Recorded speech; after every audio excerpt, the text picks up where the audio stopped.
voters, and now we're up 1.4 million registered Republican voters in the state of Florida. And then the Democratic infrastructure in this state is shit. They have no party.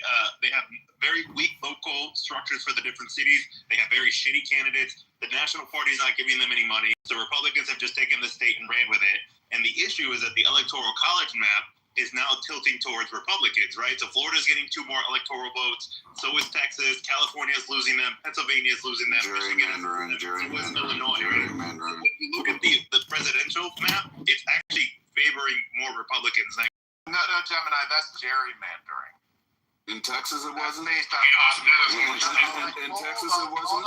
Hold on. Electoral votes are based on population. Oh, okay. Got you.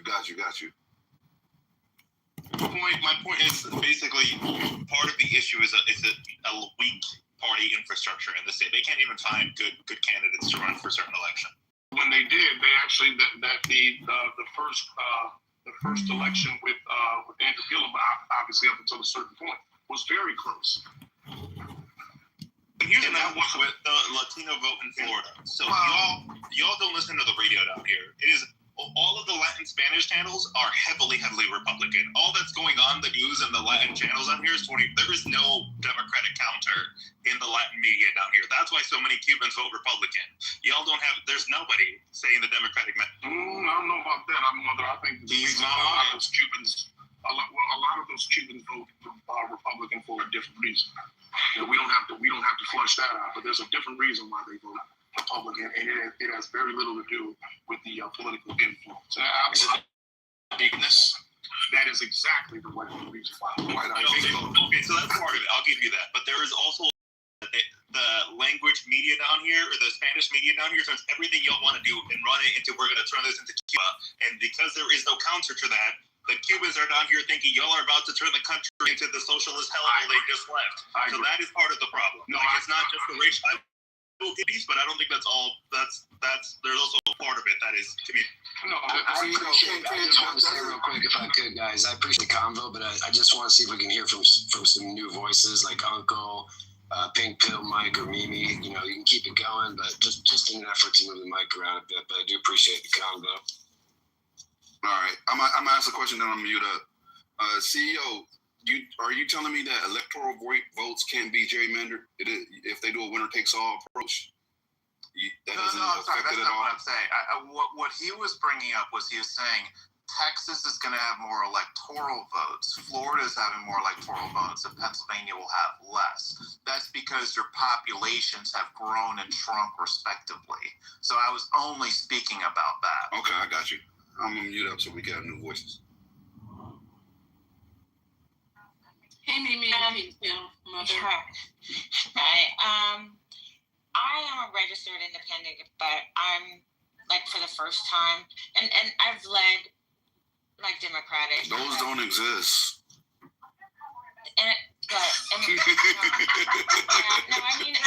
That's an inside joke. Not exist. I think that a lot of the fundamentals that the Democratic Party used to have, I still stand behind. The problem is that the other side is picking up those issues, and I don't see the Democratic Party really focusing. What I see is them just fighting, just trying to just block everything. But I don't know what principles they stand for. One of the things that I think should be a priority is that Gen Z is not able to afford anything, can't afford homes. They can barely afford their rent to stay in apartments. And neither party, I think, is doing enough to address this problem. And it is pissing me off because that's a cornerstone. If you can own something here and you have skin in the game, you're not so mad at everybody. Think about it. If you could be the assistant manager at AutoZone and still buy a condo, maybe you would feel like you have something to lose, as opposed to just you don't have anything. And if you can have something that you own, then you can feel and you have a decent salary, then you might feel more to find a partner and get married and have children. Like, I really think the source of all of it is just that people are not able to have the things that they have seen other generations have, and it makes them feel really hopeless.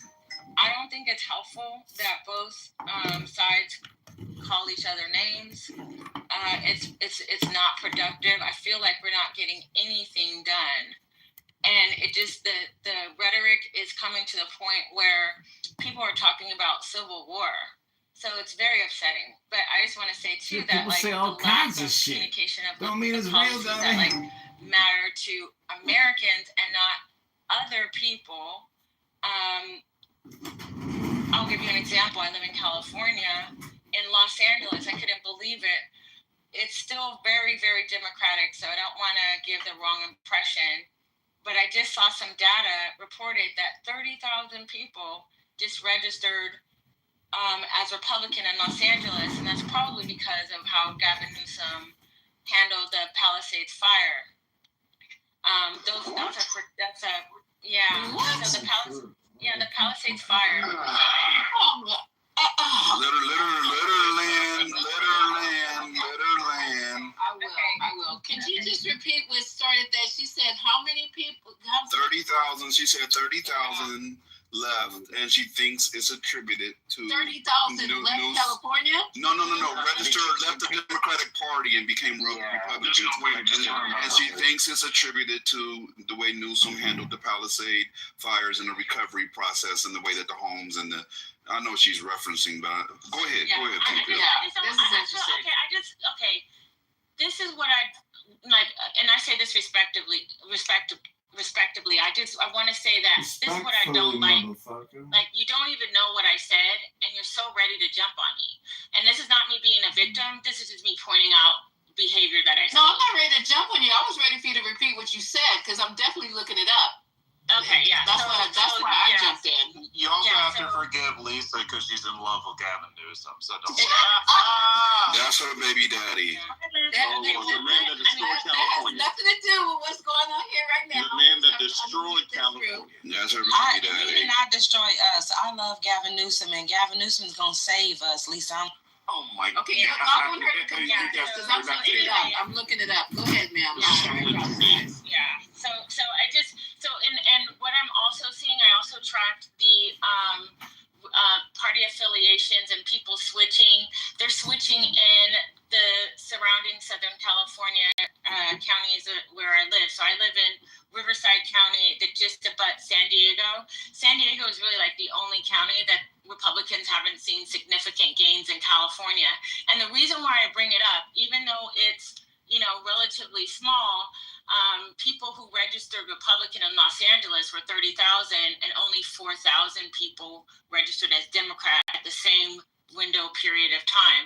So I think that that's a really strong indicator that Democrats are not really delivering. I think that they are ignoring things that are happening in their own yard, and I think people are just getting tired of people saying that they don't see what they see with their own eyes. And I live in California. I know people who were adjacent to the Palisades fire, and it was really handled very terribly. And a lot of people. What aspects do you think were handled terribly? I know what the pushback was here. I just want to hear which ones you highlight. They didn't have available water. That a lot of the tanks. Well, the tanks were empty when the fire happened. So that was one. Another thing was that there was some spotting of a brush fire. I think it was put out, but was not put out properly. It reignited, so they have issues with that. They also, because of an endangered species, they don't want to cut down brush that is that is highly flammable because of some sort of plant that is like natural to the area. And so there's a lot of overgrown brush that environmentalists have blocked from getting cleared. So it makes everybody in in danger of fire who lives in that area. And then finally, so like it's not a problem for me. I just want to preface this. But a lot of people are mad because Pacific Palisades is a beautiful area and Gavin Newsom is clearing it for low-income housing. Now that's great for the people who need low-income housing, but just think about all those $1 million homes, and some of those people, they couldn't even get home insurance because of the fire dangers. So they lost their homes and they don't, they get very little recovery money, and now like We're covering so many things, we're not going to be able to respond to all. Yeah, exactly. Go ahead, Haitian. Go ahead, Haitian. One mic on Haitian. Yeah, come on. Wow. I looked it up about how the shift, and there's nothing. I have found nothing. So can you please put the link of the people who are switching to Republican in California? You said 30,000. I'll try. Because I'm going through here right now. Alicia, can I make a comment? Haitian wanted to go. Alicia, can I make a comment? What I see is the Latino. We got one mic on Haitian. What do we do? One mic on Haitian. Hold on. That wasn't finished. Oh, you wasn't finished, Lisa? The only thing I see is Political. There's an article in Political, and when everything settles down, I will go through that article in Political. Okay, go ahead, Haitian. I'm passing the mic. Haitian, go ahead, bro. Lisa, I put the link in the chat. She's I accurate. think maybe he swiped out by accident. He's accurate. Oh, he's back. Yeah, go ahead, Haitian. Go ahead, Haitian. No, it's interesting. You're bringing up low-income housing. I just love how people just are so quick and ready to Come on, you pink pill. Come on, mute. Okay, he was on mute when you were speaking. Come on, Pink Pill. No, I found it interesting that you brought up the issue with low-income housing, but then you brought up people not being able to afford homes. So it's kind of like, I don't know, it's kind of funny. It's not my opinion. I said that for people who I'm just saying for the people who are there. No, listen, because I'm putting myself in the shoes of people who lost their homes from the fire, did not have insurance, and there's no way to recover it. I'm just telling you what their sentiment might be. I didn't give you what Can I ask you a real quick was. question, if I could? So I think you went over a whole laundry list while all the fires were Gavin Newsom's fault. In that list, I didn't hear. And that link has nothing. I didn't hear the D word. Very much. I didn't hear the drought. You just glazed over the fact that they were going California at the beginning of the year was going through a bad drought. Sir, I live in California. There was no drought, sir. I live in California. We weren't in a drought at the time. You can check if you don't believe me. We had a firestorm, and that there's not enough fire trucks, enough water to put that type of fire out. Like, I'm born based in Southern California. Me too. San Diego to be specific. And when San Diego has always had a little Republican, hold. Like, when I'm right now at the beach, right now at PB, if I go into a t-shirt shop, it's going to be Trump shirts. They always had, on our bay, they always had Trump parades. That was when he first got it off the first time. So San Diego has always kind of been on the conservative side. They don't even have certain concerts here. We don't get any real concerts here because it's so conservative. So yeah, because San Diego is very conservative. We have Alpine, Clan T. You know what we call it, Clan T, Santee, because the Grand Wizard of the Ku Klux Klan used to live there for years. So San Diego is kind of a conservative city. So, but as far as that fire is concerned, we always, we had those storms. There's no way he handled it the best way he could. There's no way. It's so many experts from even different cities, different firefighters from different cities has said there's no way that there's not enough water fire trucks that could control that type of fire with the winds that we were having. Right, that Santa Ana winds was hopping, and then we have people starting fires. All these people who hate California because they can't afford it. Get out, brokey. Like, and is this setting stuff on fire? How can they control that? And you gonna? It's the truth though. No, she's not. She's so many right. people here that are broke, that don't want to leave. There's so many people that need to move to Texas because they can't afford California. That's here, and they hate California because they sit on their ass and then they take advantage of opportunity, and they're broke as hell, and they hate Cali, but they can't leave Cali. We have so many of those type of people, and I'm ending with that. Let me say this real quick. Hold on, one second. Before you do, can I just say there were No, Pink Pill, give me 1 second. You cannot. You can't. Pink Pill, give me 1 second. I'm gonna be brief though. First of all, there was a drought. 100% there was a drought. I don't like misinformation, right? California was experiencing drought conditions during the time of the Palisades fires in January 2025.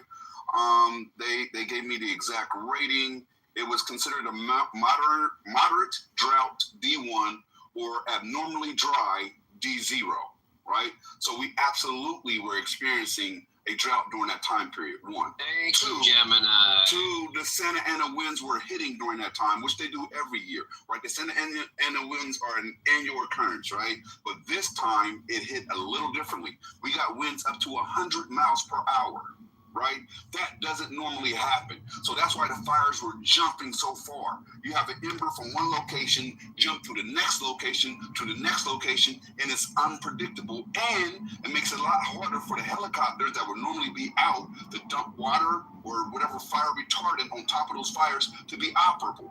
There was a couple days where they couldn't even fucking move. Right, I lived out here. I got evacuated during that, right? So I can tell you right now, when you look at that, you cannot blame Gavin for what happened. You cannot blame Gavin for what happened. I'll be the first to do it. The fact. And I wanted to it's just not just. Hang on, Pinko. Hang on. I think Sue was talking. Thank you. I'm listening to people. Oh, go ahead, CEO. Yeah. Just give me 7 seconds. So I just want to say that what Pink Pill is saying, all her points are debatable, so please don't treat them like conspiracy. I've heard them many times. People have argued about these things. I'm not saying she's right, but don't treat them like conspiracy. The drought is not debatable. The drought is not accurate. You said she was accurate, and that article doesn't say what you said. The uptick since 2020 wouldn't reference a fucking fire that just happened this year. Right. So that's what I said, Quinn. Thank you for wasting my fucking time reading that That's article. a stupid thing to contend. And it also says the very first thing that it says on the damn article, the very first one. It says that the first section of the article says nearly half of independent registration has declined somewhat. That's exactly what it says. It's the very first section of the article. Yeah, thank you for wasting my time. Here's another one. Just a second. Hold on. This one. There you go. Okay, well, I read it. The data point right now is brand new. It's a data point that's very clear. Okay, whatever. Okay, so let me tell you guys a real secret about California for all the Californians who live there. California is not Oregon, and it's not Seattle. It is not a green state. Southern California is a fucking desert. I went to a place they call San Jose yesterday. It is so fucking dry out there. I thought, good Lord. One side were the fields where they were planting shit. I don't know what kind of crops they were planting. And the other side was brittle, dry, the natural part that hadn't been farmed or touched or whatever. The hillsides where those windmilly things are, all those hills, all that grassland in California is fucking dry. It is not a green state. When is the last time it's rained in Southern California? Quickly. I can't even think about it. It wasn't a rain. It was a sprinkle. It was That was a sprinkle. We don't get no rain out here. I'm in LA traffic right now. It is sunny as hell. You're right, Lisa. It's a desert. Lisa, you damn right. You are right. Everyone knows that. That's from here. I'm literally in LA traffic right now. It ain't no rain. It is not raining. What you call rain. We're talking about rain. The kind of rain they have in Seattle. The kind of rain they have in Washington State and Oregon. You guys don't get that kind of rain. The type that can be measured in inches. The fucking desert, okay? That's why there should not even be allowed to have lawns and shit in California where y'all niggas get out there and have these green ass fucking lawns back in front. Not too much on the green lawns. You done went too far. You don't went too far. Come on, be I'll honest. pay Jose a lot. What are you doing? It's not the lawn, it's the brush. And you wasting all that drinkable water. I pay Jose good money to keep my shit green. What are you It's really doing? not. It's not the lines. It's the line. It's the brush. And you know, people would like. Pink Pill was talking about them not cutting down stuff. People, because you know, in your backyard, you'll be looking at a canyon, and it's just nothing but a canyon. If it has plants and bushes and animals and people like that. Oh, a squirrel. Oh, I see a deer. But they gotta cut that down because that's a risk for fire. Correct. Those homeowners will protest that because they don't want to look at an empty canyon in their backyard. It doesn't look pretty. They'll protest even getting that brush. Like they only this certain amount of inches from my home. I want the wildlife. You're killing the animals, but it's really the scenic, you know, because it would look crazy. Like you said, we shouldn't. It's because it's a desert. We have green grass. We shouldn't have all this brush. And what would that make us look like? Arizona? No, they want to look like pretty California, and they will fucking go and they'll go against cutting down the brush because they don't want their house to look like that. They don't want the scenery in their backyard when they're looking into the canyon to look like that. So you're right. That's what it is. Also, You guys who live in California, you guys need to and look at the history of California, because when my parents decided to relocate to retire in Manhattan Beach, I started studying California, even though I had an auntie who's already lived there for just about all her adult life, okay, and now she's in her late 60s, 70s. The history of California, when they started with Hollywood Land instead of Hollywood, and the drive to bring people west into California, they marketed California as a place where you go to get better, right? I'm gonna get that whole thing about that guy, that XY. Have you guys seen that place XYZ something? They marketed California as an oasis, but it was all man-made. Do you know palm trees are not even from fucking California? That they brought that shit in, but You now sound it's like a real hater right now. I love California. What the fuck? You telling us not to water our grass and all, like, what But you she's right. This is how Orange Mouth got its name. California geographically was not made for the way it's being They listed Southern California as the end of the Owens Valley. That guy That was Owens Mouth. had to build that. I thought Owens Mouth must have been a hell of a oral all the supporter. way down from Owens Valley just to bring water into California. You're talking about that Zion? shit broke.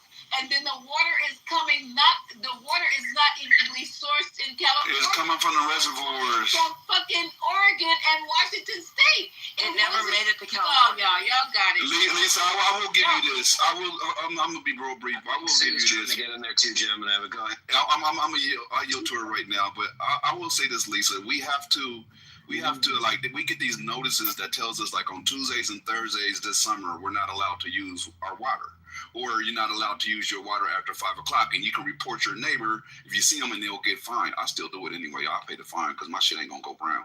But at the end of the day, we do have water shortages, and it's very severe, and we get these notices all the time, right? So when somebody says it's not a drought and they live down here, I'm like, how? There's no way you live down here, because we get this in the mailbox every day. Okay, Jim and I, what I'm trying to say is I did Sorry, Pink Pill, maybe you didn't hear me before. Pink Pill Sue was waiting. You can go after her. And Thank what you. I Go want ahead, to Sue. say to all of this bantering back and forth, what's not being said, is that Caruso, who wanted to be the mayor, who lives in Brentwood, has a private fire department that put out the fire on his property in the Palisades and didn't save anything else around his property, did nothing for the community, has a private fire department in Brentwood for himself and for the residents of Brentwood that paid for that.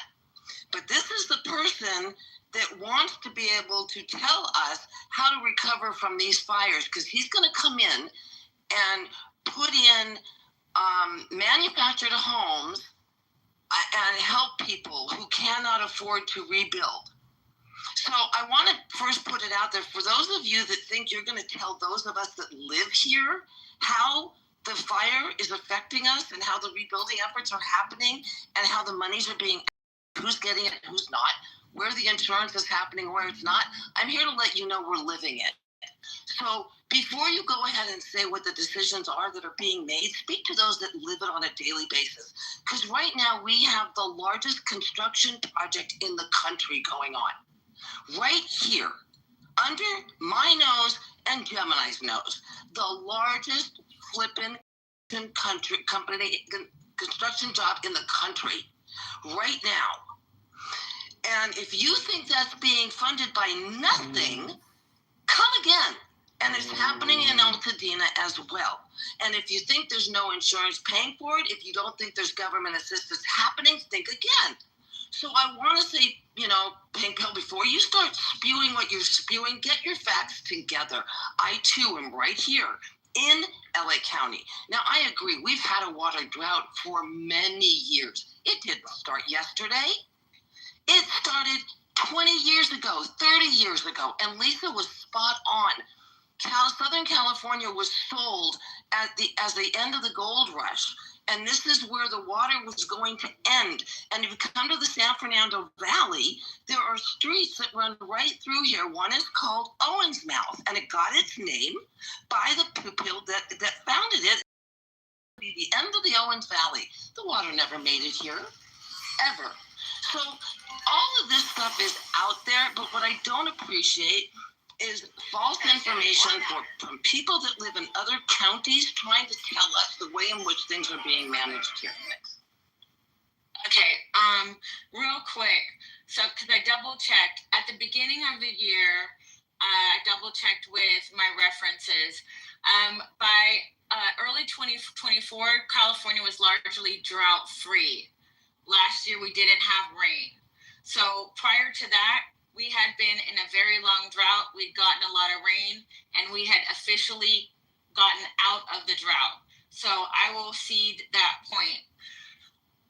The other thing that I want Can you show us those references? Because I've never heard of coming out of a 10-year drought. We always in drought. Okay, if I could, early 2024, between January and April, California was largely drought-free statewide, with 0% of the area in droughts as of late March. This followed strong winter rains and snowpack measuring 110% of historical averages by April 4th, ending a 1,000. Putting your link that you're referencing. Yeah, please put the link in, because I'll put in a link in that shows that we were in the D1 drought. Yeah, we don't. Yeah, I can definitely prove we're in the D1 drought. Wait. Thank you. Okay, if I could for a second, I don't know why you guys are getting angry. All I did was go into Brock and You're asking for facts. Thank you. I'm giving them to you. So I asked Brock, was California in a drought in 2024? So if somebody would go, listen, this is a quick. No, she's right. She's right. I love you. Come on. Can I please finish? Like, this is my, I go on and on because you guys don't let me finish. I really only have 3 points. And if you just let me finish, then we can move on. So, like I said, we were not in a drought, but we had come out of a 1,332 day. Yes, correct. And so that is correct. That is a fact. Okay, if I could just finish. I'm gonna help you out. 2024. For God's sakes, let her finish, please. Thank you. Let her finish and then help, because she's actually right. But go ahead. Okay, so by mid-2024, conditions remained mostly normal to abnormally dry in isolated areas. By late 2024, a slow start to the rainy season led to drought expansion. By November 14th, it was abnormally dry. So you guys are right in that at the time of the fire, there was a drought. But in general, by 2024, we were all celebrating because of the long drought. We had more snowpack and our lakes had filled up. We were very happy about that. I also, just FYI, I was born in Los Angeles. I was raised in Lancaster, California, and now I live in Temecula, California. The other thing that I wanted to say in regards to what happened in the fires was not there. And I'm very sorry that people who experience frustrations with going through that. I don't want to talk to you guys like you're just, like you just don't matter, like you're just like fodder for a debate. I am sorry for what you're going through. So in Los Angeles, where for real? The Santa Ynez Reservoir in Pacific Palisades, with a capacity of 117 million gallons, was reportedly empty at the time, and that's according to CBS News 2. It was under repair. We knew about that. Okay, so, and then finally, in regards to Republican people registering for Republican in California counties, I just wanted to say, so for between February 24 and February 25, GOP registrants, because California has to report, it doesn't have to report, like, I don't think in real time, but they do have to report. So GOP registrants as of February 2025 in Los Angeles County, I was wrong.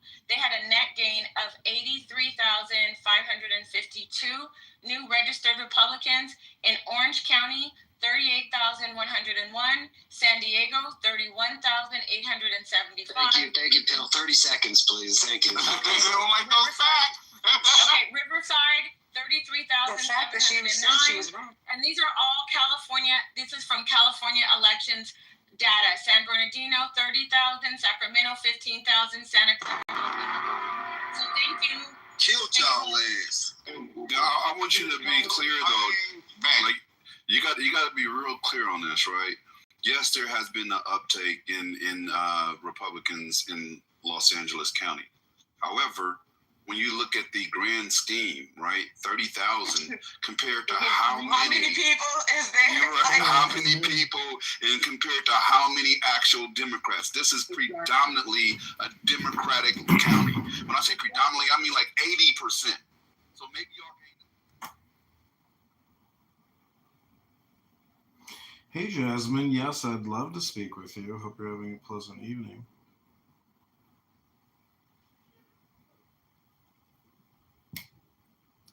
Instead of just being defensive, note the change and maybe look into it.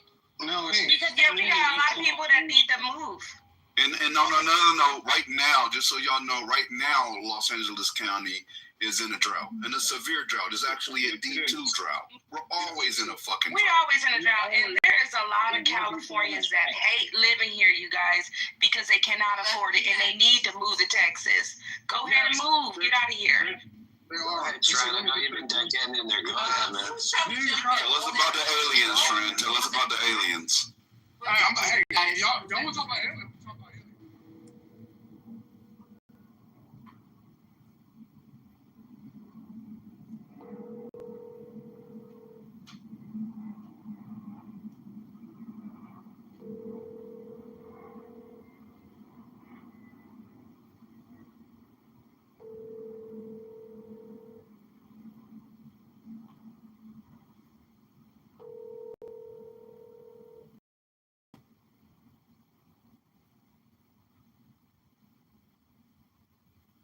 Please leave your message for 773-517-5431. Hey, Jasmine, it's John. You texted me. You said you wanted me to speak, so I'm speaking. Call me back or text me. Hope you're having a good night. Bye. That my mother had with no fucking insurance. Y'all just go to And Texas. then driving off and pulling away. Where the losers are. Right, go to Texas, Arizona. Get the fuck out. I'm in badass LA traffic right now. If y'all don't get the fuck out so I can drive. Crazy. I was got sideswiped to my girlfriend's car. Y'all need to get the fuck up out of California. Get out. It's so hard. Get the fuck out. Leave. Listen, Gemini and Lisa, I'm at the beach looking at the water. I'm in LA traffic, and it's like a parking lot on the freeway right now. Where are you at, Trent? Are you on the border? I'm on the border in Mission, Texas. And listen, what Pink said was accurate in the terms of net numbers. But the idea that the drought, like this is Pink, I love you. Shout out to Temecula. Maybe I might not be public about it. Right. My mom was listening to you. The idea that the drought. How about this where the wineries are? That's a desert. Temecula's a desert. We cut down the brush. We have beautiful wineries, and we don't get a lot of. They have a great balloon. It's hot as hell in the Please allow Trent to finish and one and all. Trent, please give us your wonderful submission, sir. I am my boy. Shout out to the Dodgers. This is a game and a half up. Look, the reality is the net 80,000 in Los Angeles County is a drop in the bucket. It's not changing shit. Because, to everybody else's point, so many Republicans are moving out of the state and coming to Texas and Arizona and Florida and other places. So while there are some small gains, the idea that California is going to flip blue isn't anything, right? And so, but here's what I will say to defend you a little bit, because I see where you're going with this point. And this is what I would caution before you get, especially my friends on the liberal side, before you get too high and mighty.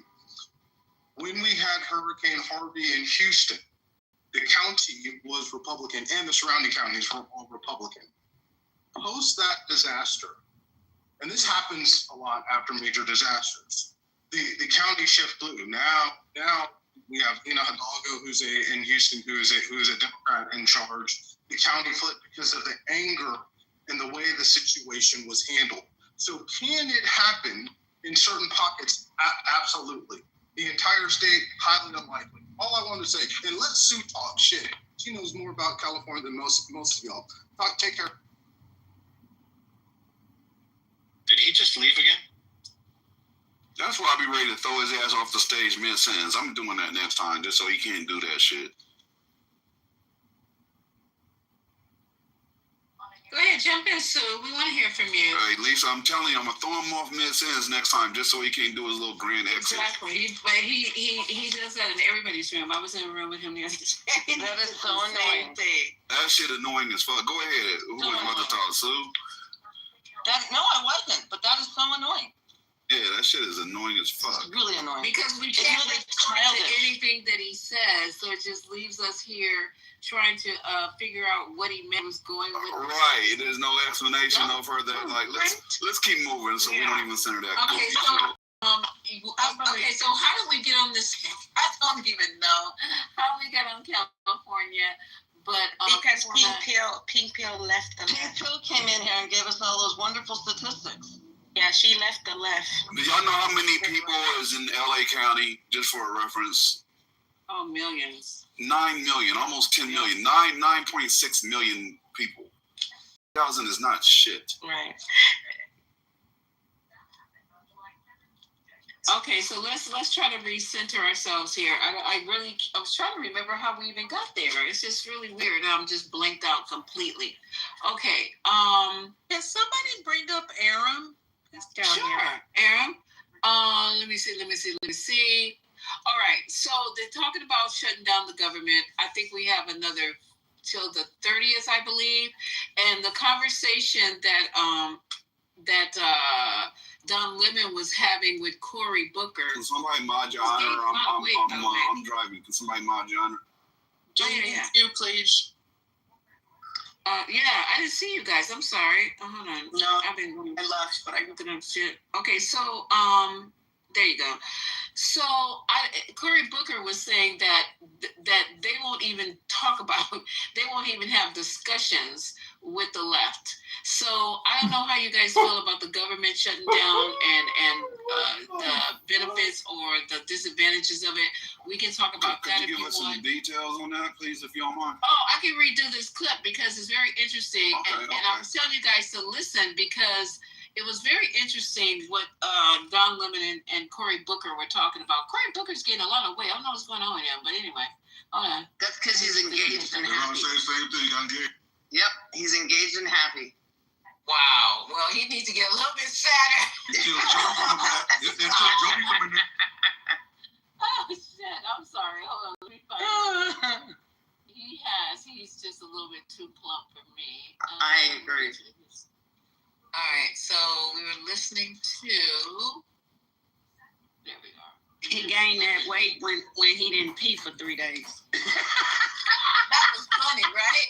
When he stood up there, and we don't. Let me give Corey back his credit. Let me put my It takes a lot to sit up there and talk that long. Man, with an adult diaper on. Go ahead, bro. Damn. Hey, hold on, y'all. It's coming. YouTube, Corey, Don Lemon. Here we go. Hold on. And it's just a hot mess. And then we were going to go and listen to the critique that they had. Trump literally embarrassed y'all in front of the world. In front of the world. I mean, just literally, whoo, Jesus. You talking about 2 steps forward and 150 steps backwards. He literally embarrassed us in front of the world. We have lost credibility all over the world with that shit at the UN, that speech he gave. He said the world never respected the United States more. We've never been in a better economy. We've never had better pricing than right now. So don't do that. And then I got this article that I was reading yesterday, how the CEOs are even scared to speak up about how horrible the economy is. They're scared. Literally saying words like fear. Okay, here it is. Let me turn it up. Wait,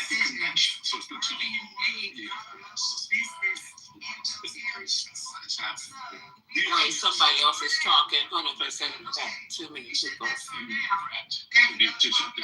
Oh, hello. I gotta put that on hold. My understanding is that the president agreed to a meeting with Democratic leaders and then canceled it. Yeah, stunningly. Are we going to shut down? Look, how do you... There's no way to get this bill done. They control the House, the Senate, and the White House. The only way to get through the Senate is by getting at least 7 Democratic votes. I'm not going to give my vote away without them doing something in terms of negotiation or compromise. And what a Democrat's asking for is do something about the tens of millions of Americans who are seeing their costs go up, their health care become more expensive, or losing their health care. So maybe because of the things that you've done. Donald Trump has been in office for 9 months. America is poorer and sicker or has less access to health care. So I've never seen like this. The other side won't even talk or engage with us, even though there's only one way to get this done is together. So for Donald Trump to cancel a meeting, for the Speaker of the House of Representatives to dismiss the House, to send them out on recess until after the shutdown date is just stunning to me. And it shows me that they want to drive our country into a government shutdown. What's the point? What is the point? I don't understand. I mean, they have succeeded in bullying their way, stealing power. We see case after case going up to the Supreme Court because Donald Trump is being an authoritarian executive. He doesn't believe he's president. It seems like he's trying to be all the constitutional power to himself. This is the process. You have both sides of the both Article 1 and Article 2 branch have to do it together. But he seems to want to do it his way or no way. And that's what the problem is. He's got to be willing to negotiate. I'm glad you mentioned Article 1. I saw Hillary Clinton on a morning show this morning discussing that. It was a very interesting conversation. She said everyone should get pins that says Article 1 and see if the Republicans wear it. You know what I mean? Yeah. Well, I mean, look, I'll be honest. I have private conversations with Republican colleagues sometimes where they point out that what they're seeing the executive do is not right. I've heard comments about the tariffs and the pain they're causing farmers. I've seen them comment about excess not being qualified, or that you signal out, put out on a commercial app battle plan, but not in public. They won't say it. But that's the point. They're not doing it in public. They're not calling hearings. They're not doing the job of checks and balances or oversight of the executive. And so if you're basically saying Article 1 will do nothing to check the presidency, you are literally undermining our constitutional framework and turning him in de facto into more powerful, demagogic, authoritarian leader. And so I know this. Jefferson said it so powerfully around the founding of our country. When the people are afraid of their government, there is tyranny. When the government is afraid of the people, there's liberty. Well, what happens when senators are more afraid of their government, their president, than they are of the people they represent? Yeah. That's the problem we have right now. Yeah. The Affordable Care Act, the tax credits, I hear that is a sticking point. Democrats want that in there, and Republicans are saying no. Is that the main sticking point or a major sticking point? I'll be honest with you. I'm not giving my vote away for free. Do something on health care There's a lot going on. You have these looming Medicaid cuts that they conveniently pushed out till right beyond the elections. Well, those are going to hurt millions of Americans. You made other cuts to health care before you even get to the Affordable Care Act. Will you restore those? Will you fix the Affordable Care Act? There's a lot of things that could be on the table, but we aren't even at the table.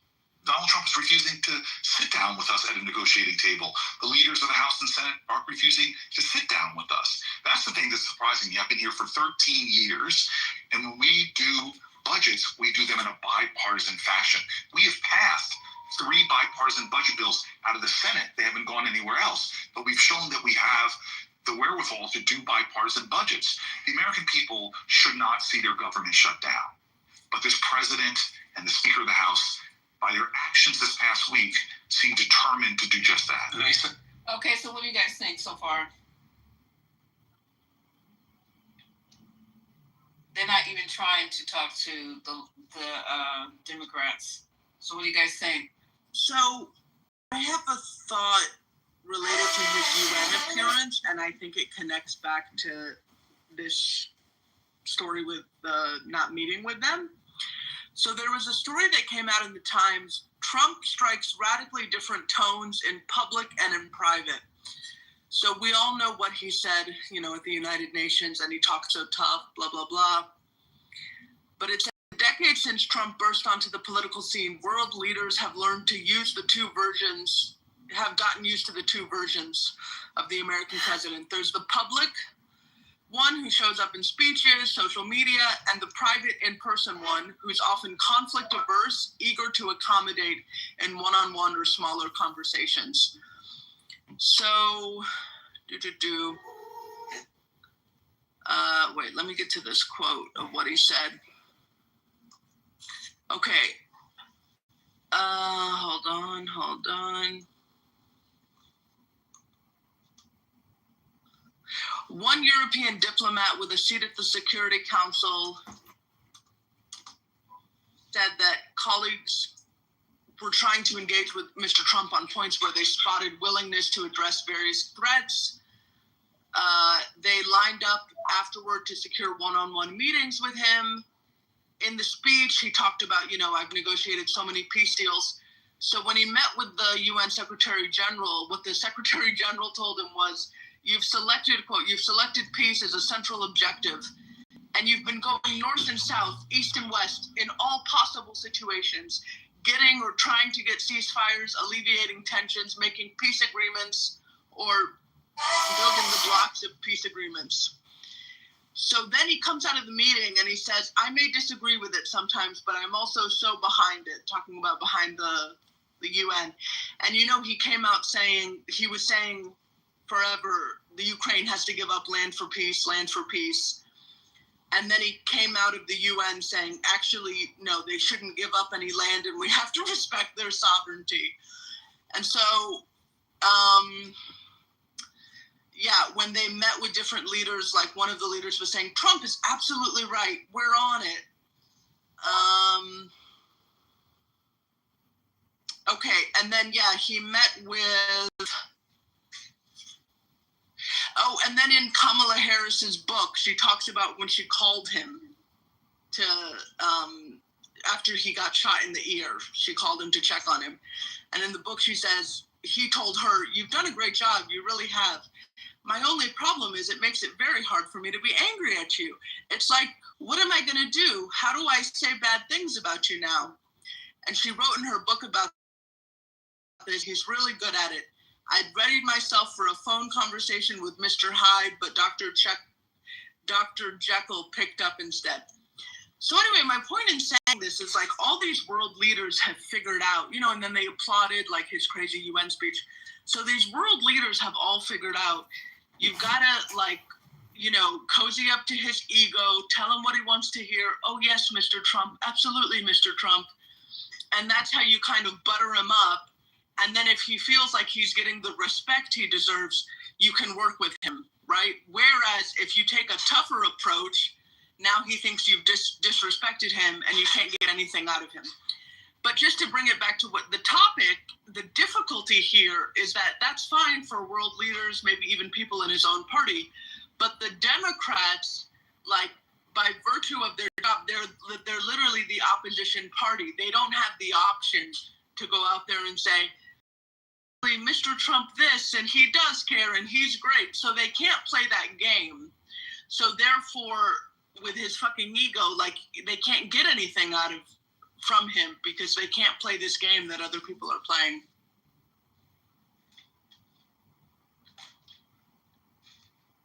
Anybody else want to add to this? Yeah, he's basically, imagine a 3-year-old who's picked up a loaded weapon. Like, you know, the 3-year-old lacks judgment and is like kind of nuts, but they're holding a loaded gun, right? So you're going to kind of do whatever you have to do to survive the situation because, like, it's clearly dangerous and there's a lot of power that this 3-year-old has. But they're not even really sure what they're wielding or how they want to wield it. You know, they're having all the different impulses that a 3-year-old has at any given moment. So, you know, one second they might be focused, another second they're not. One moment they're excited and happy, the next one is throwing a tanty. And that's basically what we're dealing with right now. There's no art of the deal, right? There's no negotiation to be had because the man doesn't even have a principled stance as to what he wants. Like, there's no modulation, like, well, we can reduce our demands this much to find a compromise. Because it's just not even about those kinds of details. Like, he does not care. So, you know, Democrats are in a tough spot where essentially they have to shut down the government. And the Republicans may very well want it in the short term because that's what, you know, the 3-year-old with the loaded gun wants. And they're just as afraid of the 3-year-old with the loaded gun as anyone else. You know, they're just kind of hiding in the corners hoping that they're, you know, out of the firing lane or whatever. Whereas the Democrats have to do something about it because, you know, their people are the ones who are most likely to get shot. And so, like, I think the government probably is going to shut down because I don't see any other off-ramp that could possibly happen. And the idea of the Democrats just capitulating for the second time, mind you, why would they do that? Like, so they can look even more feckless and weak? Like, it looked terrible the last time. And the other thing is the worst thing about last time, right, actually wasn't that they decided to not shut down the government. The worst thing that they did last time was they had no strategy until, like, it was like 48 hours before that Schumer started to shift his opinion from, oh, we're never going to give in, to, hey, everyone, we really got to give in. And so instead of the story being about the Republicans and, you know, their intransigence and their malfeasance and all this shit, it became about Schumer being a punk and this, like, Democrats in disarray argument. And once again, we're moving towards this moment, and there isn't clear messaging about what should happen. And, like, I almost care less about which choice they make than the fact that they make a strong, robust argument that stands up to scrutiny and looks like they actually know what they believe in and what they care about, and that they're going to make that principled stand, right? That people are going to have to contend with one way or the other. And it just feels like they endlessly surprise themselves by being in the middle, and it's crazy. I would say this: if the Democrats take your Honor's advice, and Cory Booker, whose seat is always safe, I would say for those who are vulnerable, I think that's a bad idea. I think Ossoff and others should not go along and try to shut down the government. That wasn't even my advice. Did you just hear what I said? I said they should have a clear strategy and go with it. My opinion is, look, they should have a strategy. They should try to meet with the president, if they could, and work something out. If you do, you're gonna. I think again, your chance of winning the Senate is pretty low. I think at this point, but you're going to give a supermajority to the Senate. Is that, well, Deborah, I don't even know. Did you know that they tried to meet with the president and literally before it was supposed to take place, he canceled it? Did you know that? So I know that Mike Johnson was on Fox News and he had a different opinion. He also had a press conference a few days that I posted. So I don't know. How do you have an opinion about a fact? The Mike Johnson is lapdog. What's wrong with you? So Cory Booker is Spartacus and he's very dramatic. So I don't really take Cory Booker very serious. Dude, the news reported it was shut down. It's not Cory Booker. I don't trust Cory Booker. You don't have to. That's Deborah's point. There are lots of people who The news reported it. Clown. The news reported it, not the senator. The news reported it. What's wrong with you? The Democrats are not trying to have a serious conversation. You got to be the dumbest. How do you know that? Because everybody knows that. Because everybody knows that. That's not an answer. Incredible. Because guess what? Because Don Lemon is crazy stuff.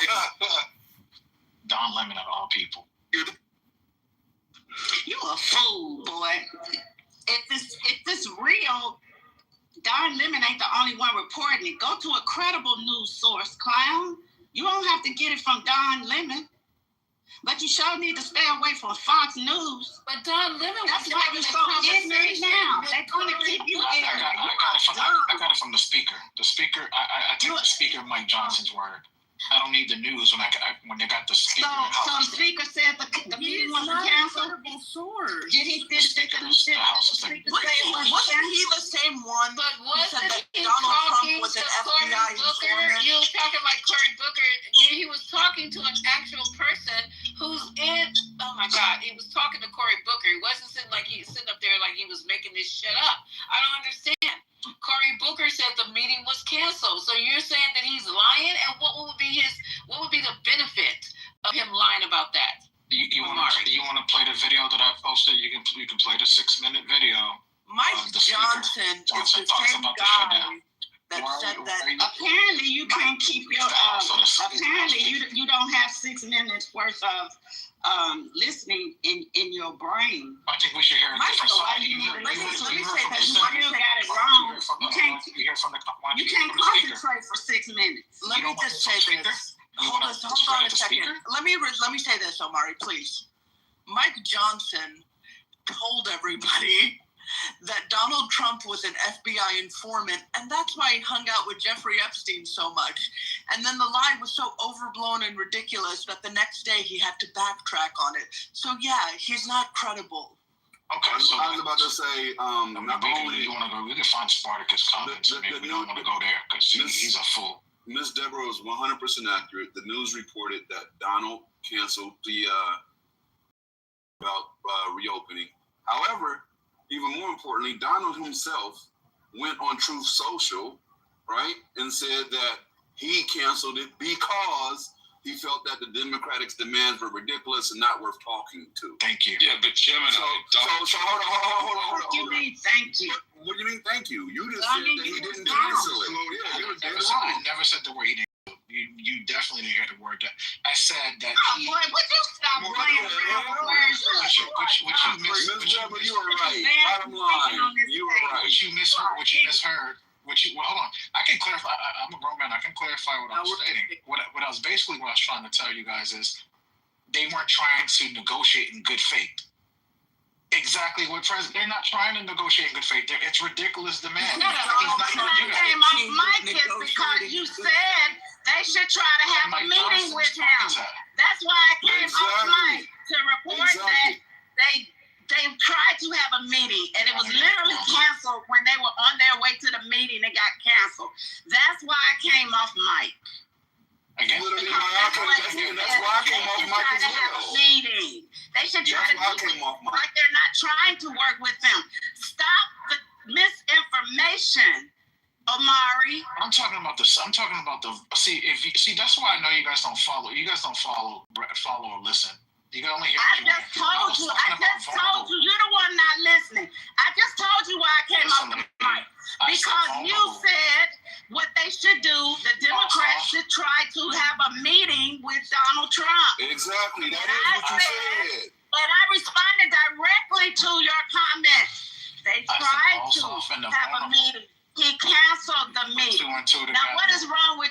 thinking?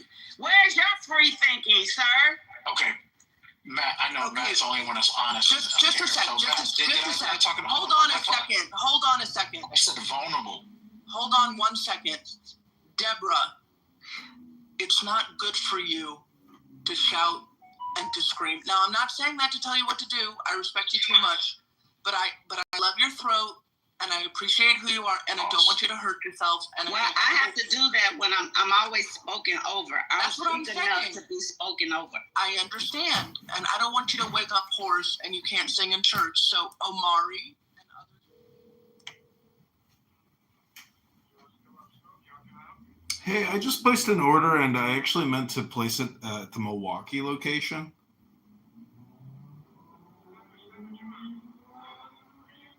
Yeah.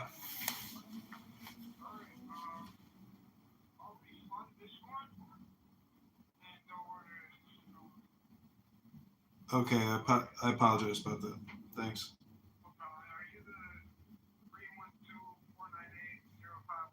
Yep, that's me.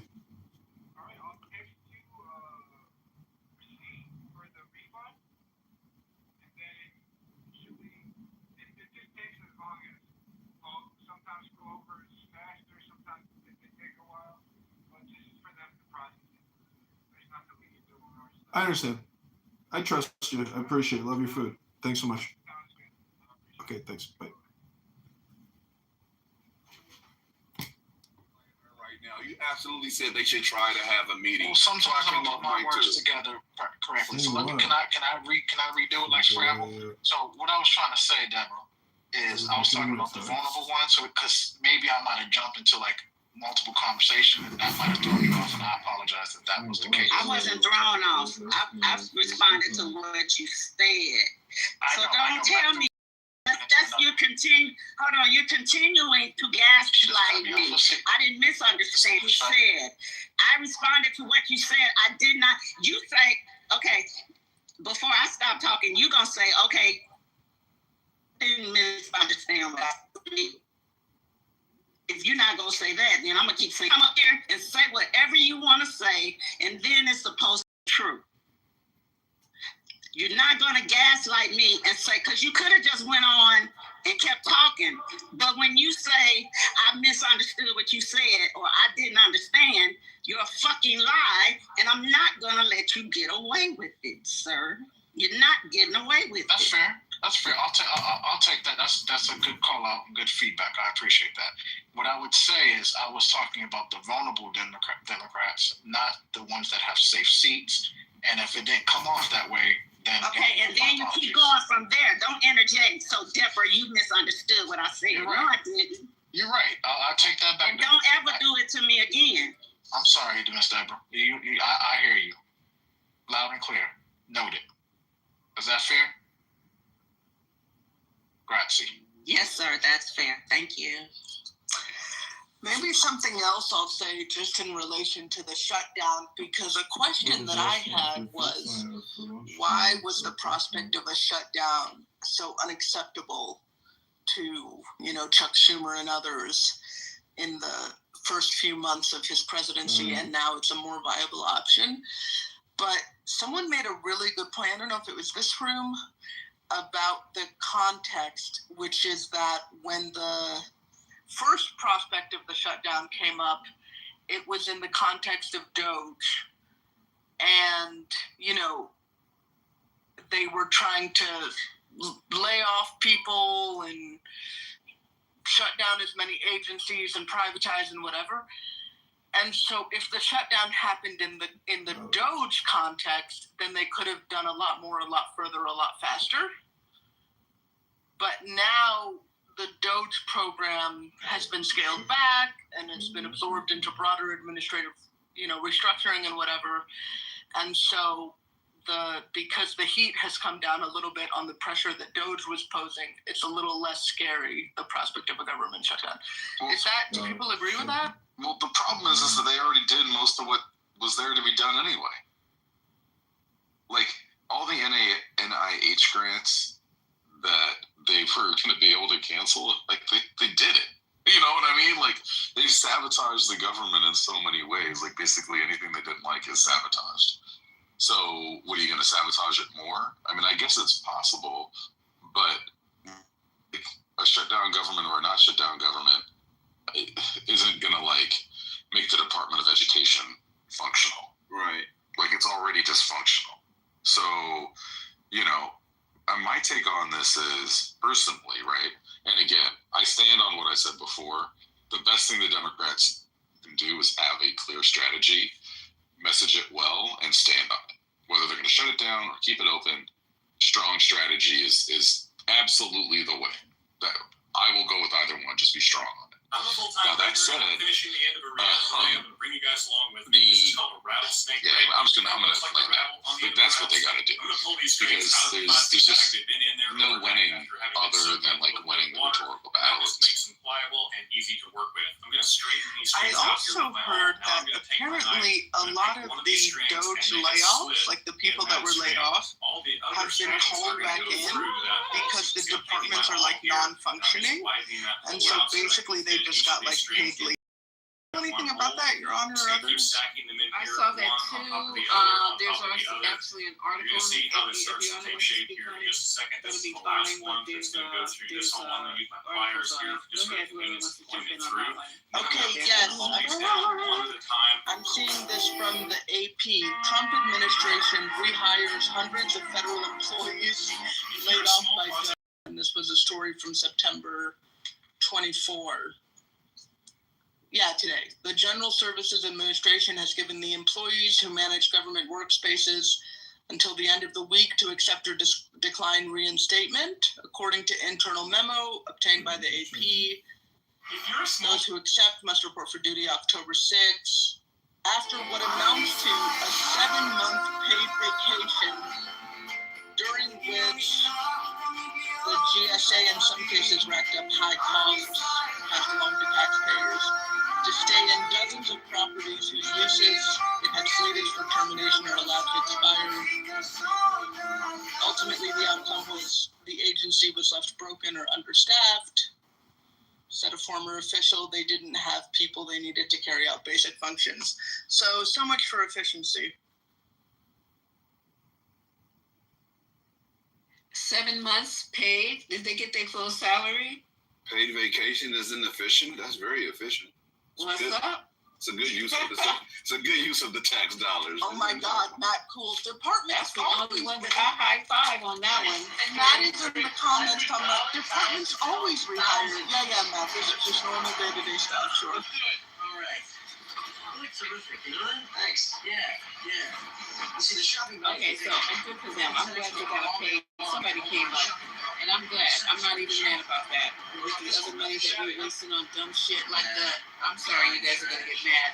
But the way they were moving that particular person's box around, spending all kind of tax dollars with the transfer like he was a military or state official, we have to pay for that. You guys realize that? Or no? Or you don't care? We have to pay for that.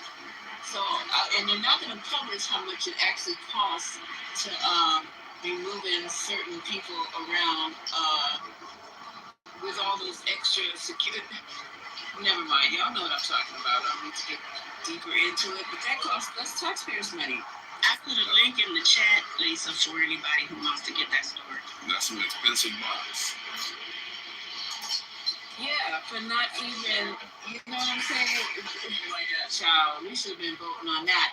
And now he wants a statue, and he wants a holiday, and everything else. And some schools are putting in the chapters when they're not even being asked for and having those chapters at their schools. So it's being pushed on you. You don't get a chance to vote on shit that's important. I would never want to tell a school that you have to have a chapter such as that there because the governor wants it. Let each school vote on it, or let the parents vote on it. But nah, we can never get away with that on the left. Never putting stuff in mandatory Bibles, mandatory schools. Come on, y'all. Mandatory CK chapters. We can never get away with that. What about the ballroom? Your all great ballroom. We need to pay for that too. What is a White House without a ballroom? Yeah, How did they survive all these years without an expensive ass ballroom? Right here, Gemini. I mean, I know know he's funding it himself, but I like the man's priorities. $200 million for the White House ballroom. Never mind what he could have done with that money for an altruistic cause. If apparently he just has the FU money, $200 million for a ball. A ball, like a dance ball, like what is he gonna? Maybe is that mean? Is that like foreshadowing for him? Maybe he'll return to reality TV and be like a judge on like former presidents, can dance or something, or convicted felons who became presidents can dance or something. I don't know. Maybe that's a big picture. Or maybe that's where he's going to celebrate his 2028 re-election. There you go. That part. Oh, Lord help us. Oh God, this is scary. Okay, so do you guys want to listen to this Dr. Carr review the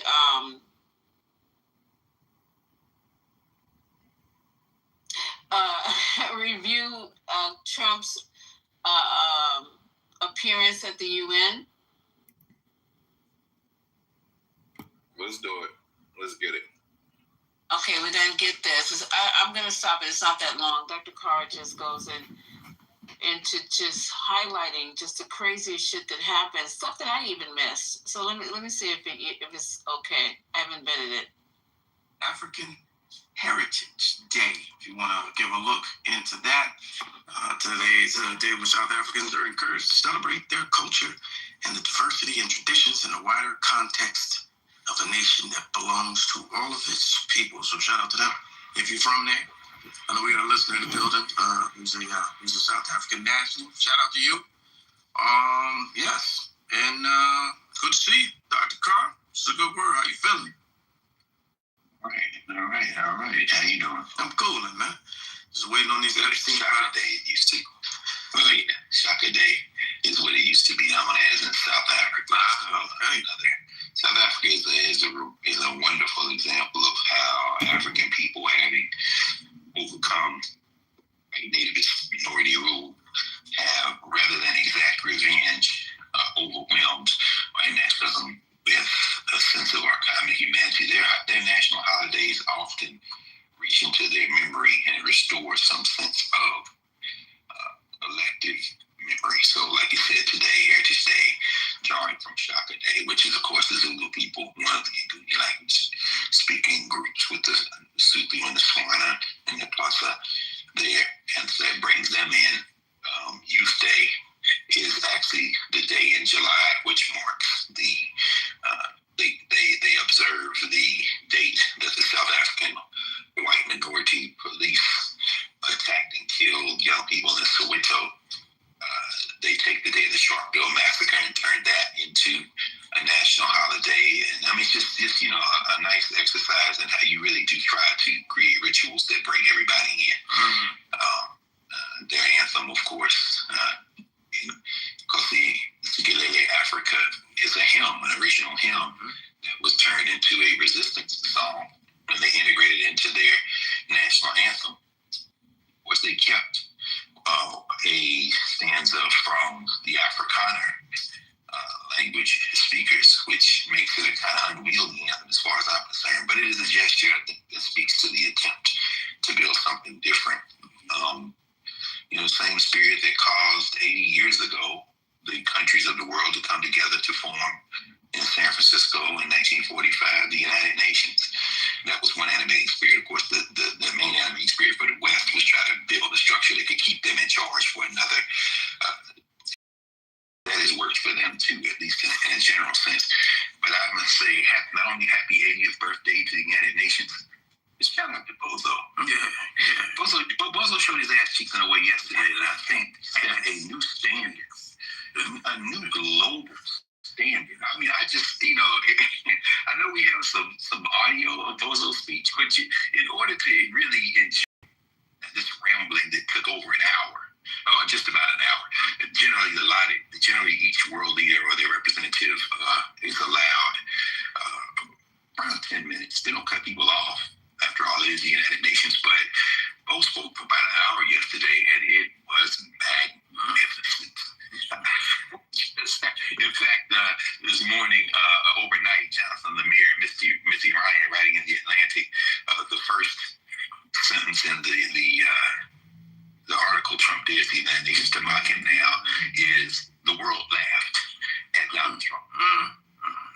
Do you think he noticed? Do you think he notices when the world? Here's the thing. We were talking about this just before we went live. I think we are closer than ever to the 25th Amendment, and I'm not saying that because any of Trump's lackeys. I mean, looking at little Marco yesterday at the United Nations, his face more and more a mask, as he certainly knows that the history books will certainly write him down as a purebred lackey.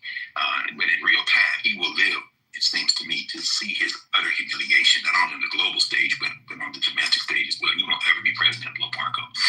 But I think he's oblivious. Yeah. I think it's very. I mean, he's more and more sitting in the White House when he does have meetings. He doesn't have many meetings. He's never had many meetings, but he has fewer than ever now.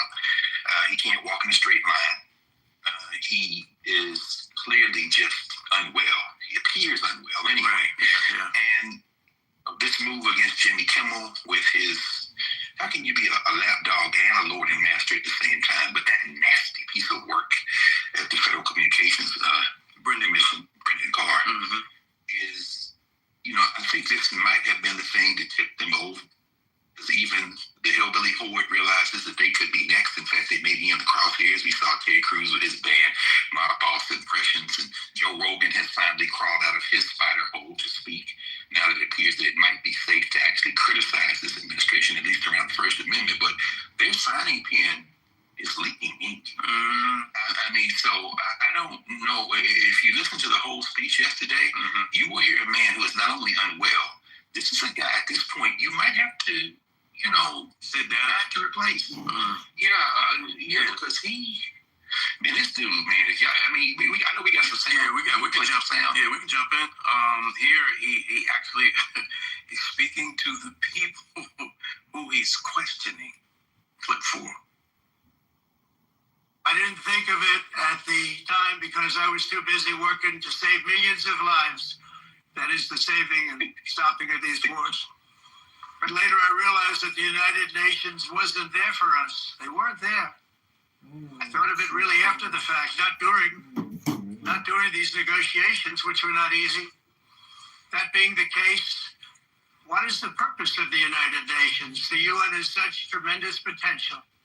I've always said it. It has such tremendous potential. But it's not even coming close to living up to that potential. For the most part, at least for now, all they seem to do is write a really strongly worded letter and then never follow that letter up. It's empty words, and empty words don't solve war. Yeah, that was perhaps one of, if not the most coherent. Do we have clip 6? No, not clip 6. I'm sorry, Daryl. Let's go with clip 7. This was a particularly feisty moment for Bozo. When your prisons are filled with so-called asylum seekers who repaid kindness, and that's what they did. They repaid kindness with crime. It's time to end the failed experiment of open borders. You have to end it now. Steve, I can tell you. I'm really good at this stuff. Your countries are going to hell. In America, we've taken bold action to swiftly shut down uncontrolled migration. Once we started detaining and deporting everyone who crossed the border and removing illegal aliens from the United States, they simply stopped coming. They're not coming anymore. We're getting a lot of credit, but they're not coming anymore. Yeah, Bo is off the chain. Yeah, he definitely told these people, all these sitting prime ministers and former, your country's been going to hell. But I love this line. It's really something that probably should be. It'll probably be on T-shirts or some, maybe even White House T-shirts. I'm really good at this stuff. Bozo said, in this ramble, Bozo said he stopped 7 wars. I mean, you can see people literally grimacing. And then they said he said his millions of lives. His poll numbers are the highest they've ever been. They're actually the lowest and going down. And by the way, parenthetically, about 32% of those eligible to vote in the United States of America voted for Donald Trump. 62% of those who were eligible to vote actually participated in the election. So y'all can stop talking about the Republicans won. The majority, yeah. About a third of the people who could vote voted for MAGA. Okay, so y'all stop that. But see, this was not the United States of America Bozo was talking to yesterday. It was the world. The world, yeah. And even as he denied visas to a number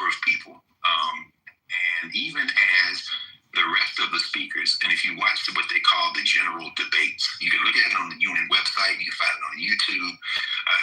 Protocol, kind of informal protocol, suggests that Brazil speak first. And so Brazil, because they volunteered to speak first at one of the earliest General Assembly meetings, so they've been given pride of place. So Lula da Silva spoke first yesterday. If you all go into the UN website or YouTube or something, you can see Lula's remarks, which were about 13 minutes. If memory serves me correctly.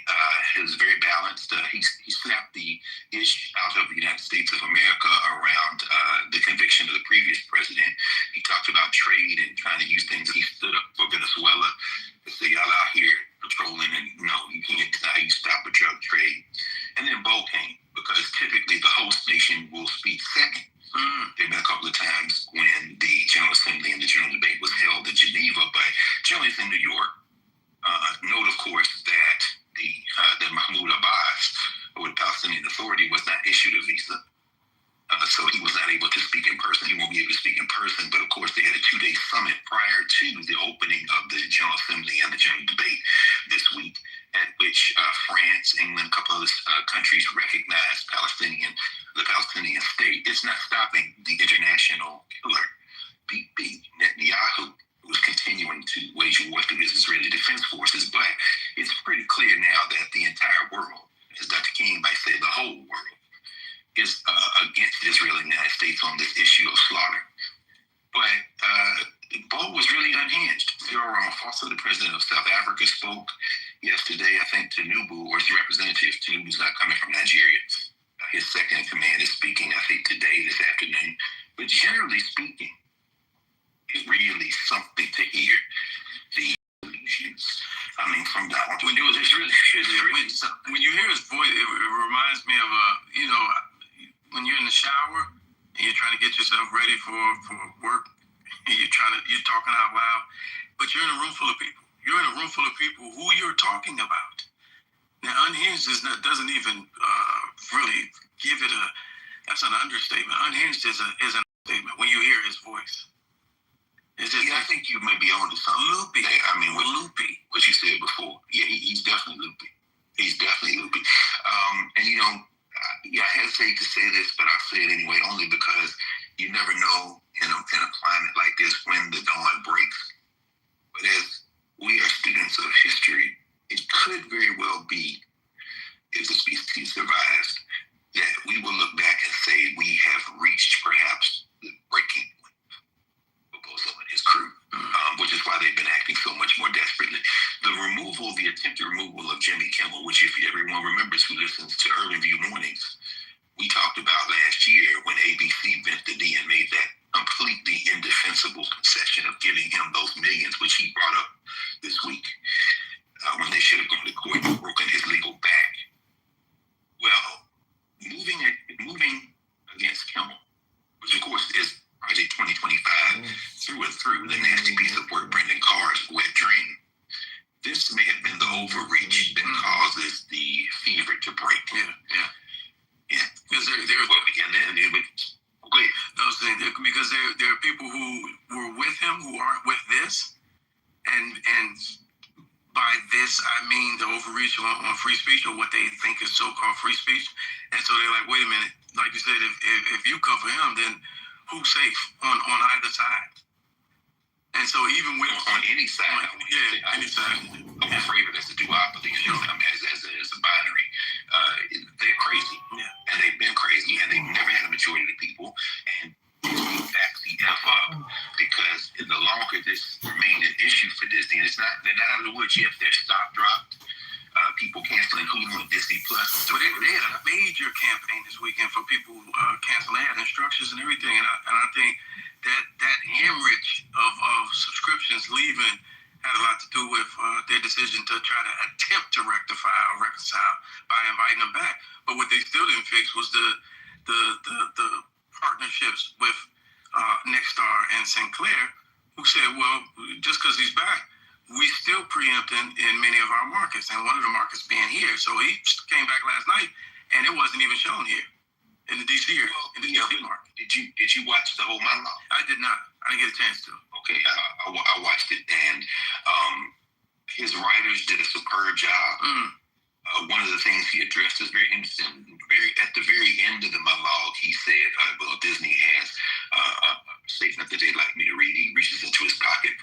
folded piece of paper, which may or may not have had anything on it. It was for effect or anything. And then he read instructions for rejoining Disney Plus and Hulu to the crowd. He did mention that among the places that Nexstar and what's the other one? Sinclair have said they're not going to run the show. Were his wife's hometown. I think she's from St. Louis. His mother-in-law, and he apologized. He said, I guess you'll have to go to YouTube. As of the time we went to air this morning at 7 a.m. on the East Coast of the United States, there were over 5 million views on YouTube. And then he went on to, it was a master class. Really, it was the defense of the First Amendment. I thought the cameo appearance of Robert De Niro in the role of Brendan Carr, hilarious. He brought in him to be the new mob boss appointed at the FCC. This is after he slapped the ish out of Brendan Carr. Maybe we have a clip on that. Maybe we'll play that in a second. But directly to your point as it relates to Nexstar and Sinclair, the white nationalists, and I just want to pause here and lift them up and thank them for revealing to people who may not have been paying attention. And by the way, Bob Reif on his Instagram, not his Instagram, on his Substack, post under a headline, "The Sleeping Giant is Awakening." I think may have it right when he says that he's been a professor and an academic and a policymaker for over 60 years, and he's saying this may be the moment when people start paying attention. But I want to thank Nexstar. I'm sorry, I want to thank, I keep messing them up because they're the same in my mind. Sinclair, and what's the other one? Nexstar and Sinclair is the two. Nexstar and Sinclair. I'd like to thank them because they're overreach. They're white nationalists overreach. People like John Oliver have been on them for years. You know, we've seen that commercial where they all say the same thing in their editorials. Well, you've reached your limit, my friend. And while people won't cancel the local affiliates, I think your attempt to quadruple down on this imaginary white silent majority, one that is clearly not expressed in electoral politics, and maybe later in the show we'll talk about the Arizona seat that the Democrats retained overnight in an special election out there. Now the margin is down to 2 in the federal legislature in terms of the MAGA Muppets' ability to block legislation if all the Democrats vote in the same way. But they won't play their hands. And there is, after all, there are many other options other than watching your local television network. Yeah, that's true. And I think, as Kimmel said last night, the president, after playing a clip of Bozo saying his numbers are terrible, Kimmel replied, not tonight. Yeah, no, so, we got some friends. Let's play clip 10.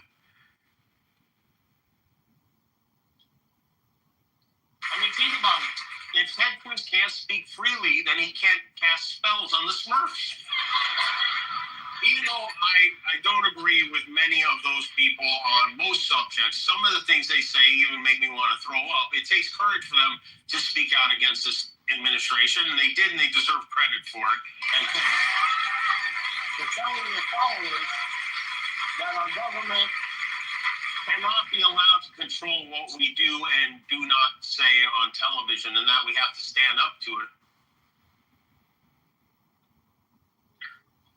Yeah, his writers. Oh, okay, I thought it was. Yeah, that was his writers did. It was very interesting. He thanked obviously the people who stood for him first, of course, Colbert and them, and then he thanked a broader range of people, and then he thanked the people he with. He name checked Candace Owens. He name checked. It was very interesting to see. And then, of course, he thanked the general public. Basically, what Kimmel's writers did last night, was curate an army through the proxy of the First Amendment to slam these guys. This is the thing where I think the Project 2025 crowd, the religious ideologues, he name checked, of course, the Runt Rooster over at the Pentagon, talking close about Pete Hegseth, who is now telling people not to answer reporter questions about general information, not even declassified or unclassified information, not to give them information. Basically, what he did last night was curate people in a way to create a situation where you're revealing these people for exactly who they are. A collection of bigots, religious ideologues, and lustful billionaires. And that's not going to bode well for them in the continuing electoral cycle. And I saw Kim on them do a great job. Masterclass, and it's not going to go away either. And I think for him, what they did was the unintended consequences. It's kind of a reset for him. This is a starting point for if you weren't checking for Kimmel, now you are, or now you're back to, and it gives him a chance to, I feel like, push the envelope even more. Even though it got emotional and some of it was a bit of an apology regarding specifically the comments he made about the alleged shooter of Charlie Kirk. Can we play? I'm not sure it was an apology. You want to play that clip? Yeah, 13. Yeah, let's hear it. What I have to say is going to make much of a difference. If you like me, you like me. If you don't, you don't. I have no illusions about changing anyone's mind. But I do want to make something clear because it's important to me as a human, and that is, you understand that it was never my intention to make light of the murder of a young man.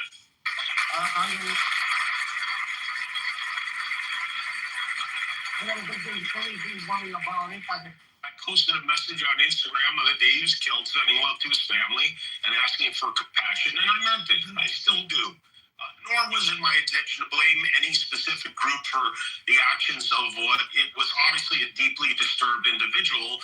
That was really the opposite of the point I was trying to make, but I understand that to some that felt either ill-timed or unclear, or maybe both. And for those who think I did point a finger, I get why you're upset. If the situation was reversed, there's a good chance I'd have felt the same way. Exactly. I didn't hear an apology. Well, the tone was very apologetic, yes. I heard a clarification.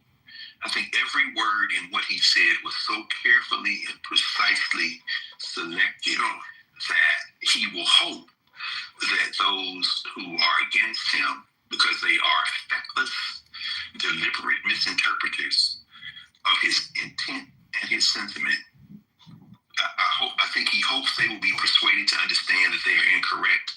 But the first line in that, I think, is the definitive line. If you like me, you like me. If you don't, you don't. Mm-hmm. But that having been said, let me offer you an olive branch.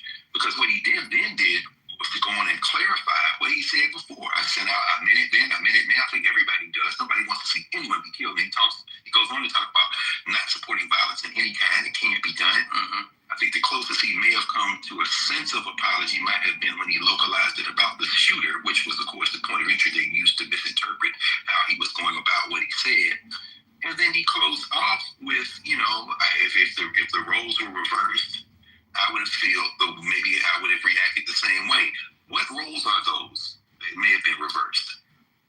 I think when specifically what he's saying is if someone had said what he said about someone that he followed.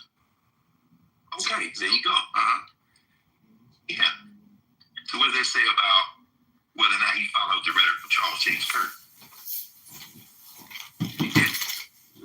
Exactly. I think this language was so precise and well selected. And then, of course, he went on to finish off that piece of work at the FCC where the card. Do we have that? Yeah, we got that too. We got 12. Yeah. 10 years ago, this sounded crazy. Brendan Carr, the chairman of the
comments, questions, or did I bore you to death? No, that was good.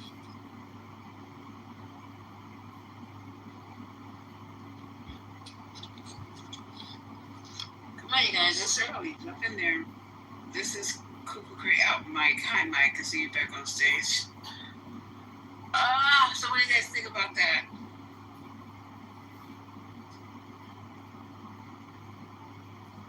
You loved it? Mike, you actually loved it? No, I just said hi, but I have nothing to say to you. Okay. All right. We can just move on to other news. Hi, everybody who's still left on the stage. That was a pretty big clip, but that pretty much was my whole sentiment about what happened at the UN with Donald Trump. And it also summarized what happened with Jimmy Kimmel. Did anybody actually see that? Because it was not in my market either. I didn't see it live, but I seen it on YouTube. Hey, I need to go check it out. I need to really go check it out. So, are you disappointed that he's back, Mike?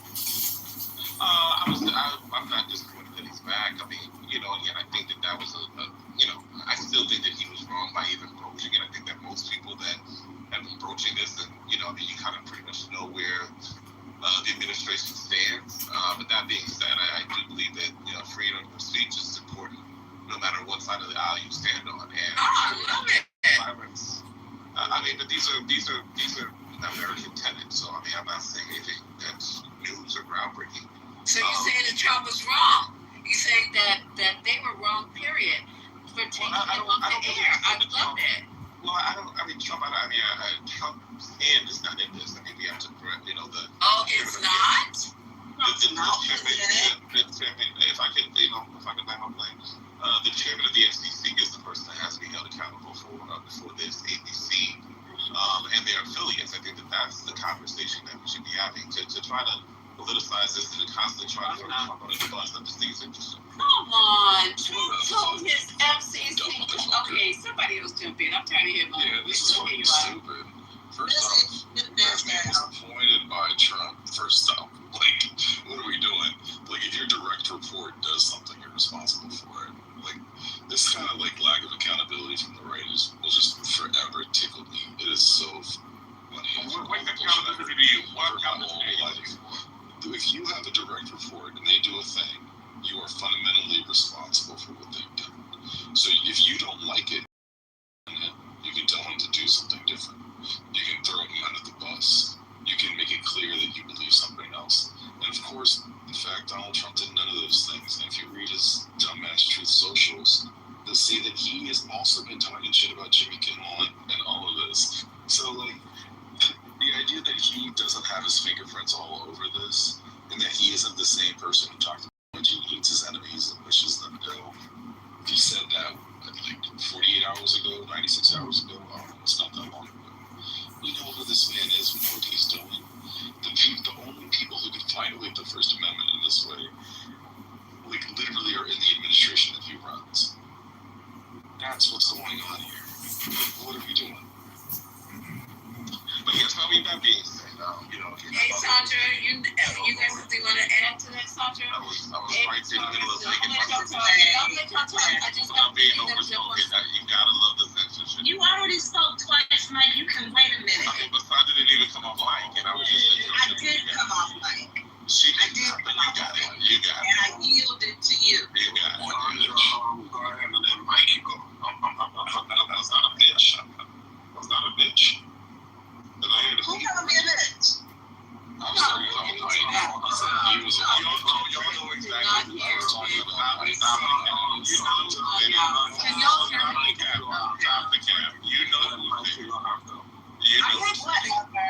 This administration does whatever they want to do. They can say all the horrible things they want. Somebody on the other side says anything even hinting at some shit. They lose their fucking minds. They are so full of shit. Like I said, it's time to burn this shit down. Y'all need to get the torches out. Oh wow. Can I say something? So now we want more violence. Can I speak? I'm ready for some violence. Actually, yes, Mike. I'm ready for some violence. I'm ready.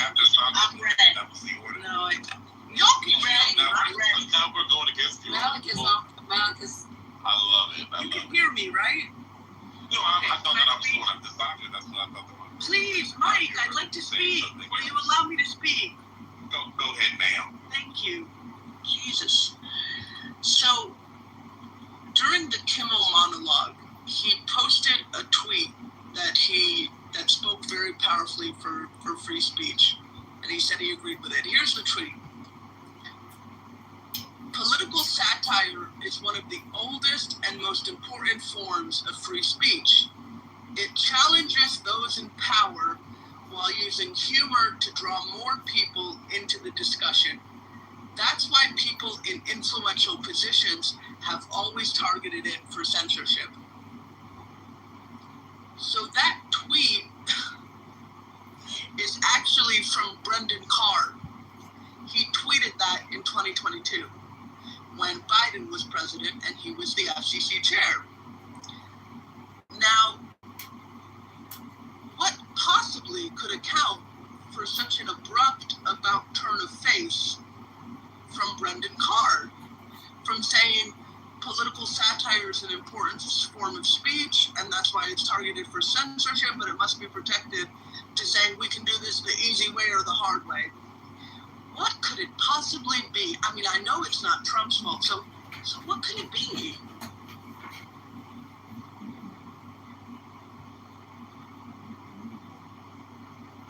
Well, I mean, at the end of the day, I mean, again, all of this, and you know, we will never be able to have a real conversation about it. But, you know, well, I mean, you know, people cut me off. I mean, I pretty much know how it goes. Let's get to the point, Mike. Get to the point. And again, we got multiple people coming off the mic.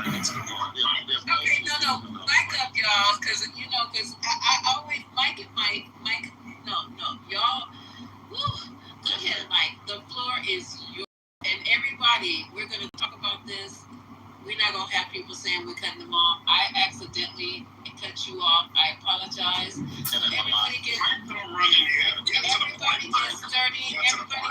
Wait, hold up, Dap. I got this. Everybody gets 30 seconds. Everybody gets 30 seconds. So we can all get a chance to talk, because all of us want to talk about this. Go ahead, Mike. 30 seconds and you're on. Boom. Don't mean that you won't be able to get more, but boom, you're on. 30 seconds. I just think it's interesting. I mean, at the end of the day, you know, the Democratic Party and a lot of people that were on the left, I mean, they were the ones that really started cancel culture, deplatforming, and demonetizing platforms that they disagreed with. This happened all throughout the Obama years, the Biden years, and even through Trump's first term. And now that President Trump has become president, and now that he has a certain level of influence, and again, I don't necessarily agree with it, but these are how these things get to be. It's not just that Trump. I mean, people like to believe that that's what it is, but it wasn't the case. There were a lot of people, even when it comes to a lot of these social media platforms that were pro-left, that they snatched up a lot of people that were on the right, left, and right, and took away their livelihoods.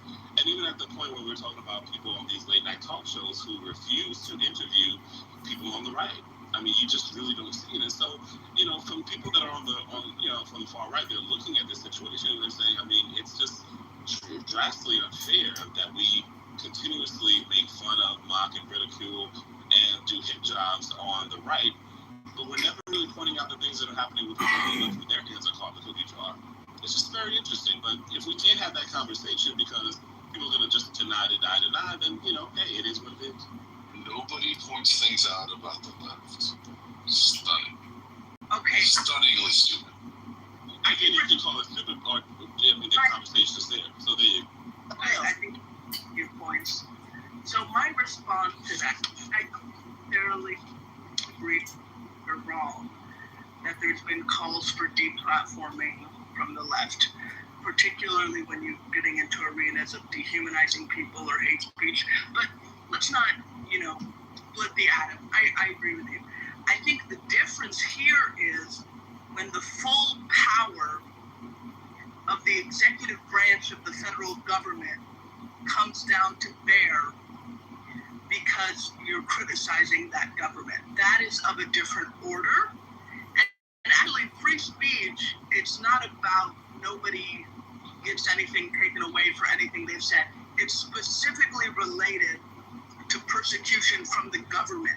So that's why it's not really a one-to-one comparison.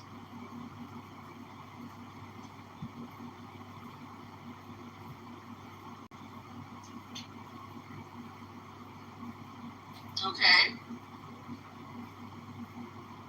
Mike? Anybody? I think that really be quiet. Okay. No, I think that that's an interesting point, and I can receive that. But however, again, when I asked the Democrats, and this is rhetorical, what did you think was going to happen? And this is the thing that I think is very interesting, and I think that, again, no one really wants to have these conversations, but you went around for many years, you went along for many years doing whatever you wanted to do, and you just didn't think that there was going to be a clapback. You didn't think that the Republicans was going to get their lick off. You didn't think that they was going to try to get back for, again, all of the years of being the platform, not being invited to these shows, the continuous ways in which you went against them, but you didn't go against your own. What did you think was going to happen? This is just I know it hurts, but hey, it is what it is. Well, Malak, why are you talking over me? I understand why the dumbass is talking over me, but you don't need to talk over me. You're a dumbass. The stunning stupidity of this, first off, cancel culture in the U.S. is as old as the fucking Salem witch trials. Like, it predates the country. Like, this is a thing that's been going on for forever. McCarthyism is a form of cancel culture, right? Like this goes on and on and on. There was all kinds of stuff going on with all the bullshit with, the rise of the right, the sort of the new conservative right that started in the 70s, following civil rights, and continued on from there with, all kinds of people like Jerry Falwell constantly calling for people to be deplatformed and so on and so forth. Like, this is not something that is new at all. And frankly, at the end of the day, these are people saying, I don't believe this person should have a platform, which is a totally reasonable thing to say. I don't think Richard Spencer should have a platform. I don't think Charlie Kirk's best bud, Jack Posobiec, should be platforming white nationalists all the time and then palling it up with the rest of TPUSA. I think it's weird. I think it's weird that Turning Point USA had both Jack Posobiec, who palled around with, these virulent white nationalists, and also Candace Owens at the same time. Like, what a weird place that is. Weird. And the idea that these people have been given platforms if they're part of sort of normal society, I disagree with that. Do I think, I'm going to go out of my way to try to cancel them? No. But I don't think they should have a platform at all. Absolutely not. That's not a big deal. There's people on the right who think that, people who are too left-wing, shouldn't have a platform either. Okay, fine, whatever. Okay, we disagree. See who wins. Particularly in today's media environment, it doesn't even matter anyway, because there's so few shared platforms at this point, it doesn't even matter regardless. But this idea, once again, of the Republicans shirking all responsibility, because it's like, oh, we're not acting improperly, all we're doing is responding to the other side, is the most childish, dumb shit I've ever heard. Like, I see 8-year-olds and 6-year-olds have these kinds of fights. Well, I'm not responsible. He hit me first. What do you say to kids when they do that? That doesn't matter. You're responsible for yourself and your own reactions. This is child shit. This is like literally stuff that you should have learned well by 4th or 5th grade. And they're out here trying to act like that's an actual political approach right now. It is embarrassing. It can't be childish. And again, I think we need to move the mics around. But I don't can't be. Oh, honey. It can't be childish because, again, it's when it serves your best interest. And when most of the media, especially on a national level, is left-leaning, and again, you're not inviting people on the right. Once upon a time, there was a point where that was happening, but it ended, especially with the emergence of Trump. Then all of a sudden, it's childish when that party decides when they have power that they're going to squeeze it. They're going to squeeze you the same way that you guys suck it to them. And see, but again, if we're not willing to have that conversation, and we don't want to be fair and balanced, and when you want to just invite all of your political friends, but none of your political detractors, that's where the censorship, that's where the cancel culture, that's where the deplatforming, and ultimately that's where speech sort of, comes into play.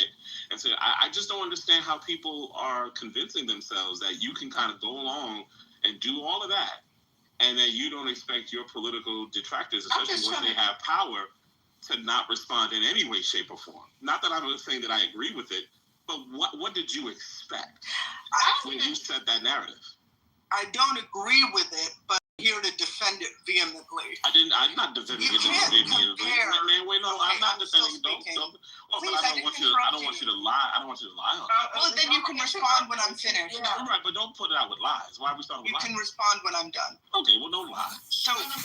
Come on, Mike. Be fair, because I allowed you to speak. But she's lying. I don't like when people start lying. So you're not defending their behavior. Done. But when she's done, I mean, really, because I want to jump in too, but I'm going to allow. Go ahead. Okay, I'll keep it brief. Thank you. No, you don't have to keep it brief because he's supposed to in here. Okay, thank you.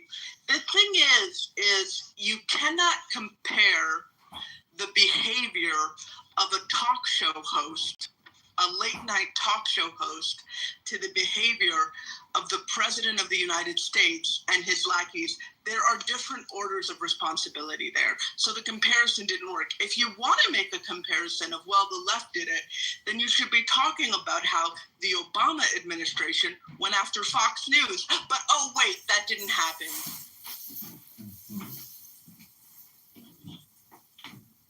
Go ahead, Lisa. Okay, and when did a sitting president wrangle to try to get a talk show host off the air? Literally, never.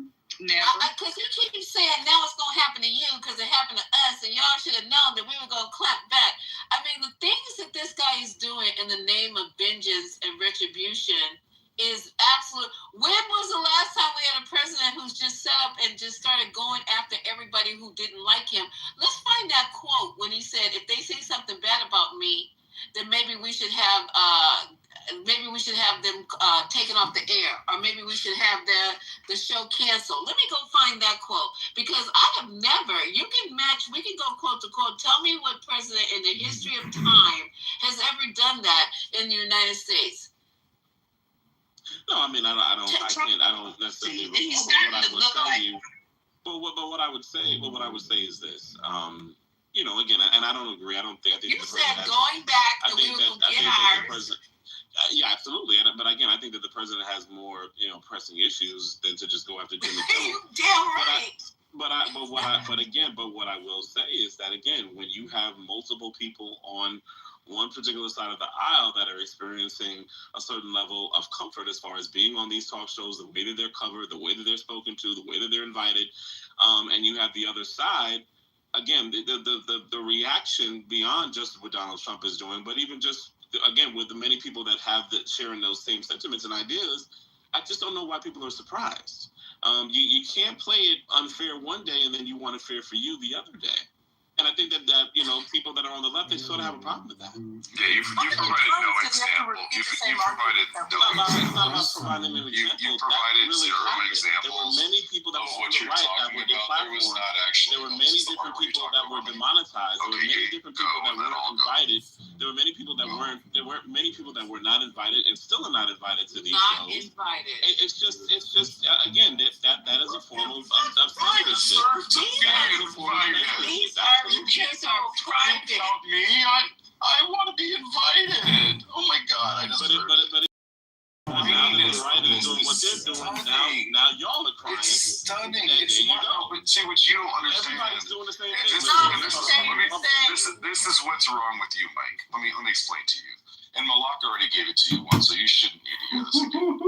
There is a distinct difference between a private company, right, deciding that they have you on their TV show, and there's a difference between that and the government saying, if you don't get rid of that person, you're going to have a very hard time.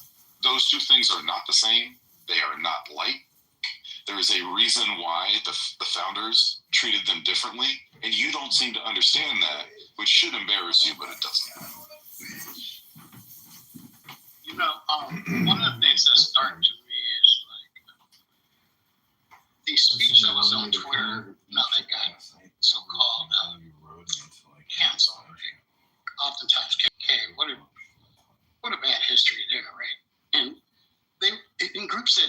directly advocated violence upon cultures, marginalized cultures, right, and people. And when you flip it around, the inverse, you don't see that with Kimmel on stage, or you don't see that with advocating for the rights, or people are advocating against governance going too far. You know what I'm saying? So really, that, like Malak was saying, there really isn't a strong equilibrium here. This is the thing, is that these people have so lost the plot of like what actually makes this country great, what actually, leads to this country realizing its highest ideals. They've so detached from that at this point that they don't even see the most basic elements of it.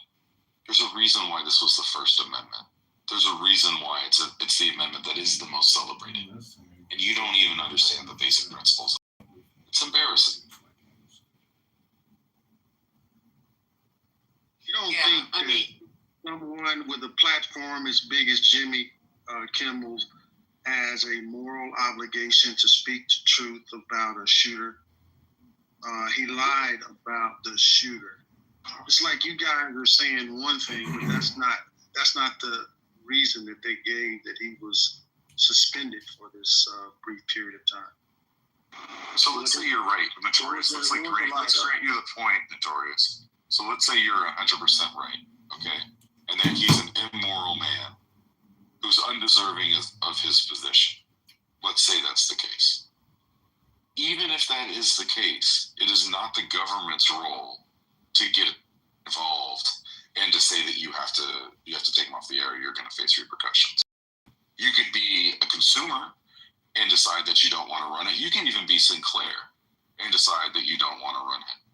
Both of those are not violations of the First Amendment. The problem is when the government gets involved. Also, if we're being technical, this is You're agreeing with it. You're just the guy did the problem. Is that what you're saying? You broke up for me. I couldn't hear all that. Me either. I said, so you're agreeing with what I said, but the guy that gave the interview and kind of gave him a warning, you saying that's the problem. If that had never happened, everything it could have played out the way it played out. You would have been happy with that? I mean, me being happy with it or not isn't really the point. Like, whatever my personal opinion is, that's just the opinion of just some random dude on the internet.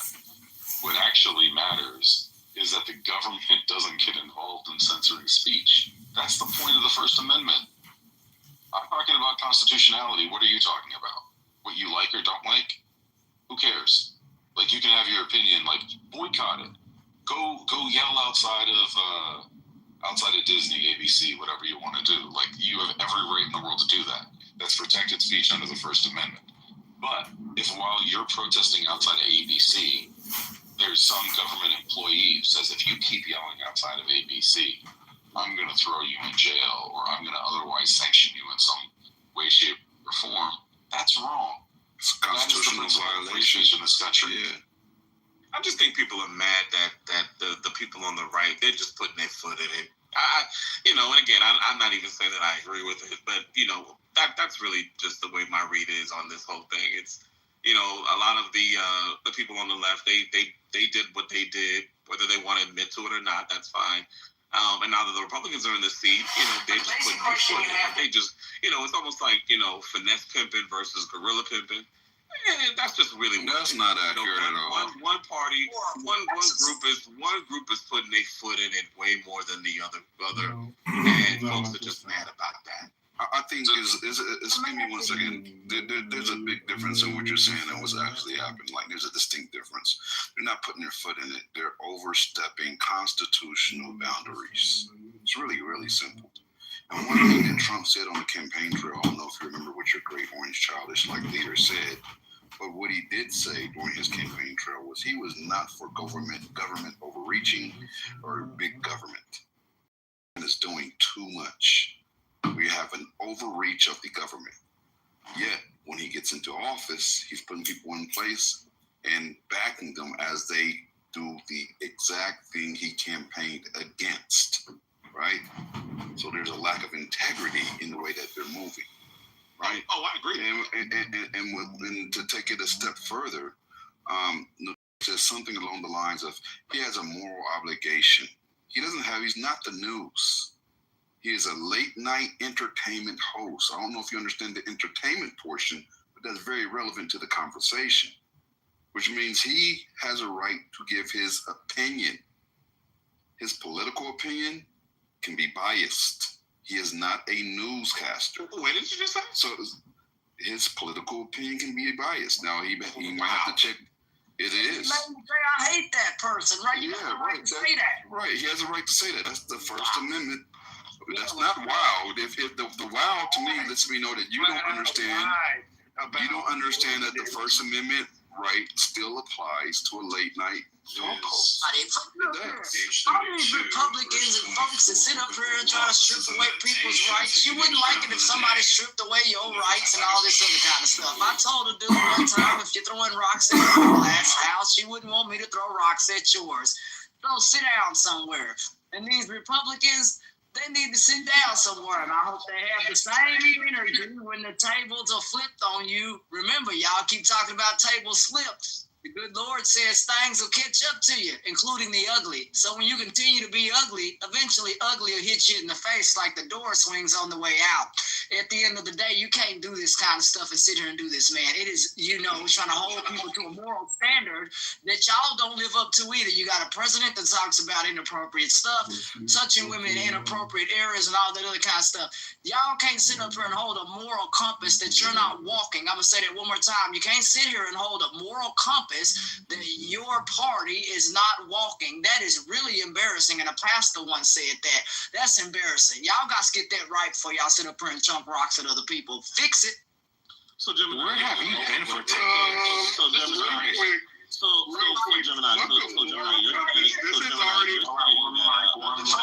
just jump some light. Can you just let what Ashton shared? Can we just let that breathe for a second? Yeah, so Gemini, you're saying that it's okay for a platform to be biased? Is that what you're saying? I just want to make sure it's clear. There are a lot of biased platforms. Now he has to comply with his private company and in the contract that he signed with this private company, and by the regulations set forth there. All right, those are the only regulations that he has to abide by. Other than that, First Amendment applies. Which is why they brought him back, because he did not violate his contract. And that's why they were worried about the lawsuit, because they know legally they had no standing. So they had to concede, as you should in this moment. I mean, fuck all this shit. Yeah, real quick. Let me hop in here for 1 second, please, Your Honor. Let me hop in here real quick for 1 second. This already also been discussed in Neer versus Missouri and in New York Times Code versus, I believe, what was that? Hold on, I have it right here. Oh, no, I'm sorry. I'm thinking of Moody v. Net Choice. I don't know why I was thinking New York Times. Oh. Both have been decided 2 times, really 5 times to be exact, by the Supreme Court. The government cannot intervene inside of any type of news, publication, or any forms of media to suppress or get rid of anything that they disagree with or find harmful. It's already been ruled as a direct violation of the Amendment and to the freedoms of press and to the media. So, I mean, fuck the moral standing. The government quite literally cannot intervene. And also just around this question of that there would be oh my God, Ashton, like the idea that we'd be shocked that there's bias in media. Bias is inherent. Like, I don't understand this. Like, just the editorials that you make about what you include or don't include is a form of bias. The way you talk about something has bias to it. Now, if you're trying to present something as just pure reporting and you're not aspiring to some level of objectivity, you can be judged for that, for being a bad reporter or a bad journalist or something like that. Like, fair enough. Like, that's okay. But of course there's bias. I don't think Fox News should be taken off the air because they've got a clear bias, or that MSNBC or whatever it's called now should be taken off that air because there's clear bias. That bias is okay. And I think in an ideal world, they're honest about the bias, which frankly, both of those channels are honest about their bias. So, like, why are you surprised that there would be bias in media? Thank you, Your Honor. But let's say this real quick, right? ABC is regulated. They're regulated by the FCC, right? And this is the ways they're regulated by the FCC. If it comes to indecency, obscenity, equal time rules as far as political candidates during debates, during elections, and fairness in advertising, right? But not editorial content. What the FCC does not regulate legally is bias or opinions. So legally, when they started to threaten based on an opinion, they were outside of what they're legally capable of doing. Now, as far as ABC's internal standards, they have internal standards regarding tone and appropriateness, audience expectations, and legal liability. Like they can't do defamation and misinformation and shit like that, right? But as far as having political humor, political commentary, and political jokes, or left-leaning or right-leaning political jokes, that is a part of the show's identity and 100% legal. So when we're having a conversation about you can't have an opinion, that means you don't understand ABC or the FCC. Like there's no 3 letters in a row that you completely comprehend, or you wouldn't be shocked at the fact that he can have an opinion legally and according to ABC standards. Also, Gemini, you mentioned. Didn't you remember that and said that the FCC was essentially stepping over its bounds? Ted Cruz called that out here on the news. That is embarrassing when a Republican is saying that the FCC is overreaching and overbearing. That is embarrassing. Republicans, y'all got to fix that when you got Republicans sitting up here and saying that you're doing bad. Y'all voted for this man. So when you have the blowback that you do, now you understand lawsuits matter. And I'm glad that Jimmy Kimmel, I'm glad that they're back on the air, because you shouldn't be ripped off the air simply because of what you say based on an opinion. We're not in Dubai or Qatar or someplace where it like that. So we got to make sure that people have the right to stay on the air and speak their opinion. He didn't threaten to kill nobody, harm nobody, or nothing like that. And as long as that kind of stuff is within the bounds of his contract, those kinds of things, and he's following his contract like that gentleman said, ain't nothing wrong with that. But y'all got to stop trying to cancel people and take them off the air for what they say. This is America, and y'all better know that. People have rights under the Constitution. Hopefully, folks understand that too. Republicans, fix it. Why don't you fix the shit that you did? Go ahead, Can I Malak. speak, Go ahead, please, and then Malak. I'll pass it to you. Can Amari? I hear somebody trying to get in there. Who is No, Malak. Okay, Malak.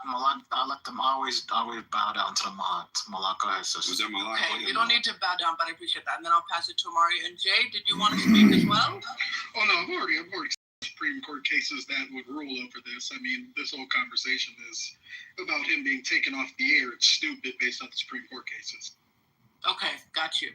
So Gemini mentioned the equal time rule. We talked about this in the room the other night. Some of you might remember.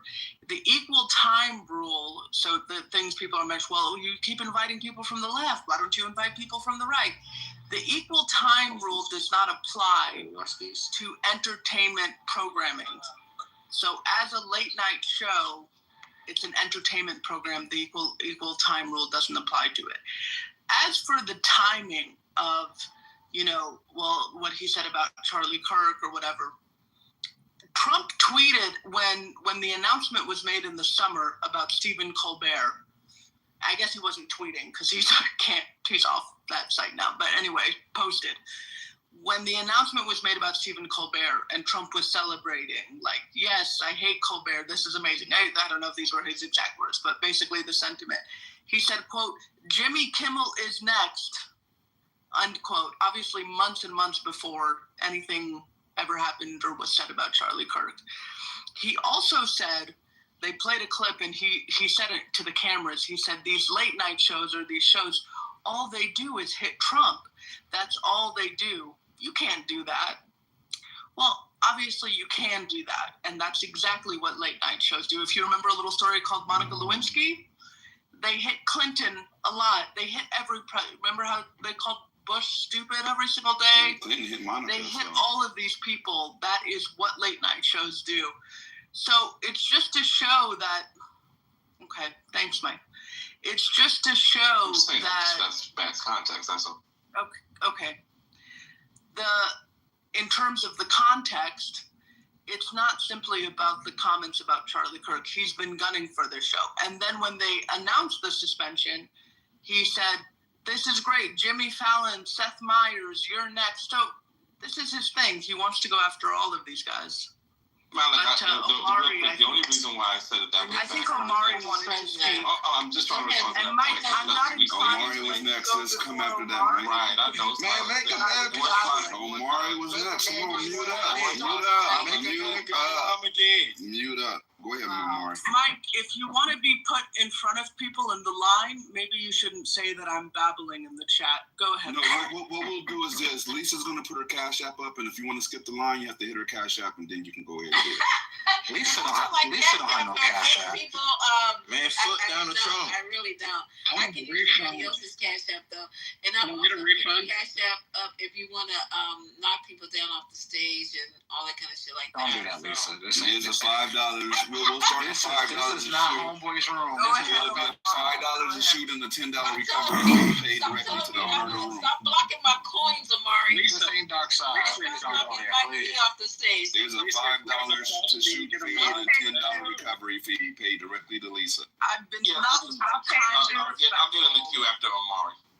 Lisa does plus users, VIP, get one badge also. Oh, definitely plus members.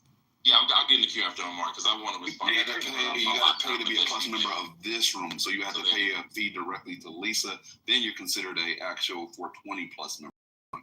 Okay, go ahead, Omari. All right, so there's a couple of points I was taking notes on because I don't want to be rude. Ashton, one, what you're seeing right now is something that was going on a decade ago almost. So I think possibly, Ted Cruz, the senator that you mentioned, has talked about the Russia collusion hoax. I think you might want to go back and listen to his videos. 600 days plus, a man was under investigation, which basically destroyed almost the first 2 years of his first term. Think about that. He was told that he was a Russian. Not anyone on this stage. I don't think anyone on this stage had it. They had you guys were putting beer cans of something called Molar time. Everybody had Molar time. Like FBI is gonna come and take this man in handcuffs from the White House, and you pushing that, and everybody believed that bullshit. ABC, CBS, NBC, MSNBC. 2 years. He lost the midterms because of that. Because he was a Russian asset. So please don't tell us about what's going on now, because we don't want to hear that shit. We're talking about what happened 10 years ago. I'm talking about here recently. It ain't no fun when the rabbit got the what. Yeah, that's right. And so now that's not what I'm talking about, brother. You missaid stuff. Hold on, can I finish? I took notes. You can take notes and respond back when I finish, respectfully.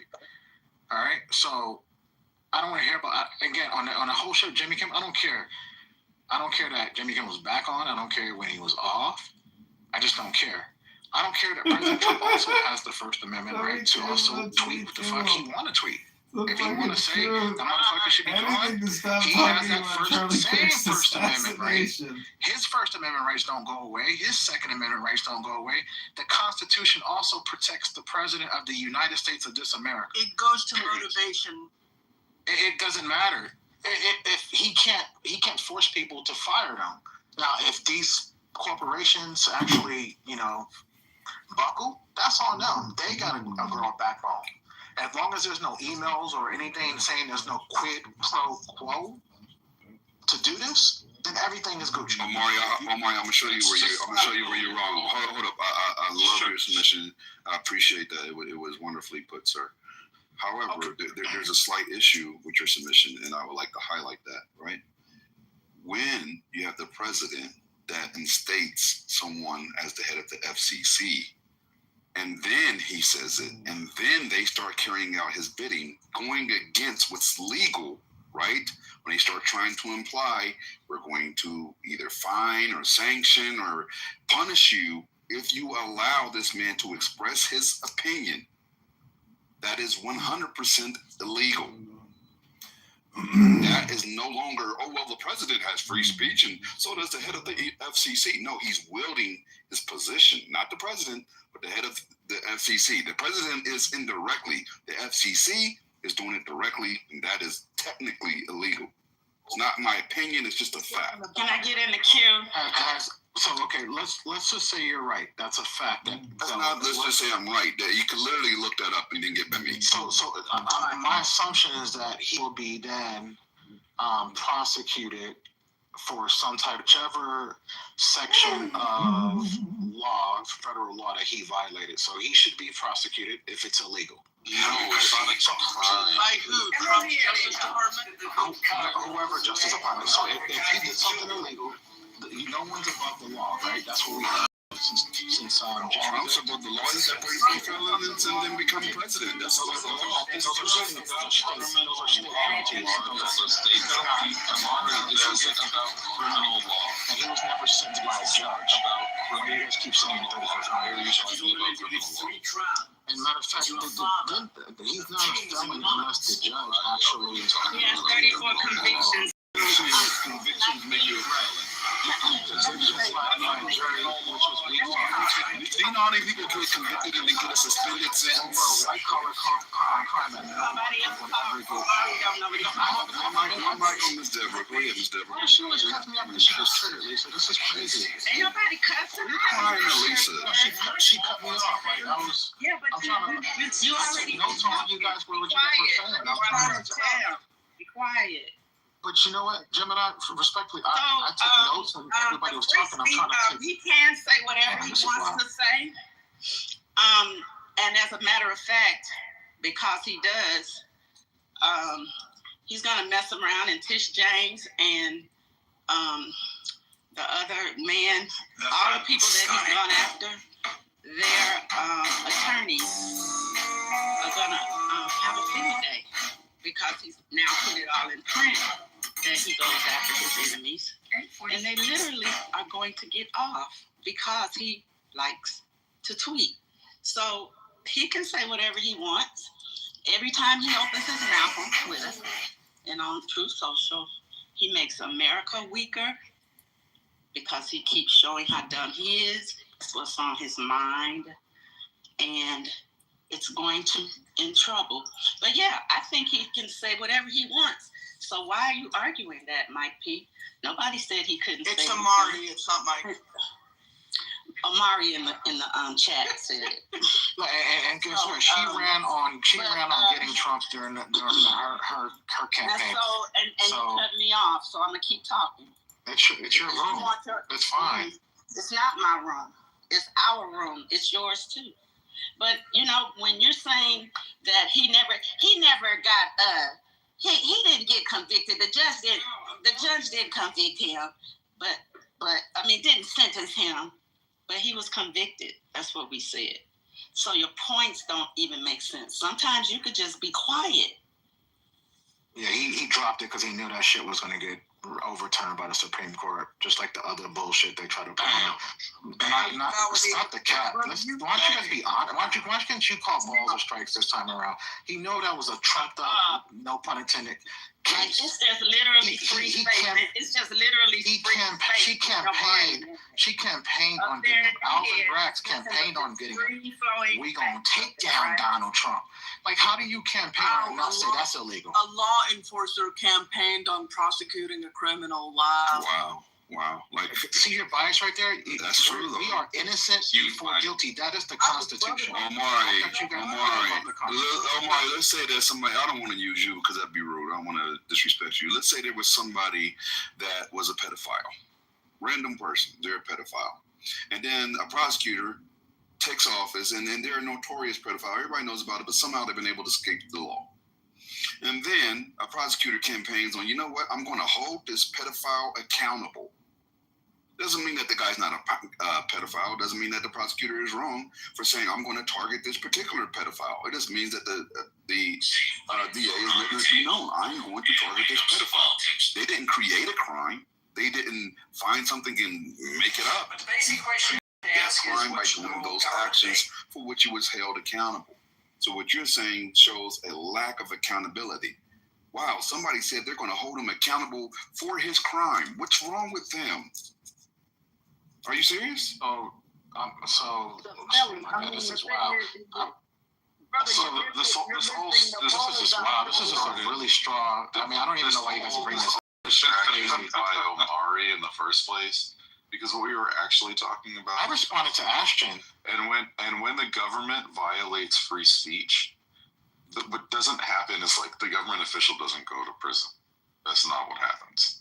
Like what happens is that there's a ruling by a judge that says that this person's free speech rights or whatever constitutional right has been violated, and they say to the person who's violating those rights that you need to stop violating those rights. And in some cases, there's some kind of action that then happens above and beyond that, right? It could potentially be remuneration, right? They may get some money. They may get their job back. There's different things that can happen when your rights are violated. What doesn't happen is someone goes to prison. Like, for example, there was one of the ways that Biden tried to, provide student loan relief. It went through the courts. It was decided in multiple directions and ultimately decided that one of the ways that he had tried to provide student loan relief was actually illegal. And so he needed to not do that. And he didn't go to prison just because he was wrong. And he actually tried to do it again, even after they said it. You guys need basic civics to just understand how the law works. And you keep talking and then you shift it to something completely different. Now we're talking about the 30. Because you made a statement and then you didn't even justify your statement, and he still tried to do it after the Supreme Court.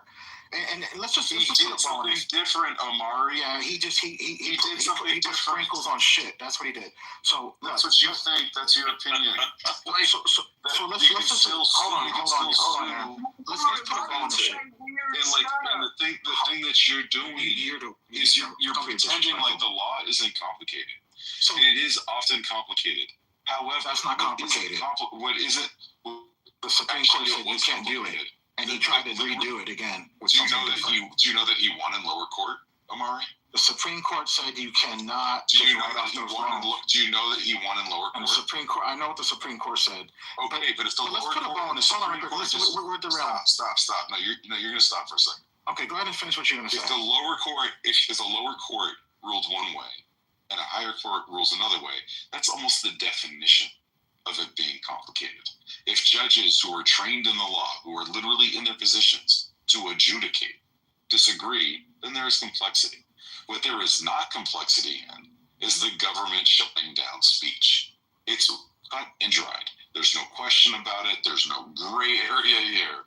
This is a gross violation of free speech. And the idea that you're dancing around this just either shows A, that you're ignorant, or B, you're disingenuous. Okay, you went back to free speech. I'm going to put a ball on this. You guys have been on this app for a while. Saying the same thing. Everybody's been on this app. And guess what? You haven't beat the man. You haven't beat him. You haven't beat us. You haven't beat him. We beat you. We have to, hold on, let me finish. I'm going to put a ball. I'm going to let Jacob. We beat you 2 out of the 3 elections. We took out Biden in June of 2024. Destroyed him, got him off the debate, got him the fuck out of there, right? Then we beat you in November. So this stupid guy, this guy you call dumb and all this other shit, he beat you guys. Yeah. You guys, it's over.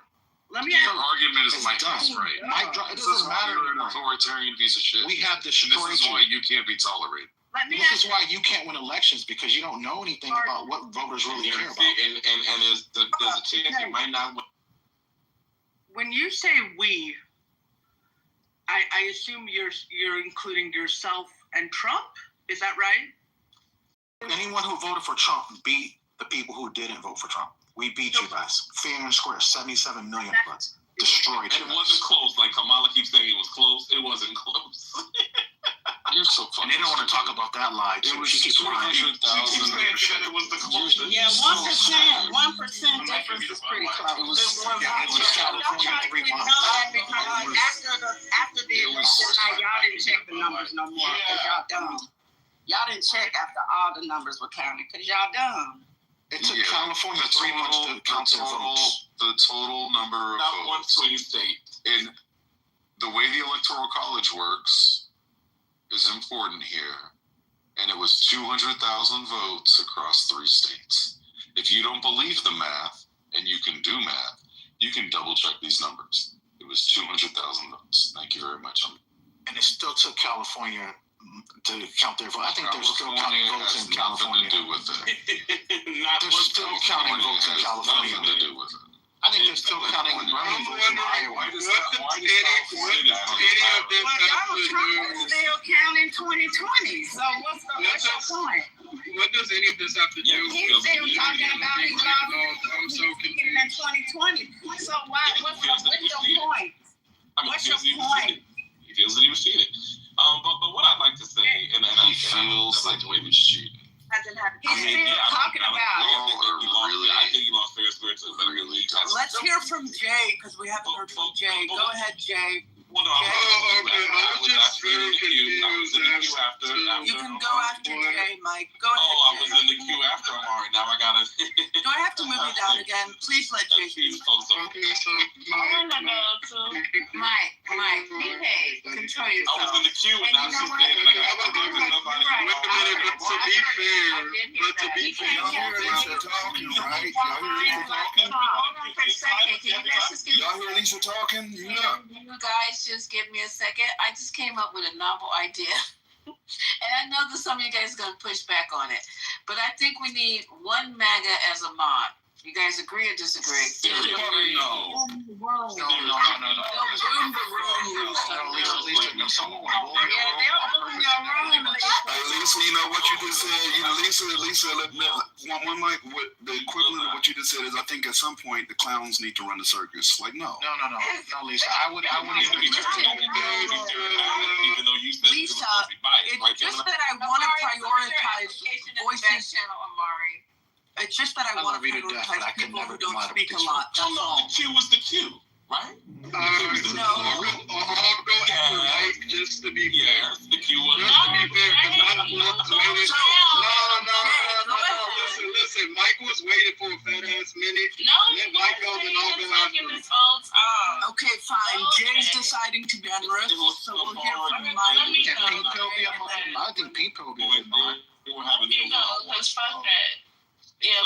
Basically what it is, I would love to be able to just respond to Malak real fast. Again, there's no issues with it at all. But when you spoke about, I know, just mute it up, because I can't with the feedback.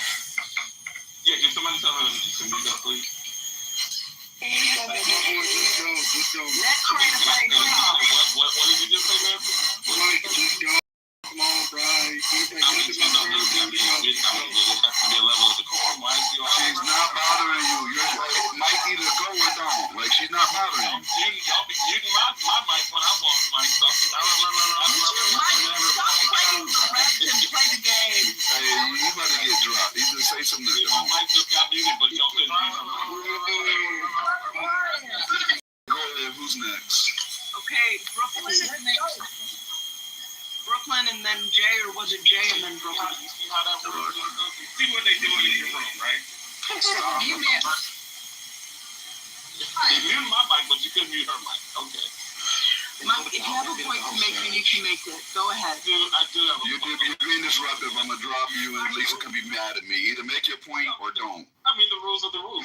Give me a green bean. Okay, go ahead. That's it. Go ahead. Who's next? No, I didn't. I dropped him. Who's next? Okay. Jay. You have to moderate the room and keep it moving. Please go ahead, Jay. Please. Jay, go ahead. Yeah, not you want to hear what Mike has to say. Okay, Brooklyn, go ahead. Go ahead. That's Jay's submission. Let's hear Brooklyn. Just wanted to point out that y'all doing it again. Y'all wait till y'all time with people that don't give a fuck. Like, these people are literal retards. Like, and I'm in the room telling us that we went to we've been open all day. I just have to Can I finish? I know. When you start off telling me that Just like y'all doing it. I didn't say that. I didn't say nothing about your You're doing it again. What am I doing? Just saying that y'all wasting y'all breath arguing with these niggas. Like, just have a conversation with them at the end of the day. That's what we're doing. No one's. Brooklyn. to stop talking to me. Brooklyn, you know I love you. No, please let me finish. Okay, fine. Thank you. Just have a regular conversation with these idiots because they're really not. They're not hearing you out. All I hear is you, Democrats. I guess that's what y'all trying to prove to them that y'all right, and y'all are right, but they don't care, right? So just have to talk and keep moving.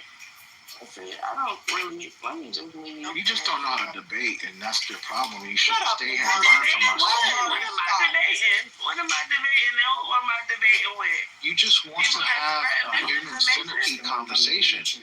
They don't want human centipede in 420. They don't want the human centipede. When you in the White Bears and all of them other rooms, or all of them Republicans, you have a regular centered conversation. I spend 99% of my time in here. 99% of my time. Okay.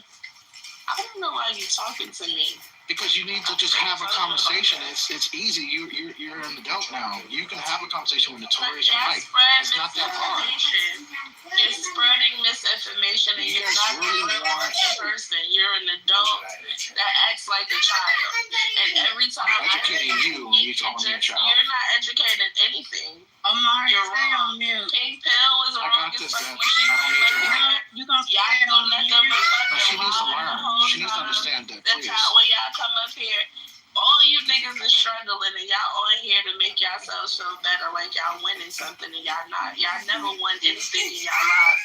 And the closest y'all ever got to winning was an orange man winning the fucking presidency while taking all your rights away. So if this is winning to y'all, then I definitely know that y'all I have children and a grandbaby. I'm winning in life. I don't know.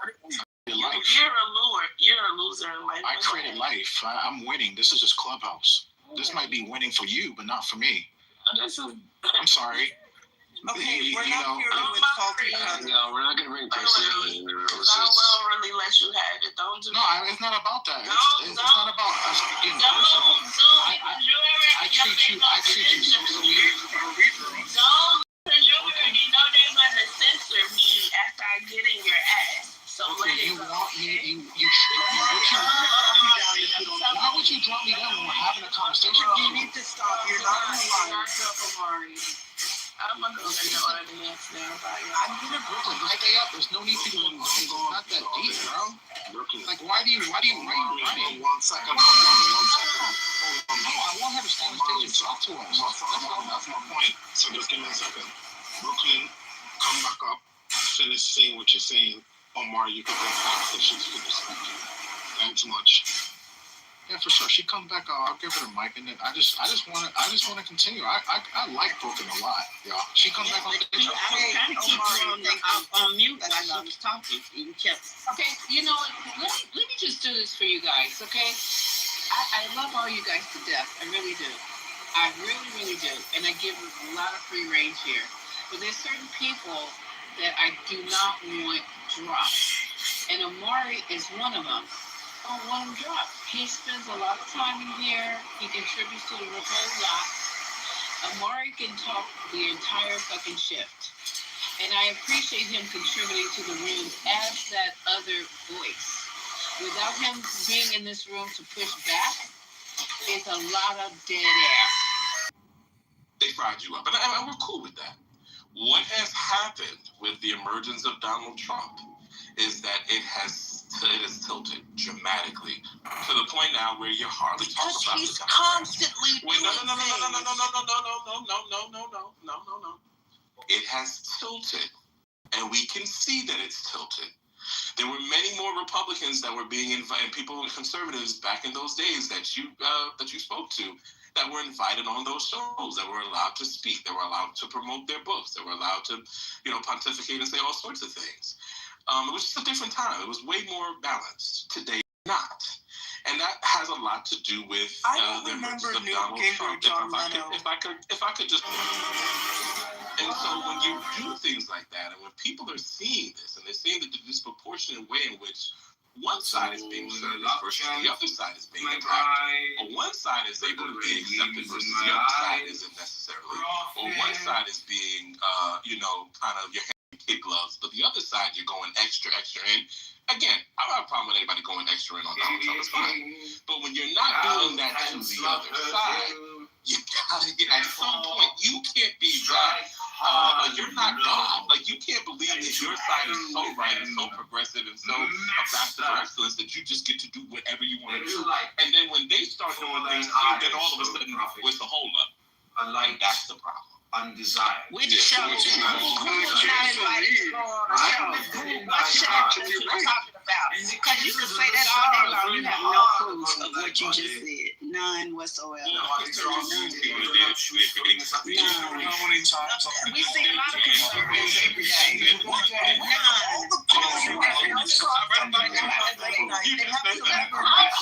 You just talking. You have never any evidence to any submission that you make. You just talk, run your mouth. Okay, so then put something in the damn phone. Give us one. Give us one. I need an example. There was a. Yeah, you might have an example, but Mike don't have one. Mike don't have one. Yeah. Wait a minute. Can we not act like that? Can we not act like that? The MAGAs are the same as conservatives, please? Because they're not. MAGAs up today. No, they'll be like, let me finish, please. When you're talking about the past, I'm assuming you're talking about like around between 2000 and 2016 about when Republicans and Democrats can all go on these little podcast interviews, shows, like that, promote themselves, promote their books, promote their works. It's a very completely different time from then. Even Democrats between 2000 and 2016. And there is no God than me, and my Lord had it. I think you're in the mood now. Therefore, I'm shit. Even the Jay was in the Matrix. Jay was in the Matrix. Oh, okay. With me. Since I am infinite. Fucked up, man. We can't hear you. Infinite stars. Also,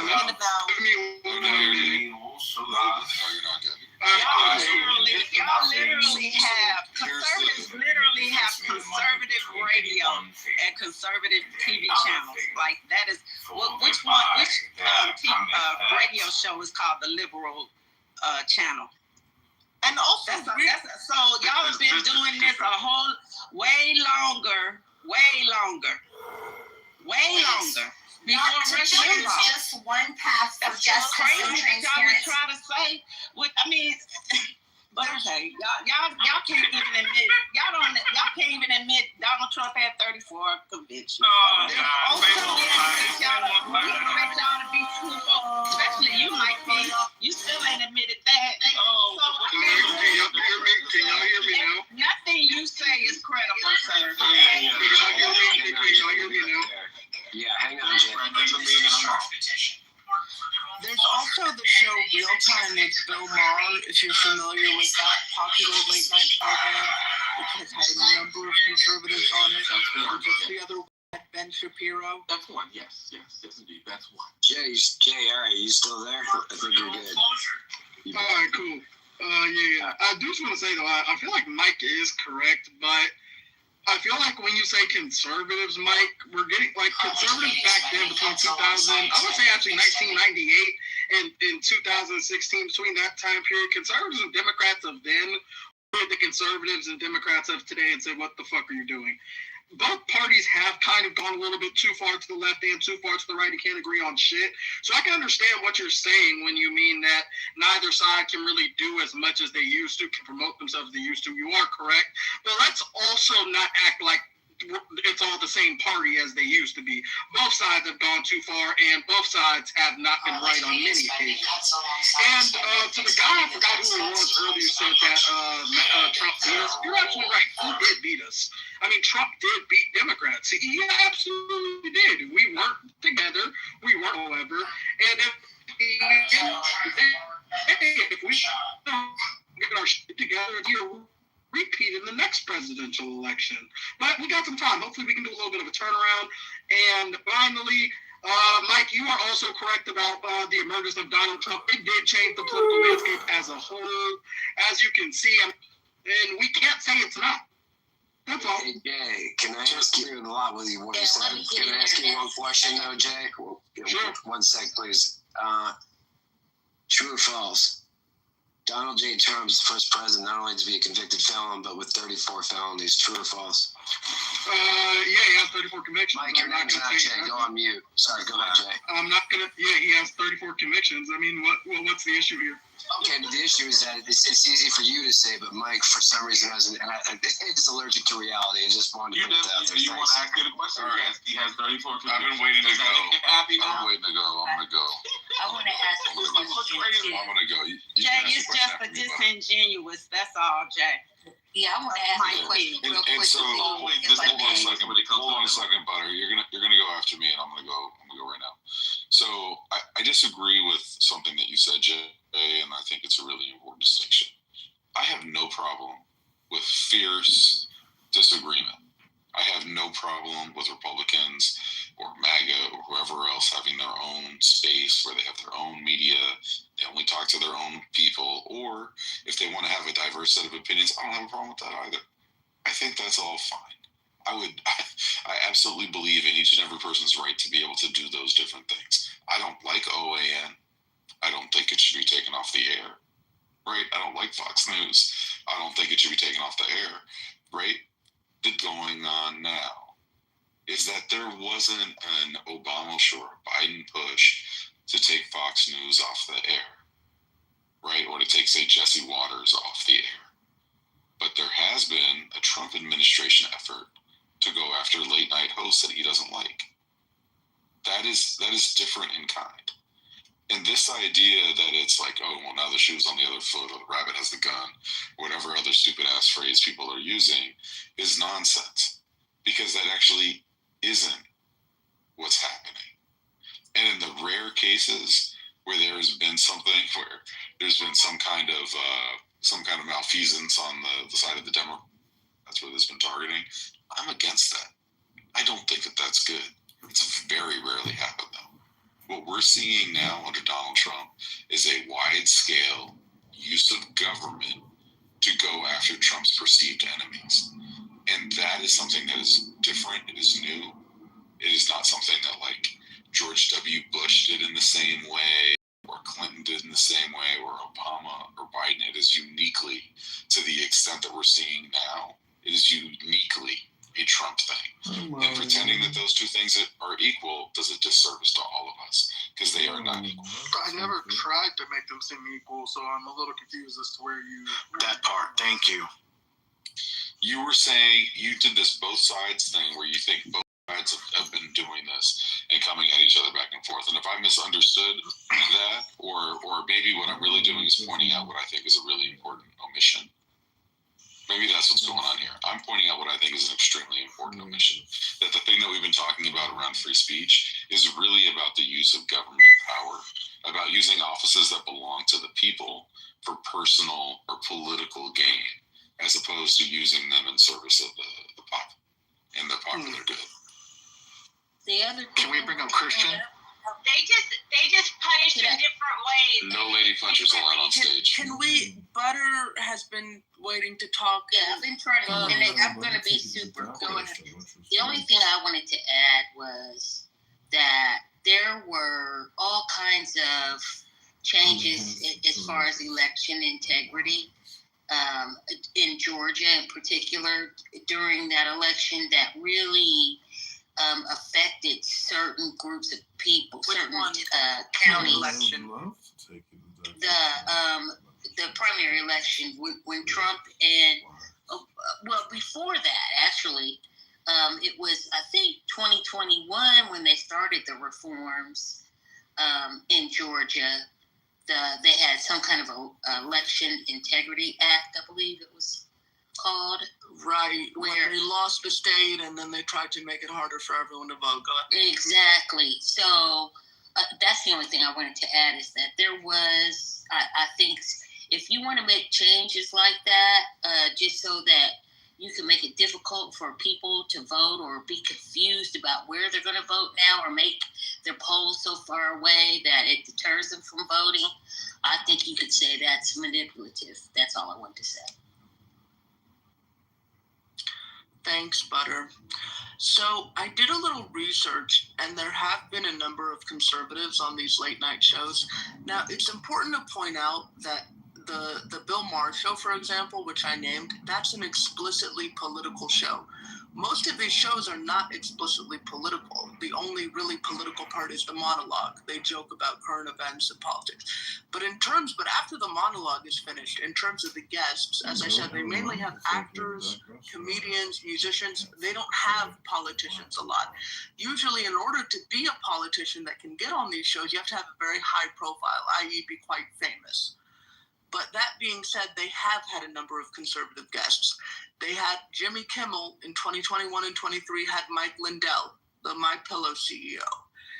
They've had Orrin on The Daily Show. This is all in the past few years. Orrin Cass, conservative policy thinker. They've had Meghan McCain. They've had Ted Cruz, Liz Cheney, Adam Kinzinger. Now, I think part of the problem, by the way, in terms of the liberals, it's not like they've had that many more. They've had, like I said, big names: Bernie Sanders, Cory Booker, Tammy Duckworth, Joe Biden, Elizabeth Warren. But if you're using the same time period, it's not that many more politicians. But I think the difference between someone was saying MAGA and conservatives, it's not really the same thing.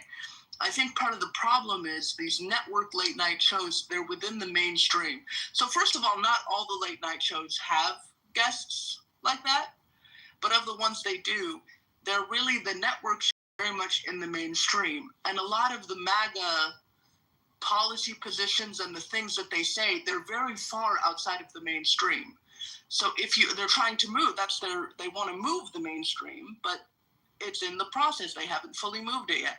So if you want to go so far outside of the mainstream in terms of the things that you back and the views that you have, yeah, you probably won't be brought up in mainstream media as much. That's all I wanted to say. I would say this again, and again, thank you, Lisa, for what you stated. It's frustrating because all we do, I know Mike does a little bit more trolling than most of us. I know TC comes on, he's Mike, you do have to chill out just a little bit. But other than that, we all try to come in. Like, I respect Brooklyn. I think she's smart. I think everybody here is smart. We have, like, for example, Aaron just said one thing, and then I posted an article where we know that they've tried to stop Fox News. Don't hold on before you come off mic. We know that when Tucker Carlson got kicked off, he was laughing. He thought it was funny. So again, let's not act like Jimmy Kimmel has not been Kimmel. I did the B again, right? A lot. Sorry. Let's not act like he did not make fun when Tucker lost his job. Was that a result of the interference of the federal government? I don't know why Tucker got. I don't know why more. I don't know why. We make an argument and you don't respond to the argument. You ignore it. You call it a nothing burger, and then you just repeat yourself. Why would you make someone else an absolutely called it a nothing burger? I did. Oh, but hold on. But real quick, why? I mean, we're just talking. You named about 5 or 6 names. Right. When Bill O'Reilly got kicked off, people were excited. What I'm telling you is that there is parity. That is what I'm saying. It's nothing. And if there's a lack of representatives, I'm explaining to you why. Now, if you want to disagree with that, go ahead. But if you're here to just insult me, well, I guess I have to take it because it's. I didn't insult you. I just said that whole thing. You said I'm babbling, and I said nothing. I said that statement wasn't a nothing burger. I didn't say that you weren't smart. I never said that you were unintelligent. I never said that you weren't smart. I said that particular thing just didn't really, because again, at the end of the day, it doesn't usurp my point, which is there is a disproportionate amount of people that are on the left and are invited on the platform. No, it wasn't him, Debbie. It was Malik. He didn't say nothing about me. But I'm just saying, I haven't even said nothing, and you guys are calling me out. I'm just over here sitting down doing what I got to do. You guys are having a good time. You're in the room. No, Never deny that. You do your homework. Never say Do your homework. But Malak, you just went over what I just said. You went straight to Mike, right? Let me respond to you, Amari. No. You can go. No, can you go after her? What you said was Jimmy Kimmel left when Tucker Carlson was taken off the air. Is that right? Yes, he did. Yes. So what I'm telling you is, you're saying, see, it's the same thing. It's not the same thing, because that wasn't because of the federal government. If Jimmy Kimmel got bad ratings, or there was a petition from the public to take him, or under any other circumstance, and everyone on the right laughed about it, that would be one thing. That would be fine. I mean, maybe some of us wouldn't like it, but whatever. The difference is the government went after him. That is what you have to deal with. After an assassination, you're trying to talk about something where it's an assassin. A person got killed in front of millions of people. You're more upset about Jimmy Kimmel than you are than someone got assassinated. I'm not upset about Jimmy Kimmel. I'm upset about the First Amendment. That is wild. That's about the because somebody got killed. Niggas die every day, B. That government doesn't care about assassinations because they were all popping jokes when the Minnesota's one got assassinated. They all popped jokes when they got assaulted. When they I don't know anyone from that was popping jokes. So don't give me that fake bullshit that we're all so concerned about these. Oh, nobody was violent. It was an assassination now. Can you find where Tucker Carlson, or where you find anyone else that went on TV, or someone that went on TV, like Gutfeld or somebody? Mike Lee was. I'm talking about a TV person. I'm talking about a TV senator person. A big deal? Is a senator more or less important? Can we keep it equivalent to like Jimmy Kimmel? We're talking about a talk show host. This is fucking insane. You want to talk about a senator? We're talking about Jimmy Kimmel. Why do you see how you move the goalposts? You do this all the time. You say I do this. You're talking about somebody with more power than Jimmy Kimmel. How dare you? Because we're talking about Jimmy Kimmel right now. This is literally someone of greater import. Like, what? Okay, we can go to politicians next, but can we stick to one? I want to actually respond to what you said earlier about the your supposed examples of things that went down. Now, there's only one thing that you've said, which I think has merit, and I do think it has merit, which was the Obama administration potentially, and keep in mind, potentially, I don't actually believe they ever went through with this, trying to exclude Fox News from some kind of like pool. I disagree. I don't think it's something that should be done. Like, I don't think that's a good thing. So that piece, I think, has some credence. That said, even that is actually not a violation of free speech. It's just a violation of good practice for a White House in terms of transparency. Like, it's not actually a free speech violation. Why can't you say it's first wrong? Why can't you just say it's wrong and then we just move on? I literally just said. Yeah, but why do you have to like add the extra to it? Because let me explain to you why. Because the law matters, the Constitution matters, and if we're having a conversation about free speech, we're talking about the Constitution and the rights that it confers. And if you move the goalposts so that it's not about the Constitution anymore, that's a meaningful difference that I'm going to point out, because if we're talking about when someone is violating rights or not, it really matters. And again, the point that I've been making is that what Donald's administration are doing right now is different in kind. And that he deserves the label authoritarian is because he is violating the Constitution, which is our founding document that we all agree to live under as citizens of the United States of America and permanent residents. Everyone else is here. So that is the point. And you keep trying to draw equivalences that's not there. And I've already said, I don't think they were there with George W. Bush. I don't think George W. Bush did this stuff. You know who Lois Lerner is? Do you know who Lois Lerner is? Does anyone on the stage know who Lois Lerner is? This is the IRS lady. And what happened with that? Who knows? Was that constitutionally? Was that being considered democracy?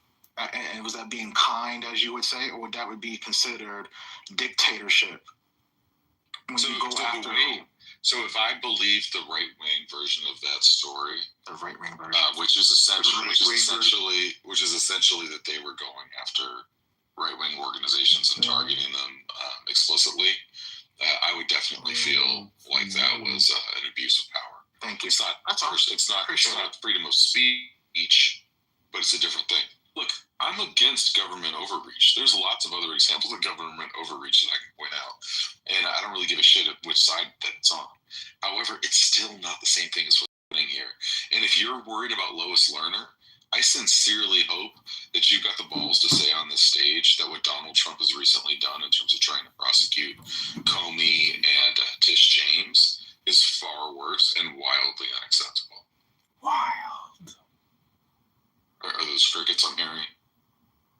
I'm sorry. I was. No. Yeah, I agree. Go ahead then. Sorry, you agree? Okay. Okay, yeah, we can agree with that, right? I give you more credit than I give to someone like Mac Boomer. I appreciate it. No, you don't have to throw Mike. But the difference with Mike, when Mike comes here, Andrew, he's not coming here to have an agreement.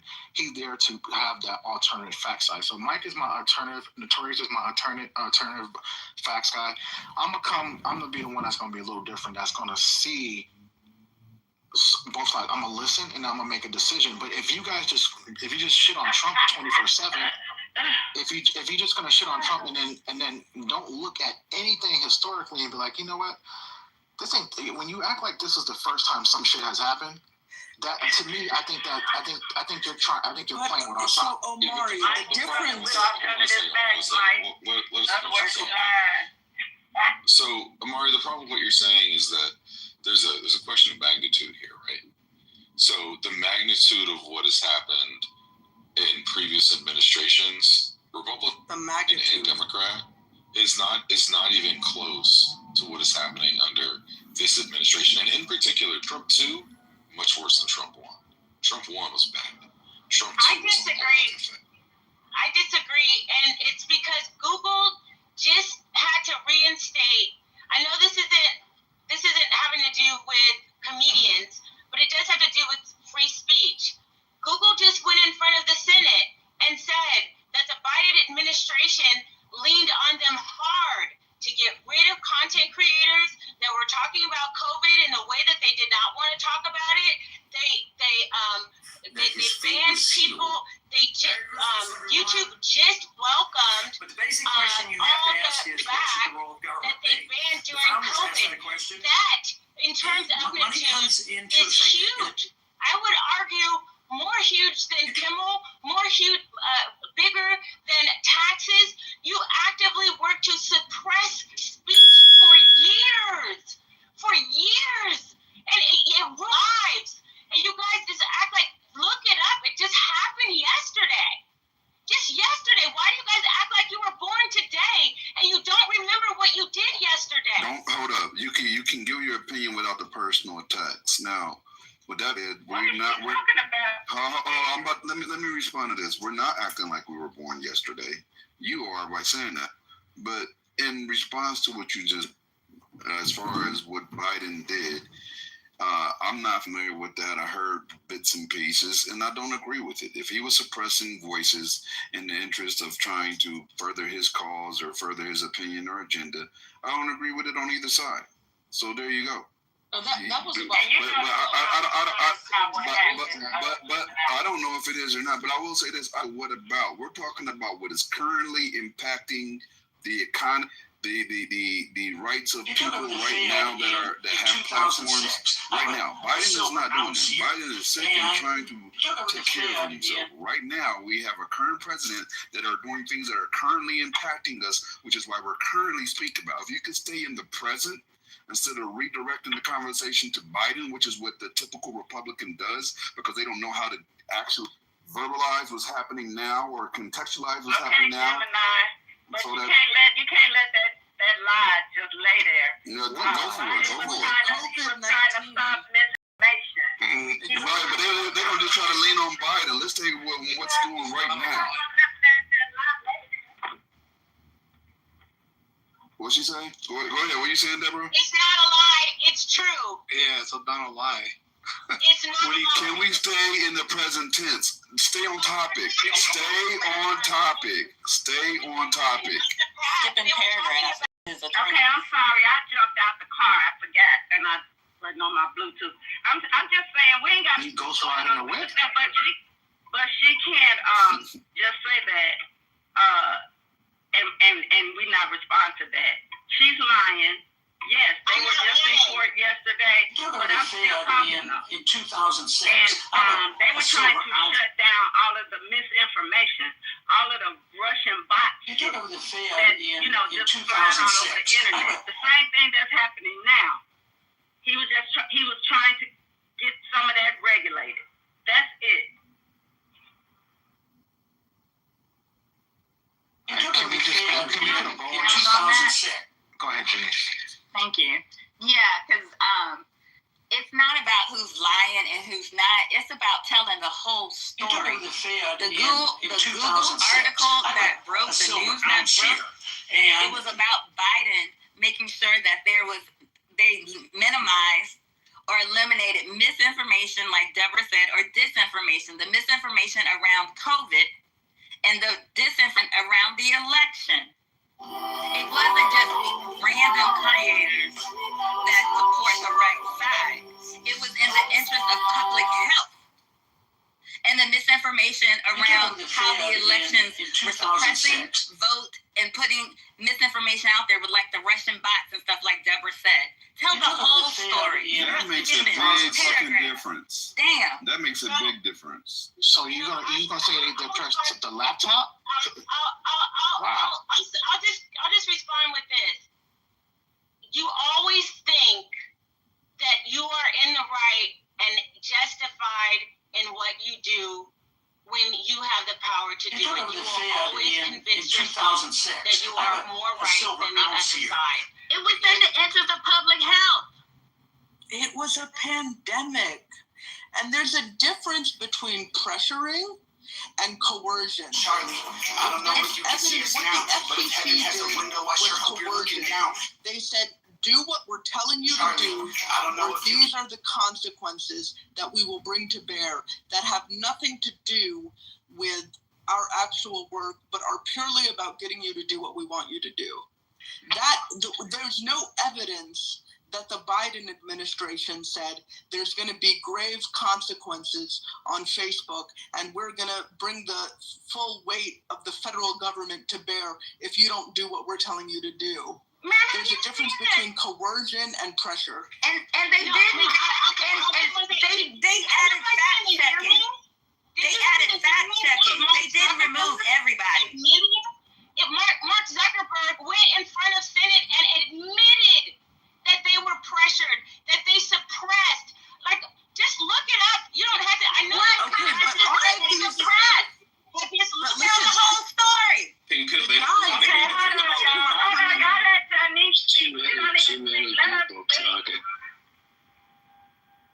the fault. Y'all keep skipping the context. It's the content that they suppressed. It's the content that impacted public health. It was the misinformation, and they didn't remove it all. At the point, they acquiesced and put fact checking in place. That is correct. That's exactly what they did. It's useless to actually talk to these people about these things because they're always going to try to draw equivalences to what you're doing because they pre-rationalize that what you're doing is as bad as what they're doing. The nuance or the context doesn't matter because that takes your actual brain, using your actual brain to decipher out the information or actually knowing the information in order to make a fair comparison. But damn that. I pre-rationalize that you do wrong stuff too. So I'm going to say that this is wrong stuff without any of the context, without explaining the entirety of what you're talking about, just so that I can draw an equivalence and say you do stuff too. That is the simplicity of this degeneracy. Yeah, you never take. And there's something else that's important to point out here. There is a difference between having an or else attached to things and not having them attached to things. If a public health official calls you and says, we believe that, you're a vector for misinformation that's leading to the deaths of people or the potential deaths of people, we think you should take this down. That's very, very different than someone saying, you need to take this down or else you're going to face sanctions. That's what I said. There's some other business. There's some, oh my God, fucking A. It is different when the government wields its power to force you to be coercive. I have not seen any evidence that they have been coercive. If you have that evidence, that it's not just them saying, we think you should do this, but actually, if you don't do this, we're going to take X action, please provide that evidence. Oh my God, that's crazy what he just said. Can you believe he just said that? If they went into the Senate and said they felt pressure, if they said they felt pressure, this is the most crazy thing I've ever heard. Feeling pressure is not coercion. What the fuck? What are we doing? When the American government tells you to do something, you do it. By the way, they didn't do that. These are all Listen to the damn Senate. Can I speak? These are all the same tech guys that we saw at the inauguration, kissing the ring, wanting to work with Trump, wanting to have the Trump administration smile upon them. So the fact that they're coming out now and saying something that is very helpful to Trump and aligned with the MAGA agenda, I have to question their motives. So we'll get into conspiracy theories now. That's not a conspiracy theory. They're doing it for the money because they don't want to, because of the regulations. But again, it doesn't take away from the point that the time and what was going on throughout that time. Just like when you brought about Bill Clinton and everything, and the time, what was happening, what was the time of the country, what was happening at that time. But again, if we're going to, it was a pandemic with millions of lives were at stake. Millions of lives at stake. Every single time that we bring something about the Democratic side, you just want to sweep it under the rug, and you just want to say, oh, well, they. And then you want to be emotional and say, like you guys did things too. Yeah, you see, that's the whole point. Like, that's exactly what you just said. We're the ones that don't take accountability. You guys have not once, and none of you guys don't take accountability. None of you. So they do. For the cancel culture, the two guys started. Let Quinn speak. You guys speak. You guys said that one mic on Quinn. One mic on Quinn. There you go. It's very obvious. I mean, to anybody with half a brain.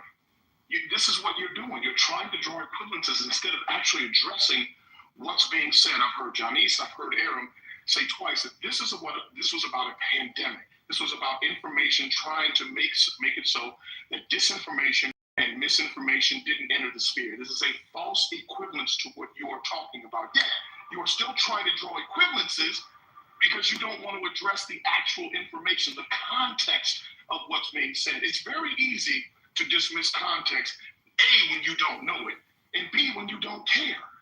Because it doesn't matter. The whole point of it is to say that you do wrong stuff too.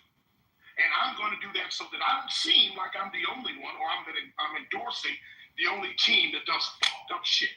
And no one here has said that there's not equivalences, that there aren't some. We're saying that this isn't one of them. And you keep trying to draw equivalences, which makes you look less credible for every other argument you make, because you can't even admit when this is not that. So stop blaming Trump for everything. Stop saying this is a crisis. Stop using words like that. Don't use crisis word. He doesn't understand the difference between equivalencies.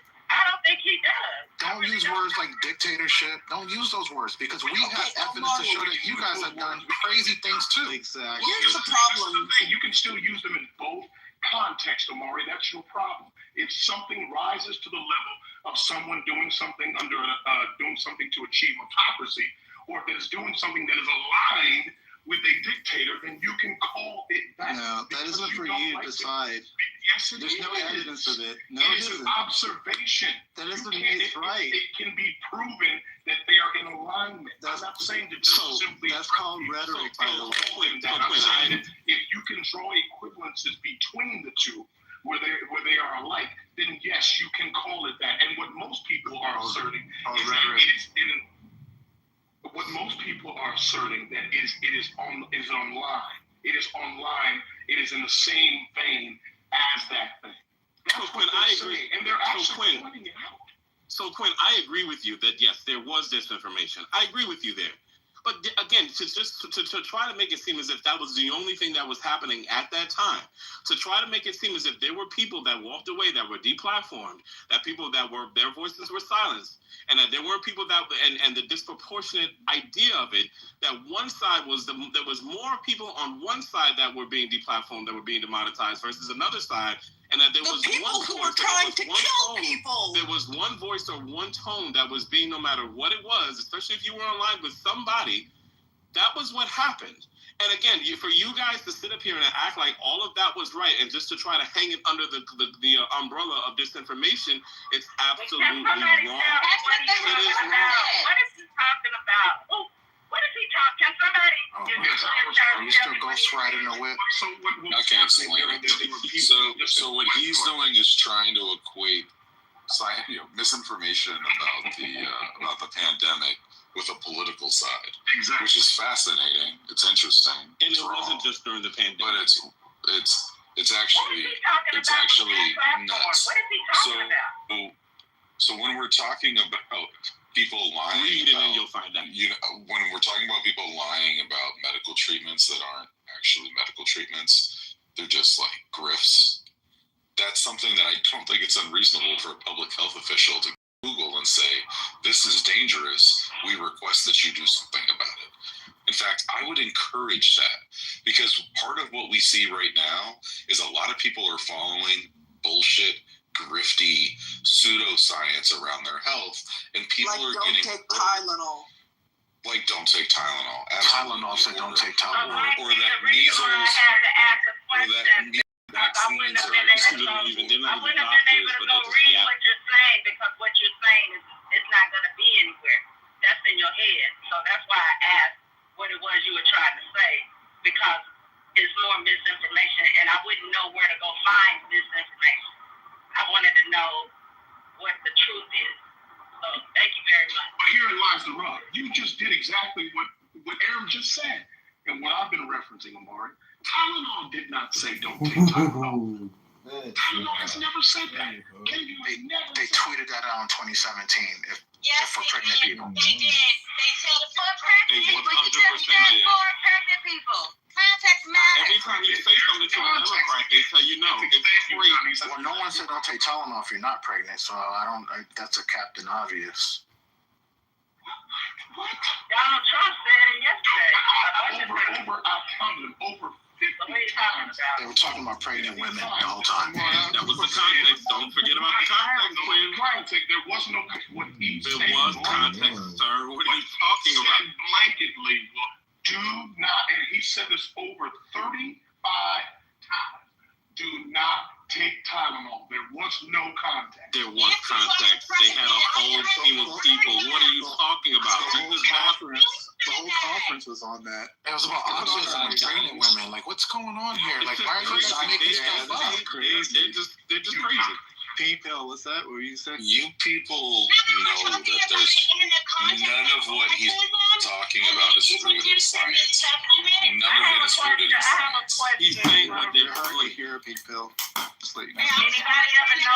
Can anybody name any other president besides Trump that has been on stage to talk about medicine and what I mean, there was a whole ACA passed. I don't know. Sure. Did you hear my question? But did you hear my question? Yeah, we heard it. So that's your problem, Omari. That's why Lisa like you on stage. You content, but right now you terrible content. Anyway, let's ride the whip. What I said, my question was, can you name another president besides Trump that has, acted in the stead of a doctor or an authority, although RFK is not one, but do what he did. Can you name another president who's done that? That's my question. I think probably Ronald Reagan and George Clinton during the AIDS era. They did that a lot. George Clinton? Okay, what did they say? Tell me what they, so you name one. What did he say? Because I don't want, that's what y'all do. You can throw out any president. What did he say? Ma'am, go on mute and find what he said and come back and tell me, please. I'm driving. I can't do that right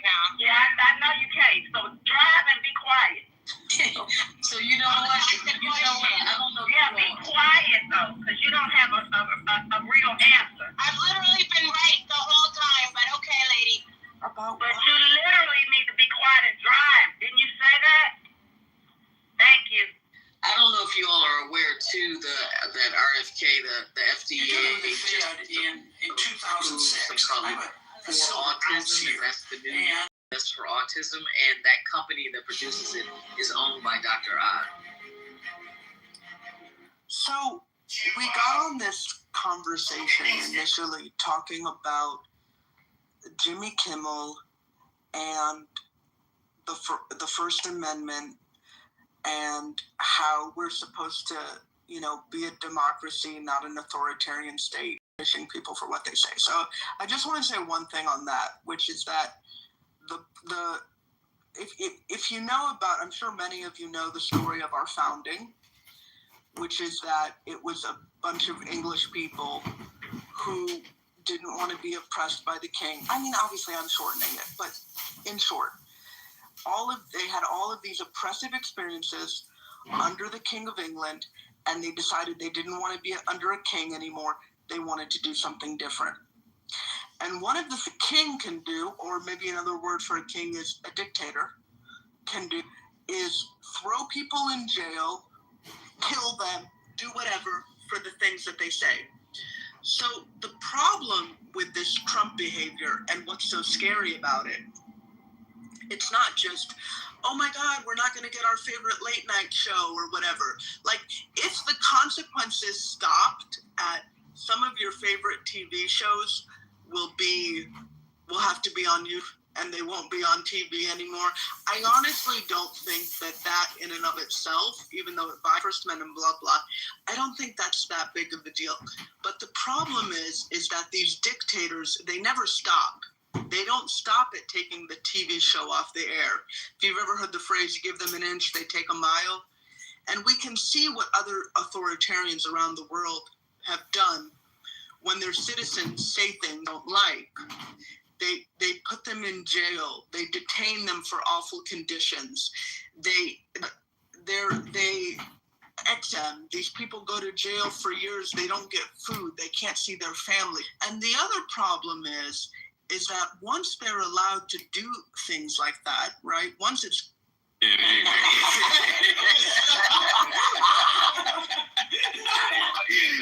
he's not lying. Yo, lying. You hit that on the nail, nigga. I said I did my part. You got to the rest. But nah, I did. I 3D printed one, but I ain't for buying shit I could make for real. Oh, you a 3D printer? Yeah, I think I got a vase somewhere around here. But y'all right, I'm gonna go buy a vase. Y'all right, I shouldn't have made fun. Brother, you go to one. You go take that. It's all right, bro. No, but that is a problem. Every time I buy flowers, I say, "Damn, I gotta buy a vase." I put it in a fucking These cats. I should have left this little nigga out on the street. But cats gotta go. Bro. Yeah, I got two cats and a Doberman. Damn, I ain't gonna lie, bro. Having cats in the house is unhygienic, bro. They stink, bro. But I ain't gonna lie, I can't talk, Eric. I had a fucking rabbit. Nah, that's gay. Wait, rabbit is gay? Y'all want to see what my pig looks like? A rabbit is gay, Trini? Yeah, I think that is kind of gay. Yeah, what you mean? Of course. You got a rabbit? You guys are out of y'all fucking mind, bro. Name one hard nigga. I'll find them. What you mean? 50 Cent. I guess I get what you're saying. Oh, fuck. Nigga said 50 Cent. That nigga was cool as shit. He was stuck. What is you talking about? Wait, your rabbit was named 50 Cent? 50 Cent. How you named your rabbit 50? My rabbit was corn. I don't know what was up. It was girl. A white rabbit. That little manipulative, gentrifying little fuck. He wasn't white. He was she was gray. Close enough, nigga. That's on the spectrum of white. I buried her early this year, man. That nigga had a white bunny. For sure. Was you crying, nigga? I know you was. I ain't cried, boy. My kid cried. I'm glad he dealt with that. What did you say when the rabbit died? I said he dead. He going here and coming. We got dinner tonight. Y'all remember when I came in here? And I told y'all, I said, one person was like, oh, I shouldn't have did that. I shouldn't have told him that. Because the motherfucker was like, oh, he's sleeping. I was like black people. Oh, I do remember that. I said, you remember that? Yeah. And I said, he not sleeping. Oh shit.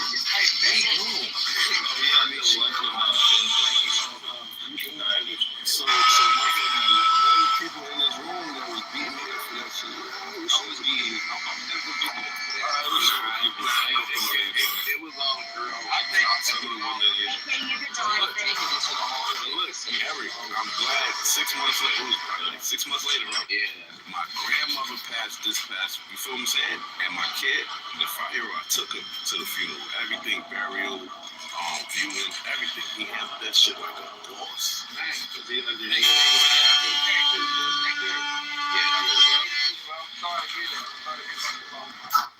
Yeah, I took a little bit of the other week. Appreciate y'all. Everybody's birthday that she Bayesian woman. She claimed Trinidad, but she's born. And she got my mother and her 5 brothers, all her kids to the States. She worked in Venezuela. As a nurse, she speaks fluent Spanish. She moved to the States in the... Who was this you're talking about? My grandmother. My early 60s or the 70s. She moved she was up here before that, but she moved all of the kids up here. So yeah, she was a strong woman. Too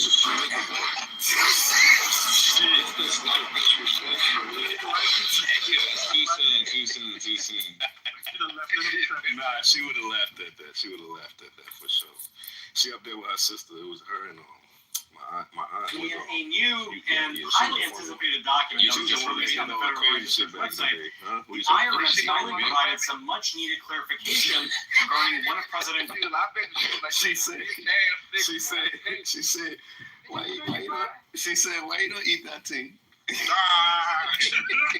She's Jamaican.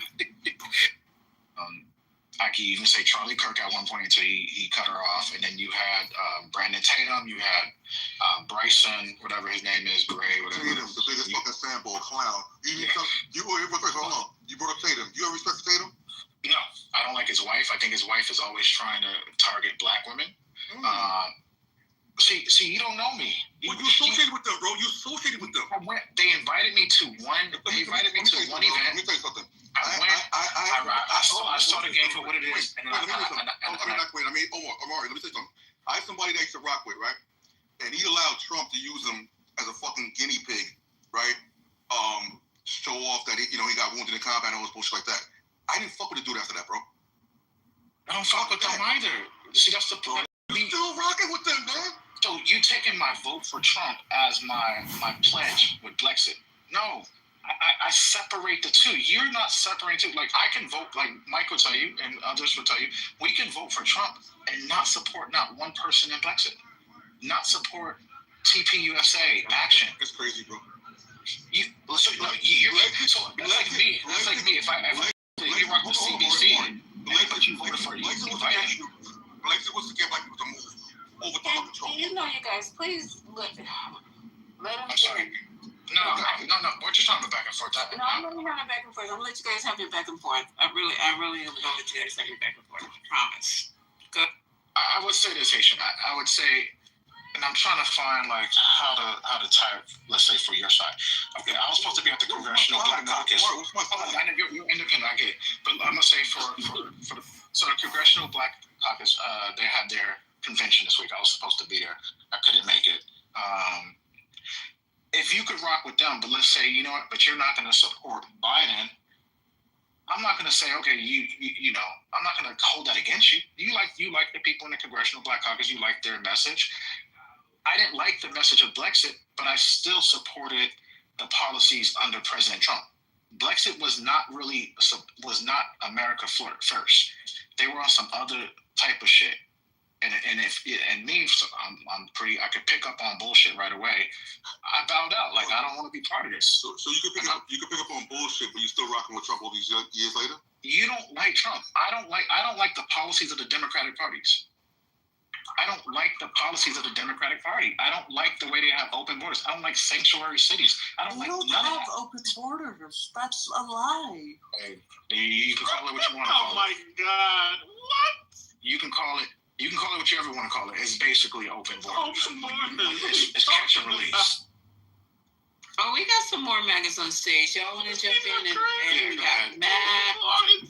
We got Notorious. What happened to Pink Pill? Well, thankfully she left, so we should all thank God. Maybe she was thrown out the room. You know how that goes. Nobody threw out the fucking room. Wait, what did you say? Stop. Let me put your picture up. Let me put your picture. This is the hate that we're talking about. This is the hate that we're talking about. And the doctor hated. We're not gonna do that. I never told you have rights to put my picture up. That's not this kind. Look, it's not. This is not this kind of room, you guys. We're just having a conversation. Okay, this is not this kind of room. We're just trying to have a conversation with other people who have different opinions than us, with different viewpoints than us. And once again, we're not here to change anybody's mind. We're just here to have a conversation. That's it. That's all we're here for. So if you want to, whatever you guys want to do as far as the way you think, the way you vote, that's your own private opinion. That's what you do in the privacy of the voting booth and in the privacy of your home. But when you're on the stage and we just want to discuss things and throw out some current events and discuss them, that's what we're here for. So, is there any other break? You guys done with your Scrabble? I have a question. Oh, go ahead. Can I just ask one thing? Haitian, we're good. But Haitian, do you respect the fact that I don't like open, that really bothers me? I'm done. I told you. I don't offend anybody. I'm done.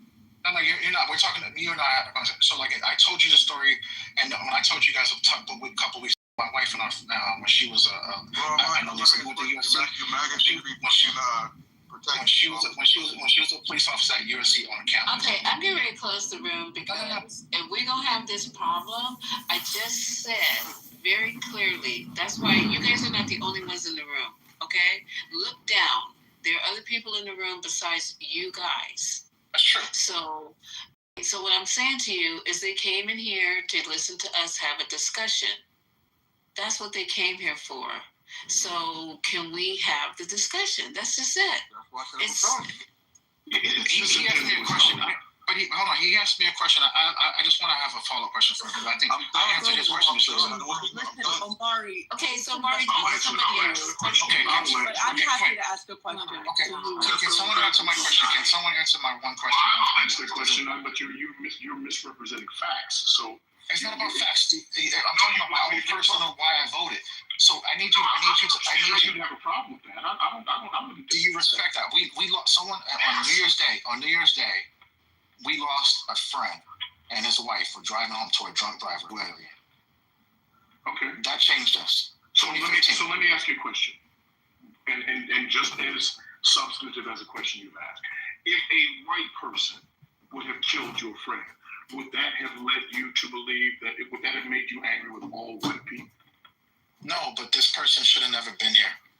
Well, what I'm saying is what difference does it make if they were here? And I understand the nuance, so I'm not being facetious. I'm saying that because this happened with an illegal immigrant or supposedly an illegal, and I'm going to take your word for that. If that happened, why does this mean that? Does this mean that this is the pension of all illegal immigrants or all immigrants in general? Of course not. I'm not going to paint that story, but that was that. You gotta understand that made us angry. I completely understand that. I'm not just. They had a daughter, they had a 15-year-old daughter who had to go live with her aunt. Understood. And uncle. And so it was very personal to my wife. Again, I know Lisa. She graduated from USC. My wife was a USC police officer, campus police. So he was also a campus police officer. Understood. What I'm asking you is that this has shaped your belief about immigrants in general, whether they were supposed to be here or not. I got another story. I used to live in Azusa, California. I don't know if Miss Susan in the room. Miss Susan. I used to, when I went to 7th grade, let me tell you, these Azusa 13 cholos, You walk by, they would come out and ask you where you from. All these motherfuckers come up and try to and then I used to play the band, I used to play the trombone. So I had to always keep the little mouthpiece from the trombone in my pocket. So if I had to go hit somebody, I had to knock a motherfucker out.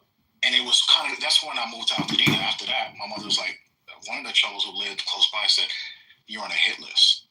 Because I used to be a dancer. I used to be at the skating rings and shit like that back in the day. Yeah, it was called the Bozak Tribe. That's another whole another story. I used to be a good dancer back in the day, but yeah, we used to battle. And then so I beat this guy in the battle at the skating rink, and they wanted to fight. Now I was on this list to get killed by these cholos. All that shit all adds up to people while we're sick of this shit.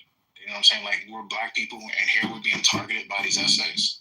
But Omari, you sound like when white people talk about harm that's come to them or their communities vis-a-vis someone who was black, and now they think that there's, the cops are just so easy on these black people, and we need more policing of black communities, and these people should have been in jail, and that's what you sound like to me.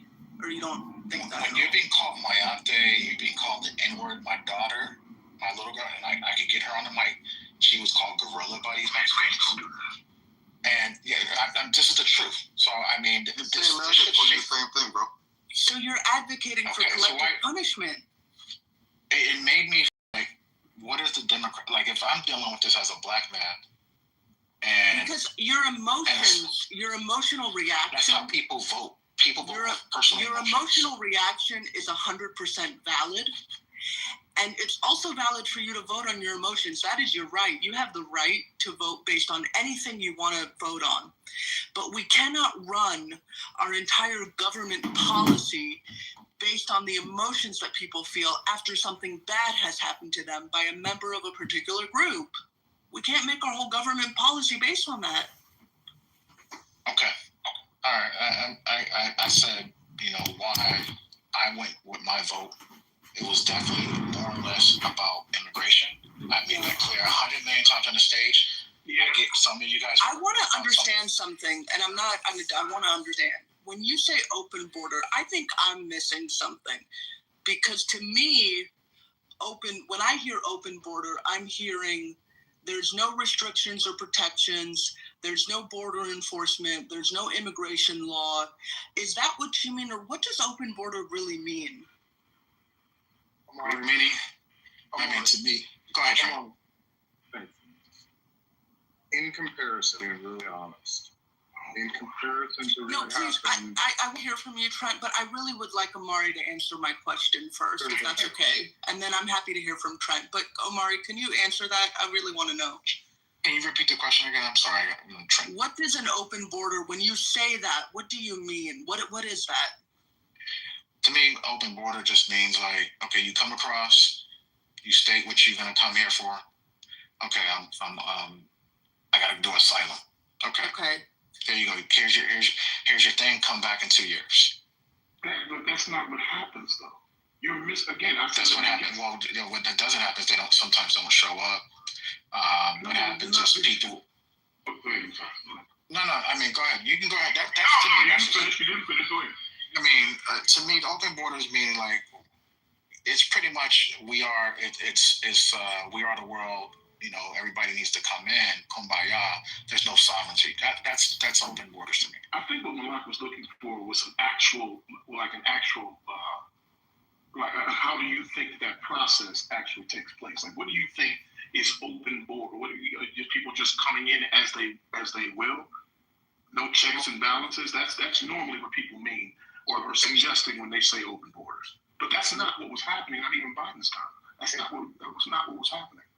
In comparison from 2020, or it's really 2022 after COVID to 2024 to today, the term open borders would be accurate. Now, it is a bad term to use because it wasn't like you could just go across. But we were having 150 to 200,000 encounters a month on the border. Encounters are not people coming over. That is correct. That does not mean that everybody just came across. But last month, I believe we had 5,000. So the difference between and the people, even the accounters, to my knowledge, the Trump administration says nobody was admitted, which I believe. I don't think they have admitted anybody. So in comparison to bad term, it is accurate to say that things on the border are night and day different between the Biden administration and Trump. But you think that's a good thing? No. That we're having less encounters. Oh, that we're having less encounters, absolutely. You think that's a good thing? Yes, absolutely, without a doubt. So you acknowledge what that actually means, even though we don't have people try, because that's what encounters mean. People are trying to get through. It's just that they were getting through. It just means that they were trying to. So that less people are actually trying, because we have a lunatic who's in office who's making the country less attractive anyway. At least in certain regards, that is. So that's better to you. Encounters means can mean caught or released, or could mean they walked up to the border, surrendered it, and turned it asylum.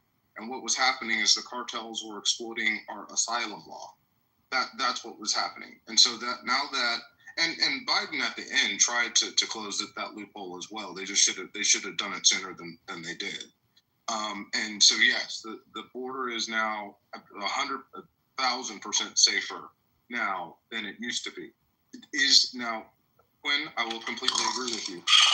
Is what we've done to in demonizing immigrants and expelling people who have been here not legally, but have been here undocumented for years, working peacefully. Is that just as bad? Absolutely. But I will not sit here and say that it is good to have hundreds of thousands of people every month trying to cross the border illegally. Oh, but here's the problem that you're not acknowledging, and this is what most of you don't want. There are places in the world where we help destabilize that actually contribute to that. So it's not just that these people are coming. So there's a larger conversation that right now we have people, and that's what I was getting at earlier. And this is my own opinion. It's not necessarily the truth, but I believe that the country is being run lunatic, and it's less attractive. And when Venezuela looks more attractive than the United States, and people are not coming through because they're either like, well, shit, I might as well stay where the fuck I am instead of being here. We're having less encounters. That's not a good thing. Yeah, Quinn, I completely agree with you. The Dodgers or the D-backs just tied the damn game. It's 4-4. Quinn, we have destabilized Central America. A lot of the people that were coming over were from India and China. I mean, it did in 2023. It got out of hand, right? And we can have this conversation responsibly, okay? Should we have a mass amount of people exploiting our asylum law? Because it often, like I've said, it often affects. If you want to talk about African Americans, it's actually worse for those communities. When we talk about job displacement, they can displace those jobs. You know what really messes people up is people who stay here over their visa. Those people are here more illegally than people that come over the border and claim amnesty. That's what contributes to our illegal population more. People coming in legally and overstaying. That's absolutely right. In an airplane, in their little white skin, and their little HBV1 or whatever the fuck. So let's be honest. So Ramona, I actually think what they've done in closing the loop on visas and moving that up, I think that's good too. Definitely good for white collar jobs. But we can have these conversations without calling each other names, without demonizing each other. I'm with you, Quinn. The way that Donald Trump and the administration has talked about immigrants and Hispanics. My wife is Hispanic, has been deported. I agree with you, but we can have this conversation responsibly and figure out a good solution instead of just attacking each other and saying that this is all good or this is all bad. Anyway, you guys have a good night. It's What makes people do that is that they think the way it's being carried out. That's okay. Bye. You can't leave.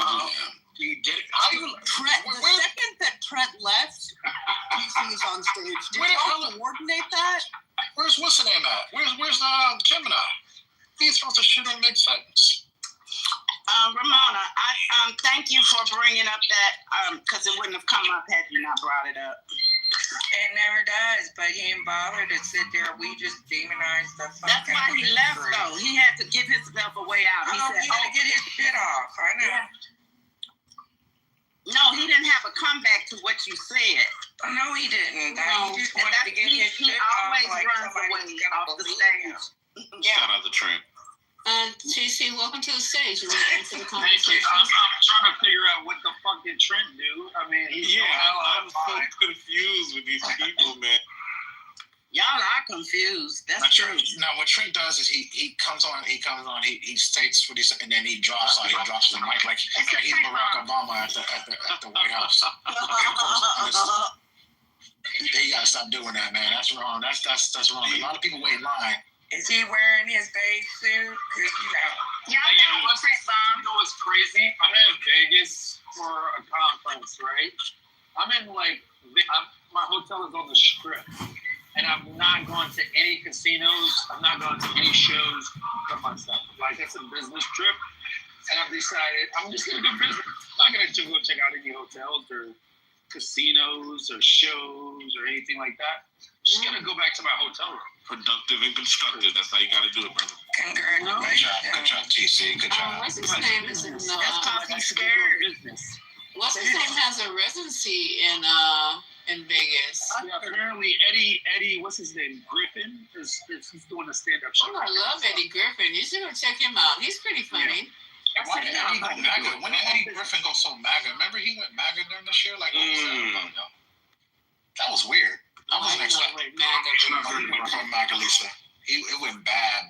Oh, I didn't know that. I have to get some clips from him. But you should enjoy Vegas. You're there for business. At least one show. Help the economy there.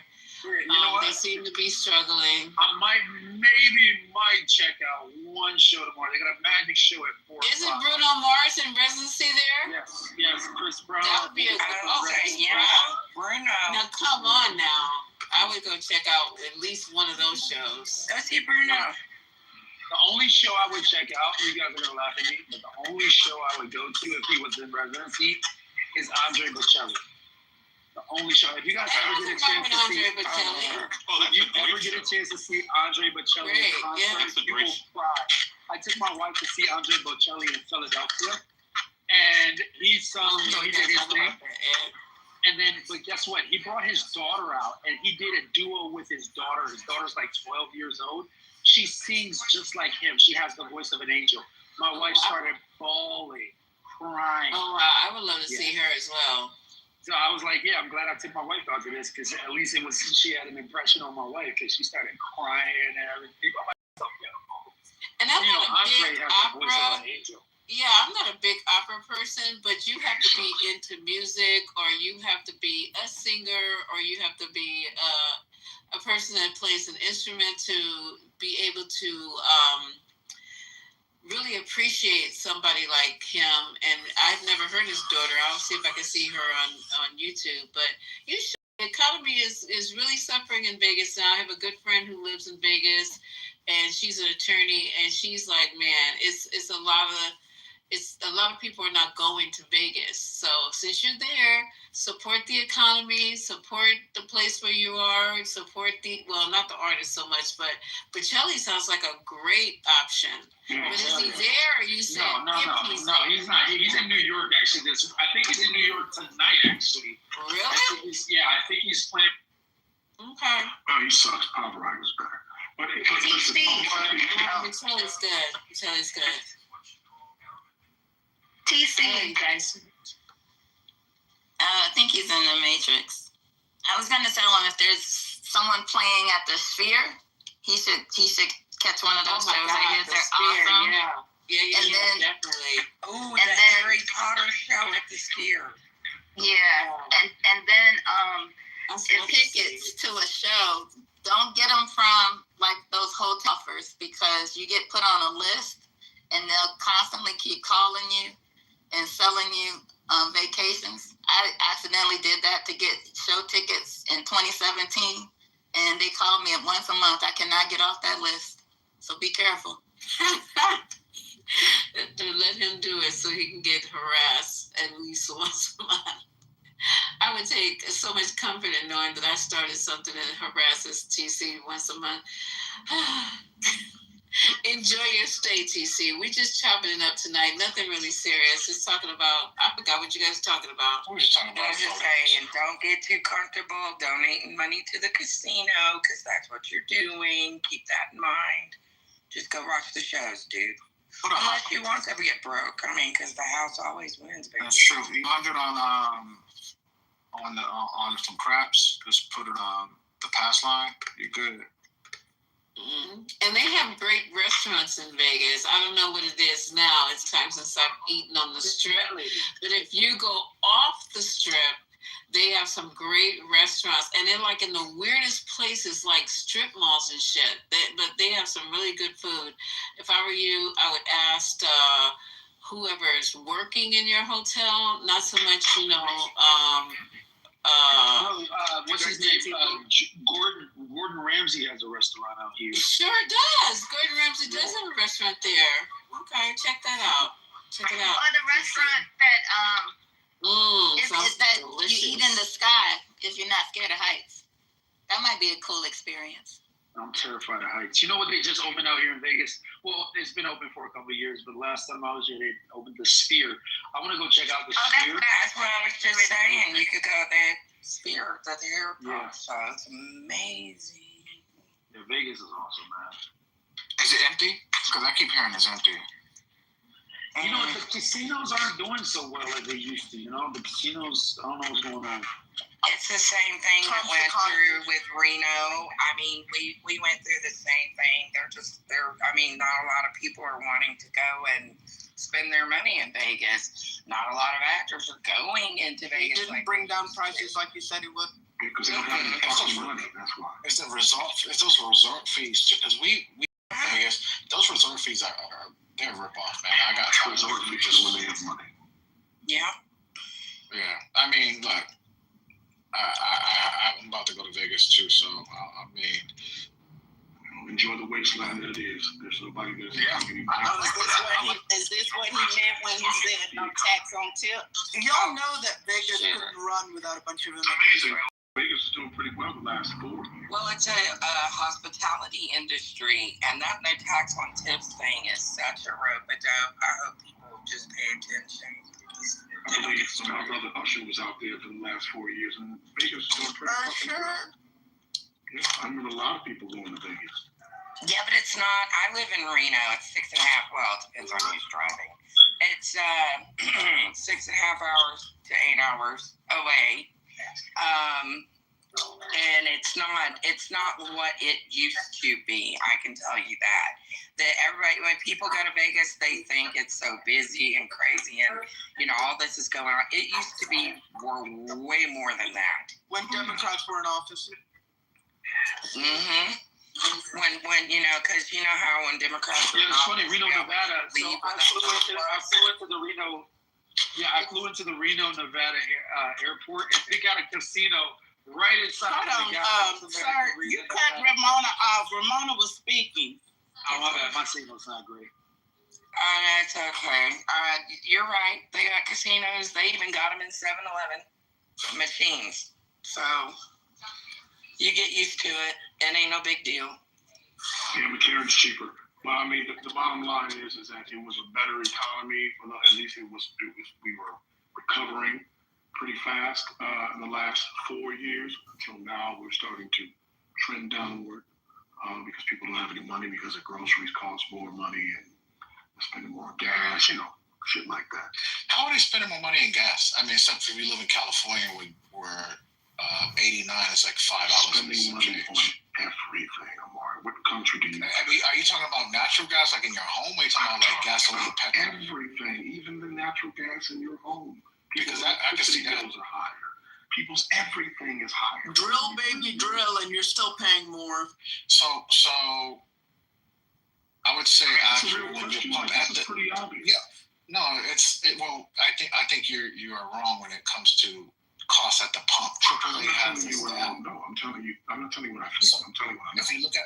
If you look at AAA, again, I posted it yesterday. I can go back and get it again. Gas is down from this time last year. Yeah, there are 3 different reports though. One that says it's down 4 cents, one that says it's up 7 cents, and one that says it's higher than it's been since 2018. So which one of those AAA reports do you want us to listen to? Well, I mean, which one do you have? I'll go look online. You'll find a different one every time you Google it. Yeah, let's try. Go ahead. I did it yesterday. You can do it today. But you're isolating. Every time you Google it, you come up with a different answer, and that's not you. As in I'm talking to you specifically. I'm saying the general you, because I did it yesterday as an experiment, and every time I Googled it, I came up with a different answer. But I'm just curious as to we can't trust the Google machine to tell us how much gas a gallon is. You know, sometimes you got to talk to other people and ask them how much they paid at the pump. Because you're going to get a different answer every time you Google it, baby. I'm just saying. Go ahead, baby. Google it, baby. Go ahead, baby. Google it, baby. Because you're going to get a different answer. That was clever. That was great. It actually said the deviation was 5 cents since last year. So it was fluctuating. And it almost anyway, so that's the point. But I'm saying that it is higher. It's higher. It's been higher in the last, I'd say about a year and a half than it has been the last 4.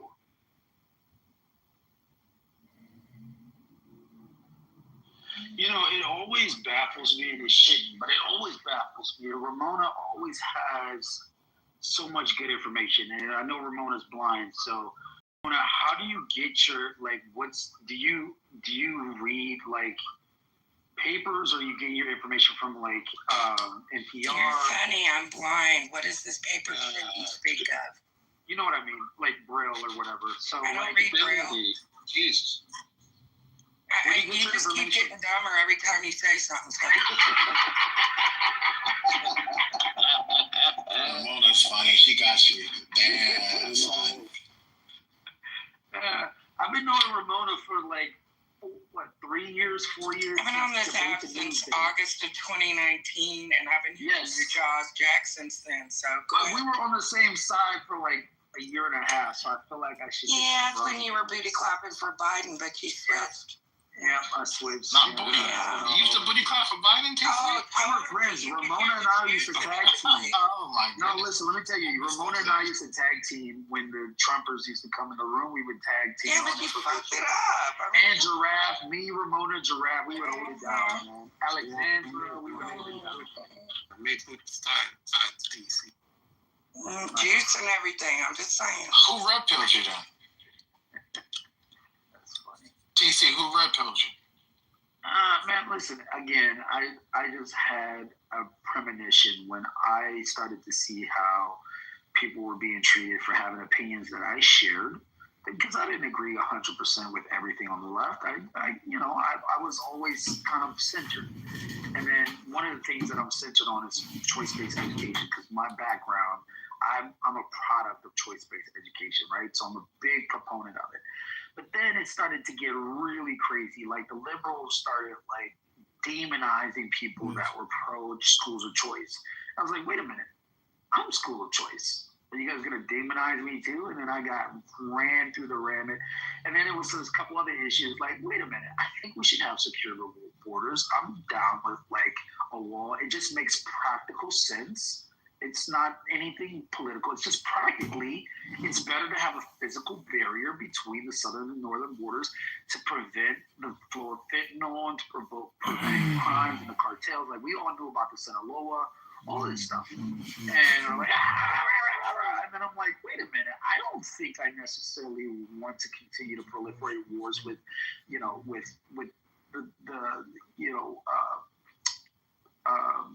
the Palestinian people. I think I'm okay with us limiting the amount of interventions we have on a foreign level. So I was like, yeah, fuck this. Let me think so. I'm not with Kamala Harris. I'm definitely not with Trump. But, let's have an open primary in the Democratic Party if Joe Biden's going to drop out. And Ramona, actually, funny story, Ramona agreed with me, if I remember correctly, Ramona. We were having a conversation that very day where Joe Biden was like, yeah, I'm not gonna run. And we were like, yeah, this should be an open primary on the Democratic Party side. If I'm not mistaken, I could be wrong, but I think Ramona and I were on the same page with that. And then I got the whole, and I was like, no, listen, we didn't vote for Kamala Harris when she ran for the nomination when Joe Biden got it. He selected Kamala Harris as a VP. I don't think we should have Kamala Harris forced down our throat as a nomination. It was in Lisa's room. I was like, we can. Honey, I think you got me fucked up with somebody else. No. You didn't agree with that. You didn't agree with that. You did not agree with that. You agreed that there should be but you did agree. If I'm not mistaken, I could be wrong. But you did agree we should have like a contact. There should be like an open primary type situation. It's like I said, you got me fucked up because so you were always Kamala. No, I voted Kamala all the fucking way, baby. Even when Joe Biden dropped out, you were hardcore Kamala? Yes, sir. I was definitely, and I was on Voices of Kamala every single day, going on Zoom calls, doing live words. Maybe it's somebody else. You got me fucked up, yeah. She's like, don't associate me with DC right now. Yeah, don't put that on me. What about the virtual roll call that Kamala Harris had from the Hall of the Delegates? It was all canned. It was all canned. It was pre-packaged. It was performative. Everybody was told to vote Kamala Harris because that's the way the party's going. I really think that if you had an open primary, you could have had some other candidates that could have rose to the top. Who told the delegates to do that? Yeah, 100%. You don't believe who told the delegates to do that? The party leadership told the delegates to do that. What do you mean? Okay. Come on, son. Like, you know how the party. You know how Hillary Clinton got the nom over Bernie Sanders, right? The party leadership did that. During the primary. No. The party leadership. Stop it, bro. You're being. Well, here's the other thing: is that Bernie Sanders. What is wrong with you people? Bernie Sanders is not a fucking Democrat. So there's no allegiance from the party to vote him in, no matter what the fuck it is. So then what's this with the super delegates, right? And all of that shit that they reformed after Hillary Clinton ran away with the party twice, and he lost twice. They do not have an obligation to support. She had super delegates that were able to vote. Ticket. I don't understand why you guys find that. Yeah, because you had it's annoying because you guys don't find that hard to believe. No, because he's not a Democrat. He is an independent. He does not have a right to a Democratic ticket. What is so difficult about that? Many times he shits on the Democratic Party. He talks about the party ad nauseum. Why would anybody from that party endorse him? Does that make sense to you? You're a relatively smart guy. Why the hell would I endorse somebody who routinely shits on my program? All right, so who's your nominee going to be in 2028? I'm going to ask you.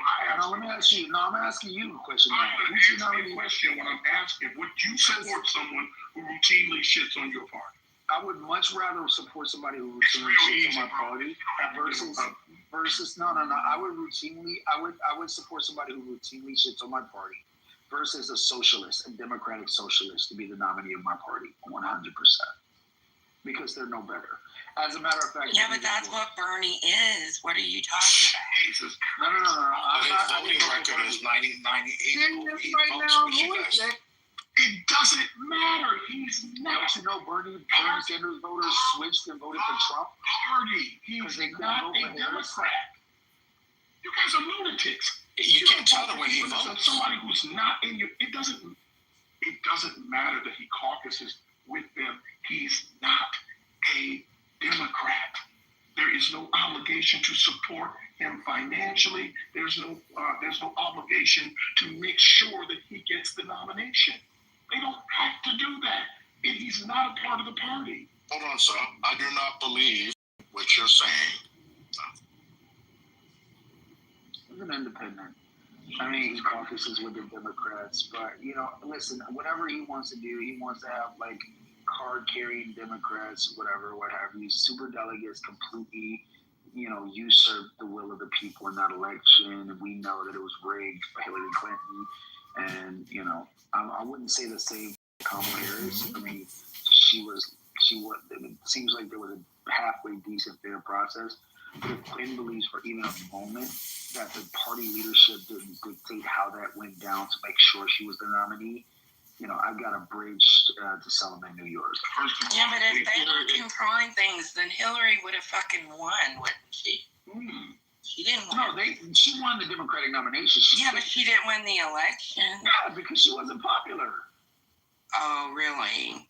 She was not popular. How are you a Democrat in Reno? I thought Reno was pretty red. Nevada's purple. Well, how about Reno? Is that Reno pretty red? Reno's only slightly red. Because Ramona's And a it's been getting disabled more person, and she knows that the Trump administration. Oh shit, we lost you. The Trump administration, what? Her mic went out. I know. Reno's Never mind. Reno's pretty close. No, there you are. There you are. There you go. Believes in eugenics. Well, I tell you, I went in. We've been fighting for our voting rights in the state of Nevada, and we finally got the Secretary of State to allow people with disabilities to use the electronic voting portal that our service members use. And now that all this bullshit's gone on, and Amadick and Dumbardo have got their head up Trump's ass, we've lost our ability to use that electronic portal, of which I used on September 24th, 2024, to early vote for Kamala D. Harris, as was my right, And so What's the that reason is why why they took I it have away? a problem. Yeah. Well, we still have to fight for that, It doesn't just get handed to us. We have Republican politicians that don't think that it's necessary. So we have to get past that. We got Steve Horseface and fucking Dumbardo and Mark Amadick and all these jackasses that are causing problems.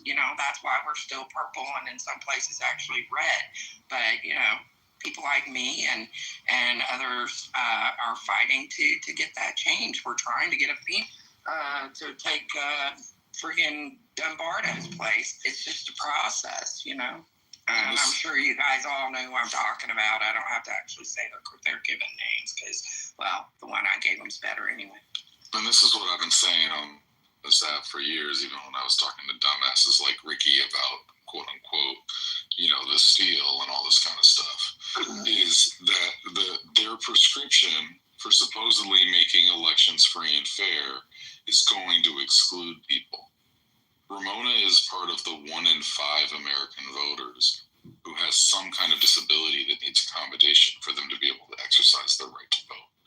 It might be mobility, it might be vision, it might be a so-called invisible condition, such as like having autism. And because dumbass Republicans want to rig the fucking elections, they're basically going to eliminate the opportunity to vote for a whole lot of people, or at least make it very, very hard. And it should be just like it should be. I don't give a fuck if you're talking over me. How about that? Whoa, calm down, buddy. I said I don't agree with them. Do you want to go in the goo? You're going to go in the goo. Okay, and then you can come up after. I don't have a problem with that, but you're not going to talk over me. So this kind of stuff where you're eliminating the opportunity to vote for people simply because they have disabilities, because of your dumbass view of how elections actually run, is exactly the kind of reason why Republicans aren't fit to govern. If you put your hand up, I'll bring you back up. Yeah, I'm sorry to hear that, Ramona. I mean, I'm definitely advocate for the low vision and blind community. So if that's the case, then I'm sorry that is happening. That's fucked up. It's not just me, though. I mean, this system benefited anyone with a disability, which also includes the elderly community.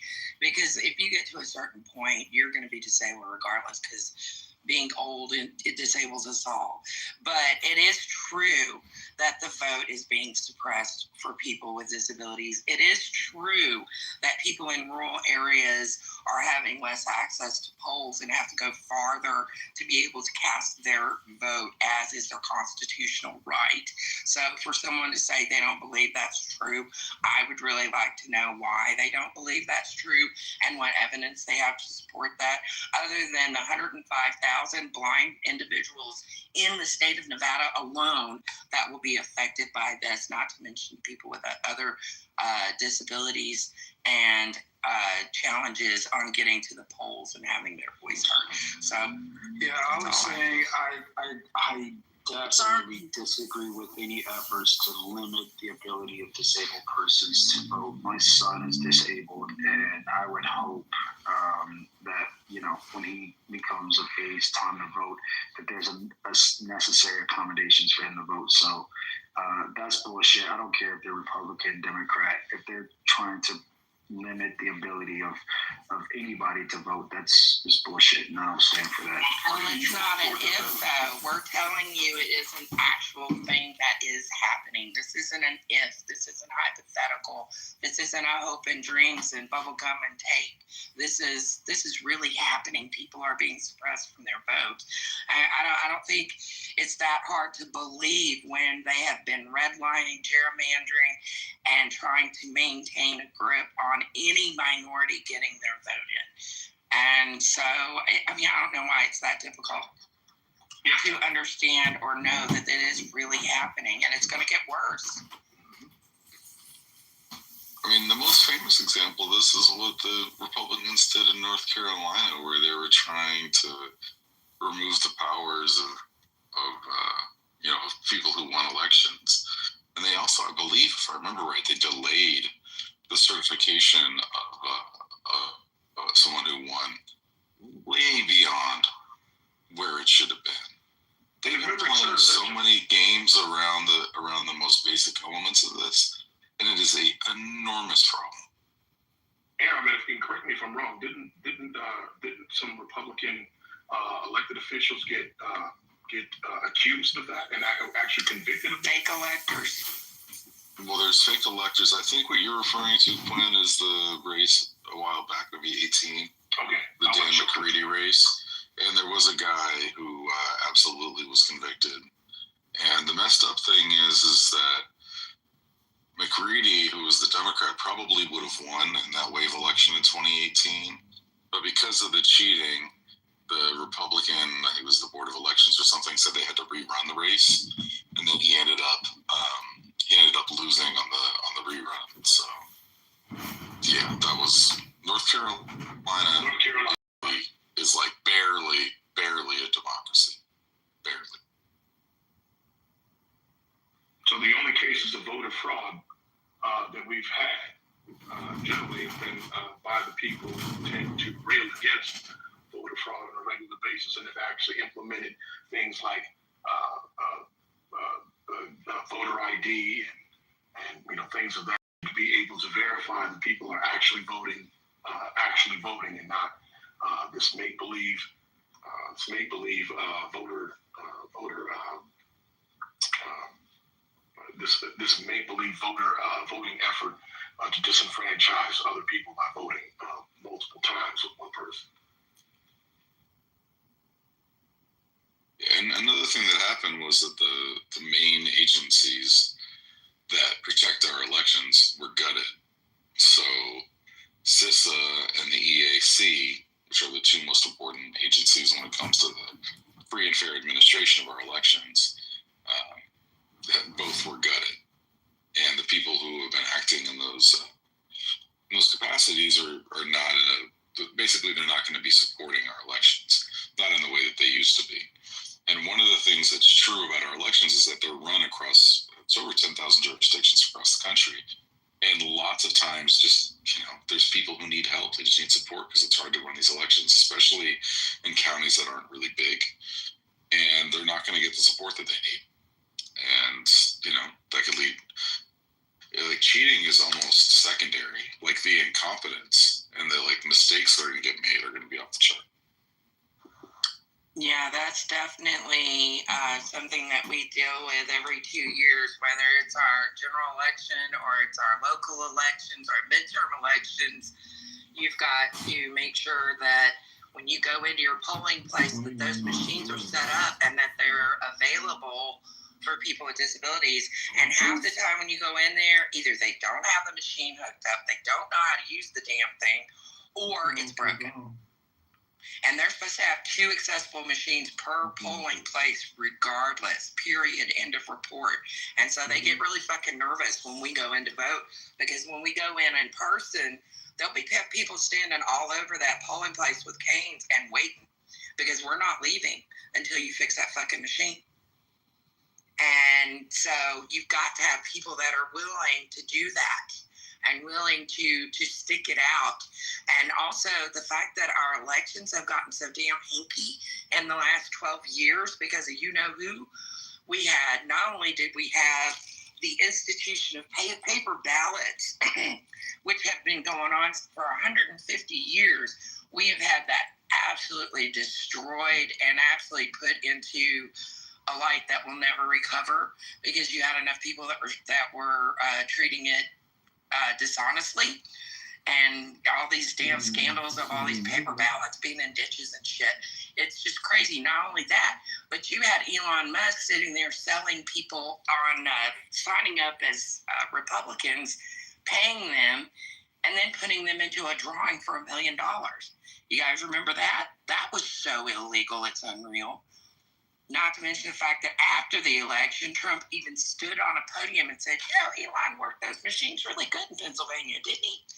You guys remember that comment? Because he said it right out loud. Not even one person blinked an eye. Nobody. So what are we talking about here? We're talking about having to hang on to our right to vote by the skin of our teeth, because if they can, they're going to rip it away. I've been trying so hard. I'm sorry. I'll be quiet. No, I saw a story. I don't know if it was. I know Lisa's not here, but I thought it was pretty crazy. They stole a submachine gun out of the governor's security detail car. Was it yesterday or some shit? Oh yeah, you should have seen what happened at the beginning of this month. All of our systems were fucking hacked. We had no state systems for a week. You guys, I don't know if you realize this. I was asking. That whole week heard about this. Nobody heard shit. Nobody knew shit. Our state offices were closed for the first week of September, you guys. Every state agency was shut down. Even my office, I work at the Northern Nevada Center for Independent Living. I don't give a fuck if people know anyway. But we have certain things that are, we have government funding. And so our servers and things, our reporting, our PPR and all that was all offline. We couldn't access. Because somebody hacked it, you said?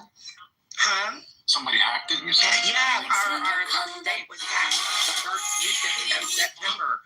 All of our, if you guys look, I swear to Hannah, our welfare offices, our DMVs, all of our state offices were all closed. There was nothing to you. They weren't taking phone calls. Their phone systems were down. And then just the other day in New York, they had they found 100,000 SIM cards and all the networking, everything they needed to shut down the whole grid in New York, the whole cellular grid. They were planning on shutting it down because of the UN meeting that was happening.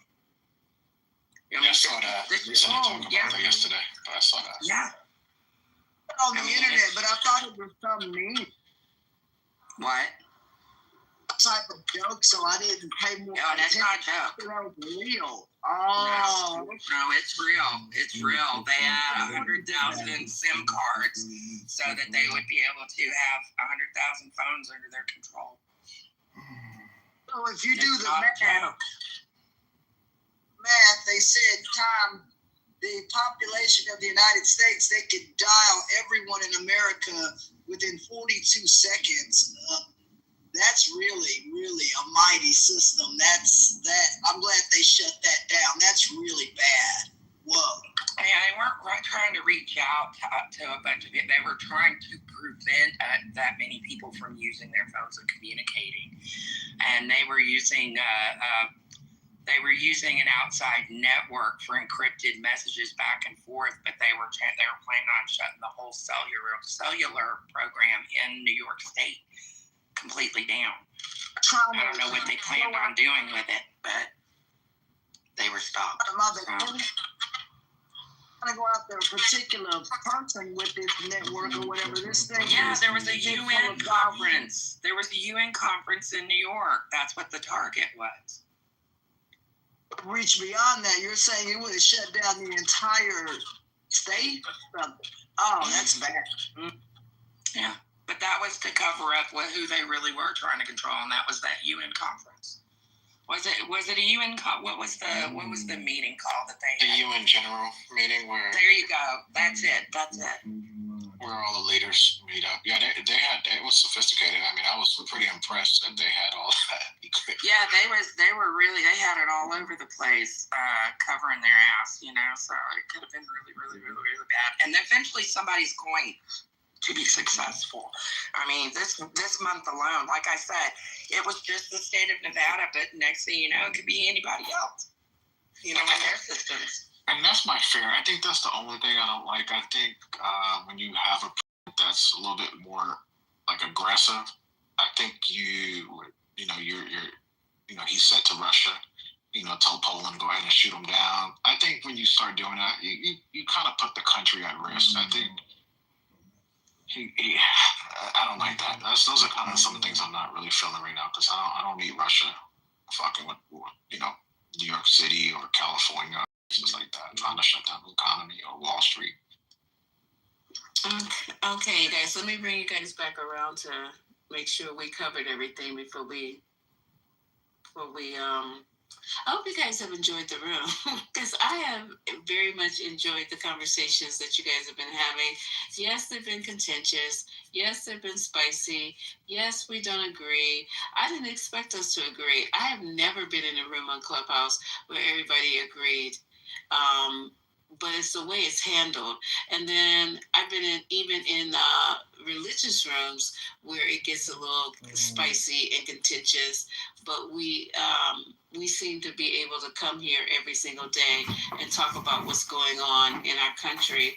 And we're going to have to do it. If you guys like, we can have prayer room tomorrow where we all just come in and give testimony and prayer. We could do that, and we'll see how that goes. But today, in this country, there's a lot of stuff going on, and it's very troubling, and we just have to talk about it. And this is a political room, even though it says 420, it's still a political room.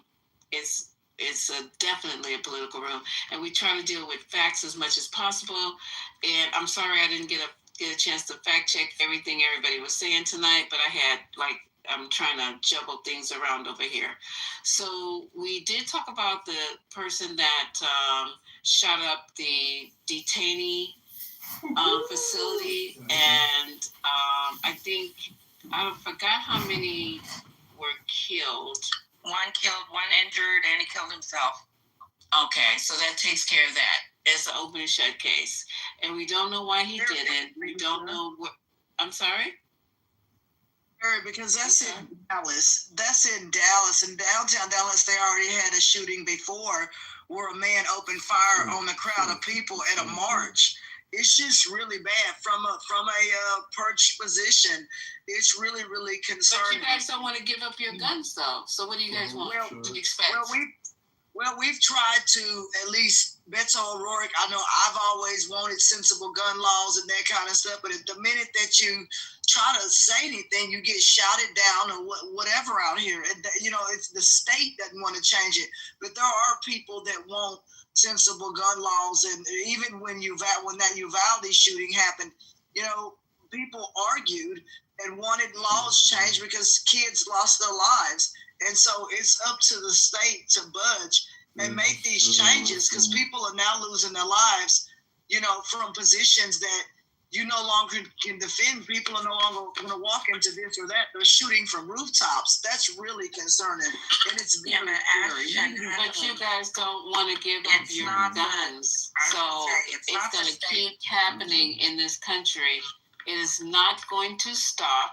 You don't want to give up your guns. It don't matter if you have psych evals. It don't matter if you, only thing is going to matter, red flag laws, if you have, whatever the case may be. Only thing is going to stop this is if you limit people's purchase of bullets. Maybe you can only get 1 or 2 bullets, and you'll still do it. It's just crazy.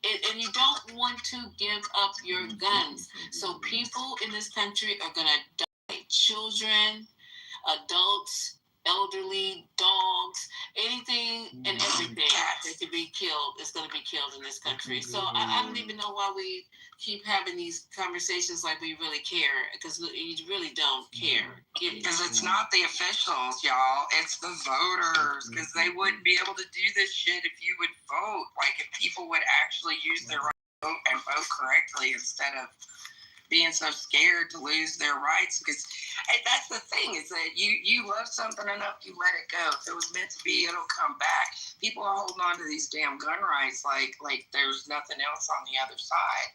But you can't have no nonsense or gun legislation unless you're willing to give up a little bit of that control.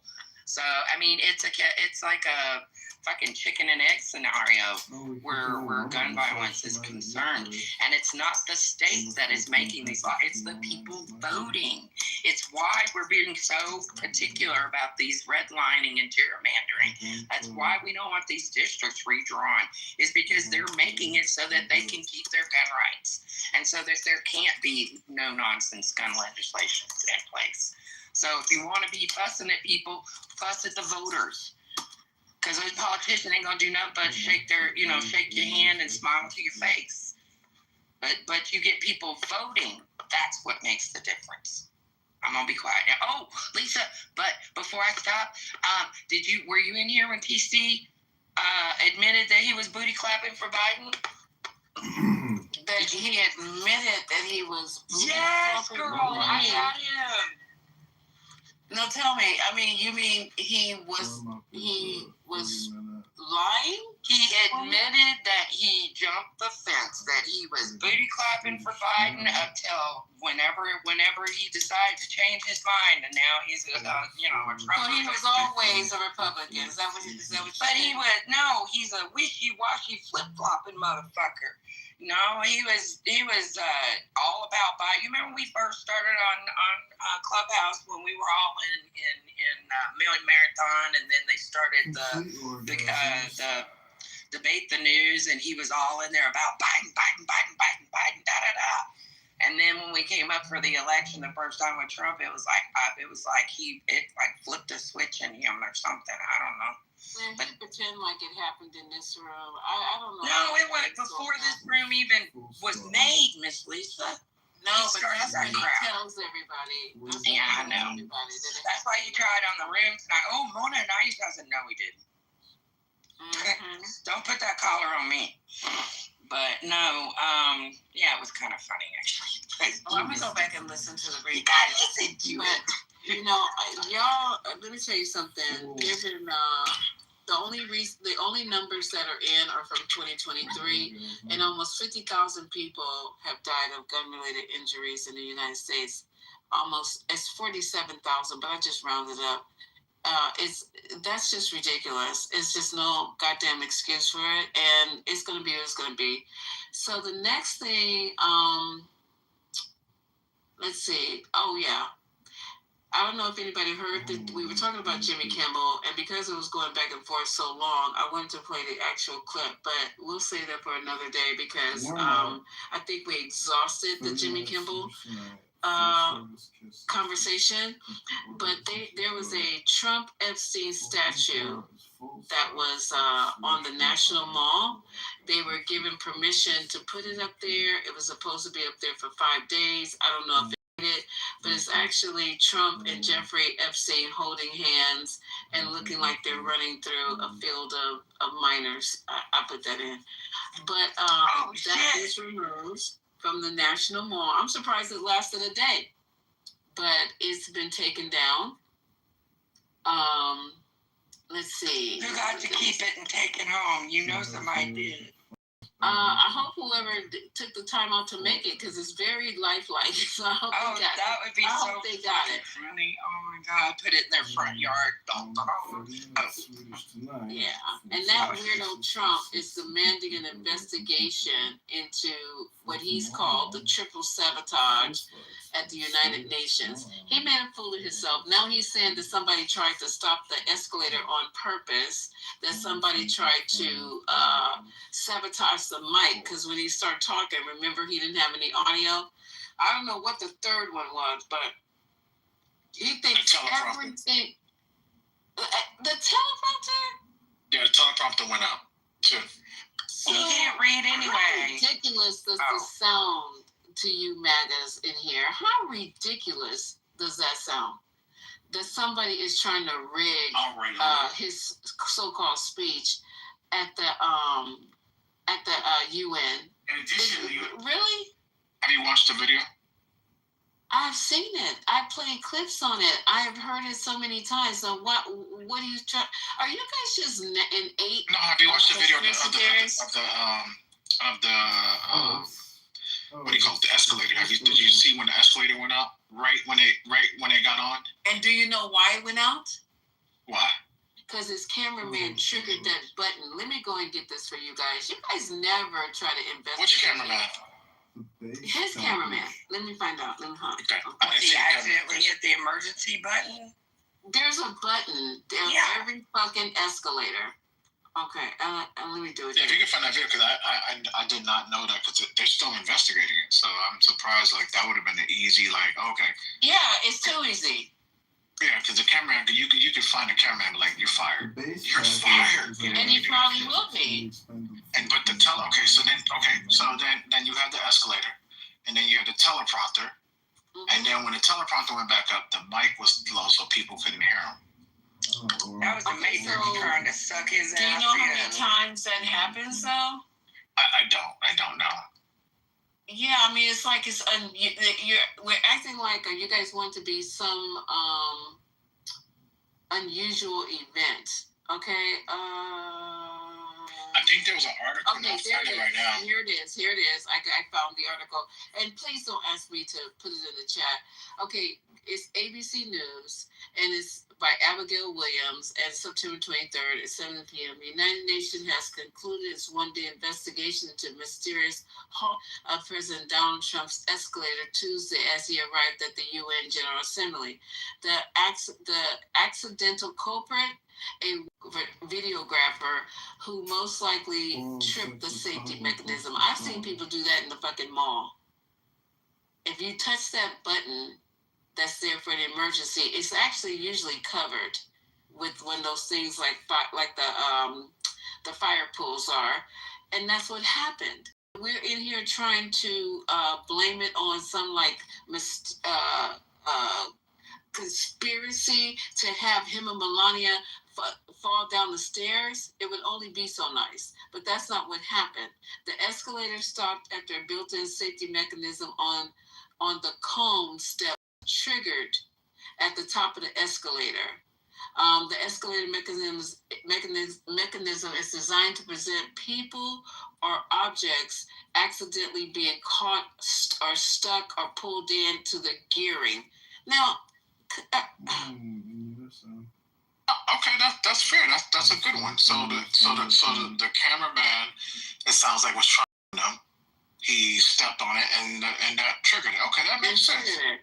Okay, that makes sense. Thank you. And it's not uncommon. I mean, every year we have the National Federation of the Blind Convention, and we always have escalators in the hotel. And they always, for some reason or another, they're having to stop it for a little while to either work on it or there's something that's happened because there's been so many people. But that happens all the damn time. So he's just being paranoid. And okay, so then the other thing, the teleprompter. I just love the truth. A UN official told NBC News that the White House was responsible for operating Trump's teleprompter. What should it sound like somebody? It sound like somebody internal. It sound like this is an inside job. They trying to fuck with him. But why does everything have to be a fuck with Trump situation? It's just life. If my fucking tire goes down, they might not like the boss. They might not like him. They might not like him. Maybe like maybe he yelled at them or did something that pissed them off, and they just wanted to fuck with him. Yeah, who knows? You never know. What did Schumer say one day? There's 7 ways to get you back to Sunday. It's a perpetual victim. That's all this is. It's ridiculous. Nobody else is crying like a bitch but him. Every time something happened. Did he fire his fucking makeup crew? They had him looking like he was a bird. Thank you. That's who you need to be firing. The person who applies all that fucking dust to his face. That shit, he needs to fire that person. Well, he's got a habit of having incompetent people doing everything for him, so it's not surprising he would have somebody that wouldn't be properly working the teleprompter. Not to mention, does he ever actually read a teleprompter? I didn't know he could read. He does read a teleprompter. That's I didn't know he could. Oh. So I think it's just bad. Like, it's unprofessional, right, and unbecoming to actually say that something is what you think before you know, right? Right, Because, thank you. At the MetaConnect conference, which happened this week or last week, Mark Zuckerberg had a glaring, well, we call it demoitis in the industry, right? And that's just when things, well, what can go wrong will go wrong. And it's how you handle that, you know? And you know what made Zuckerberg shine? Is that he smiled it off and everybody understood these things happen. It's not a personal attack, you know? If he found out later that it was, he could have came out if he wished to, or he could just privately, you know, handle that situation. Or for Trump to do that on the world stage showed how petty he is. Well, I mean, he could have handled it with a bit of class. You know, he didn't have to make it some huge, they're out to get me thing. He could have just been a lot more classy and just said, hey, you know, shit happens. And just let it go and just whoosh on. But he's got to make everything, you can't waste a crisis with this man. He's got to make it all just hyperbolic and crazy. Always a victim. Yeah. They're out to get me. Yes. They're out to get me. But the thing about it, what about your boy Macron? He is the leader of his country, and he had to walk for 30 minutes. Did he start crying? He probably didn't even have comfortable shoes. He had to walk because Trump had all the shit blocked off. And he called him and he said, I would be there, but you have everything shut down. And he didn't say, well, let me come and have one of my guys get you, come pick you up and bring you. No, he got out and had to walk for 30 minutes. Macron handled that really, I think, elegantly. You know, they made a social event of it, you know? Yeah. And last thing I wanted to say, though, about this whole thing, about messaging, right, and the stature. Trump was speaking to an audience, right? And this was the world stage. They're not interested in his escalator. You know, they can understand that things happen. You know? What they're interested in is how he's going to integrate, you know, America and policy and all this other stuff. And that's about less than 5% of what we heard in that speech. Right. And he just bitched about, you know, what was wrong, who trying to sabotage him, talked about what he did for 7 wars. He literally lied for an hour and making us look dumber than people already thought we are. And all we do sit here is try to, you know, I don't have anything good to say about President Trump. You know why? Because he's not giving me anything good to say. So I'll let you guys keep holding him up and exalting him over just shit. You know, I mean, really, I would love to have my wish would come back, and I really wasn't a fan of him. I'll even take George Bush, the son. I couldn't stand him. You know, as fucked up as that sounds, I would take anybody at this point. Yeah, we take Nixon over this shit right now. Yeah, I would take Nixon. Because, I mean, he can peace sign it right on out the door. I'm not a crook. Exactly, because he said I'm not a crook, and we just said we don't care anymore. I'll take Reagan, I'll take Nixon, I'll take fucking Lyndon B. Johnson. You know what? They can sit in your face and they will tell you the truth. They'll play their games. They'll play their games, right? Right, but they still took care of America at the end of the day. If they take a shit, they're going to sit. Millions of Muslims and soldiers. I think Bush policies were horrible. Oh, I'm sorry. totally. Oh, I can't. Are you talking about Bush Senior or Bush Junior? Either one of them. I'm on 43. ABC. Yeah. The CIA was a murderer. Wait, which one was 43? But people right here was killing people in this country,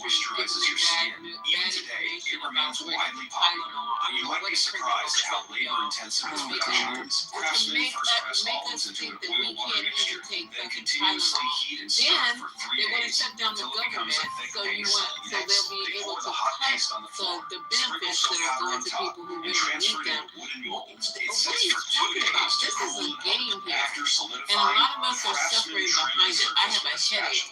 They're talking about now trying to shut down the government, and he's canceling meetings with Democrats. Lisa, do you know that because of all these things that are going on right now, that the Medicaid, the protocols for Medicaid and the standards have been raised so that you don't qualify? So I lost my Medicaid this year because I made $300 a month too much. And so now I'm having to pay not only $185 a month for my Medicare premiums that I'm having to pay out of my pocket now, my rent also got raised to $165 a month because of the way that they're calculating housing right now too. This is crazy. So my bills went up $360 a month this year, and that may not sound like a lot to you guys. No, that's a lot. 300. Yeah. I'm blind and I work, but I only work part-time so I can stay under my income cliff because otherwise I'd lose a third of my income. So not that it matters, but I only made $2,900 a month. So getting $360 of that a month chewed out for nothing it hurts. It hurts a lot. I mean, I'm not like wondering where my next meal is going to come from, but it's definitely a squeeze. And you know, the first thing you do is cut the fat, you know, so I have no subscriptions or anything like that are extra. I think I still have my Netflix, but that's it. So, and I know I'm in a much better position than other people are in right now. So if you think it's squeezing me, can you imagine what it's doing to people who are one incident away from being homeless, from being, you know, absolutely out there with their ass hanging in the breeze and nobody caring. So that's the thing that we're all having to deal with on varying and different degrees, and that's why we're all so fucking upset. And if people can't understand that are supporting Trump, then fuck them and feed them fish heads, because man, this is some crazy shit we're having to live with, and they voted for this shit, but we're all having to suffer for it. And so by damn, yes, we're fucking mad. I think something else that's happening is that America's kind of playing itself right now, because at the conference, you know, I watched the whole thing, right? And also I pay attention to the private meetings and all that. And what happened afterwards was interesting, because Trump basically met with, you know, what is he called, the UN Secretary General Antonio Guterres, and he basically told him that, you know, USA is behind the United Nations 100%. He called the UN incredible, really incredible. That's not, you know, I think that's like an about face of what he said on the stage, right? He did a bunch of other statements. He did deals that showed he was conciliatory and he was supportive. He's probably in a position where he had to, you know, especially support Ukraine. But what I really think this goes to is that we're risking losing credibility. You know, our allies know that they can't trust our and our adversaries are seeing weakness in the gap between what we say in public and what we promise in private. And that is a tremendous loss on the stage. Well,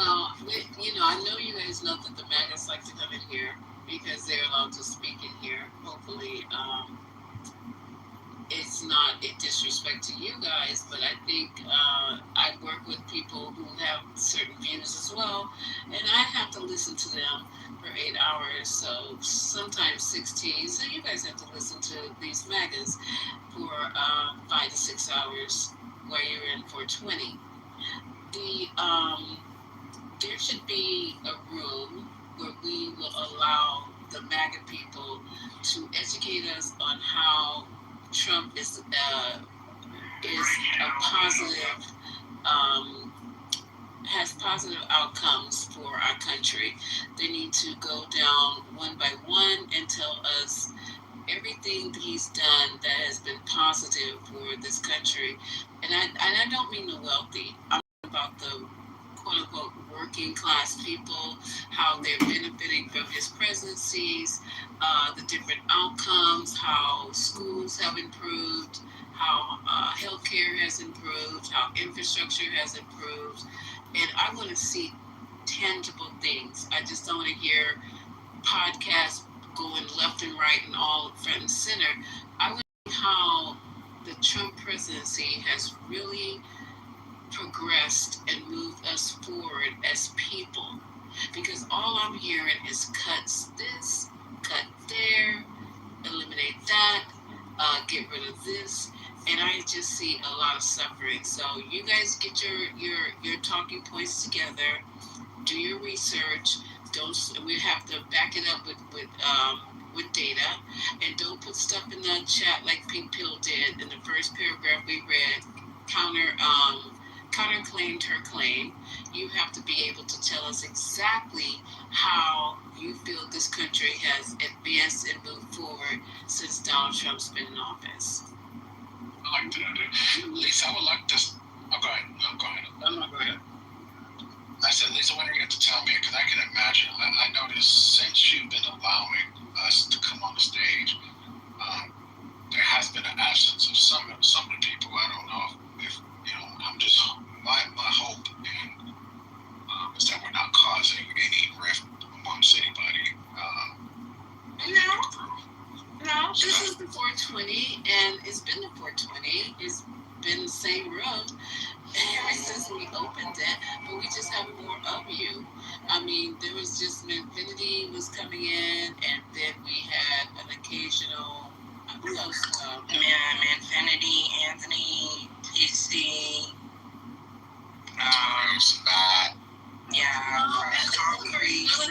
Jack was the first time has ever been on my stage, ever. Who's never come. Unblock Point, Lisa, please, for me. I'm sorry? I miss Point. Free Point. Who's Block Point? Free Point. Who the hell is Point? Point Blank, Cappuccino. Don't want to have to face the face. I haven't heard. Well, Cappuccino. Point has been opening her own rooms a lot after. I know, I've seen them. You got some real retards in there too. I won't go in there because I know that's right. Okay, I'm not putting this black. Maybe that's just Patty.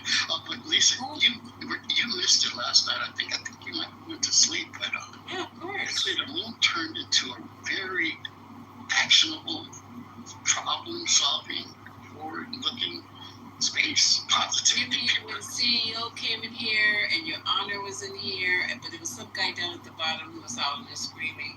That's what I think this was a little after that. It really did go positive. And the goo went positive. Can you believe that the goo went super positive? And everybody was saying, God, I love it here. They're like, oh, this is so great. What made it so positive after I went to sleep? No, it wasn't that you weren't asleep because you always grace the space, but it was just that it wasn't so hostile, it wasn't so toxic, and there was a mix of voices, including a mix of political opinions, but everybody would take it.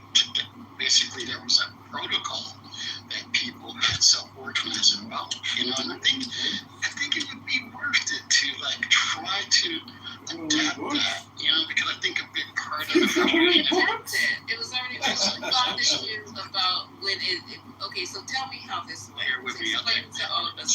So just on the outside, you will find that some people, including myself, feel that basically there could be a little bit better mic passing, right? And then also a little bit better people who are they just need to be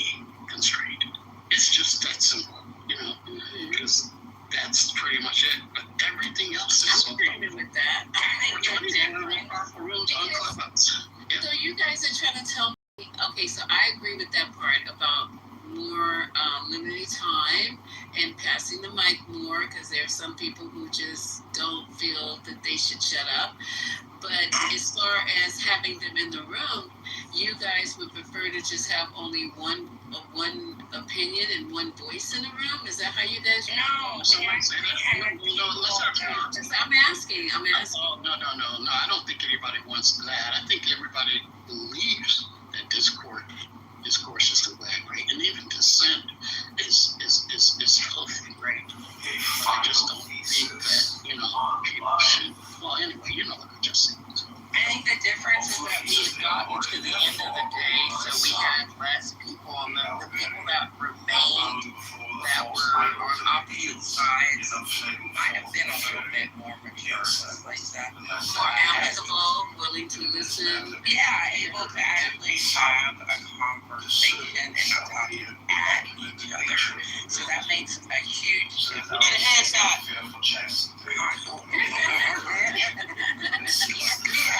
We have it's crazy. It makes a difference though when people are able to sit down and actually have a conversation and not try to be, one up the next speaker or, be crazy or whatever. It makes a huge difference when you're actually able to say, okay, what is it that we need to be doing right here, right now? What is not a future plan right now? And doing, and you got a lot more people that are in here late in the evening.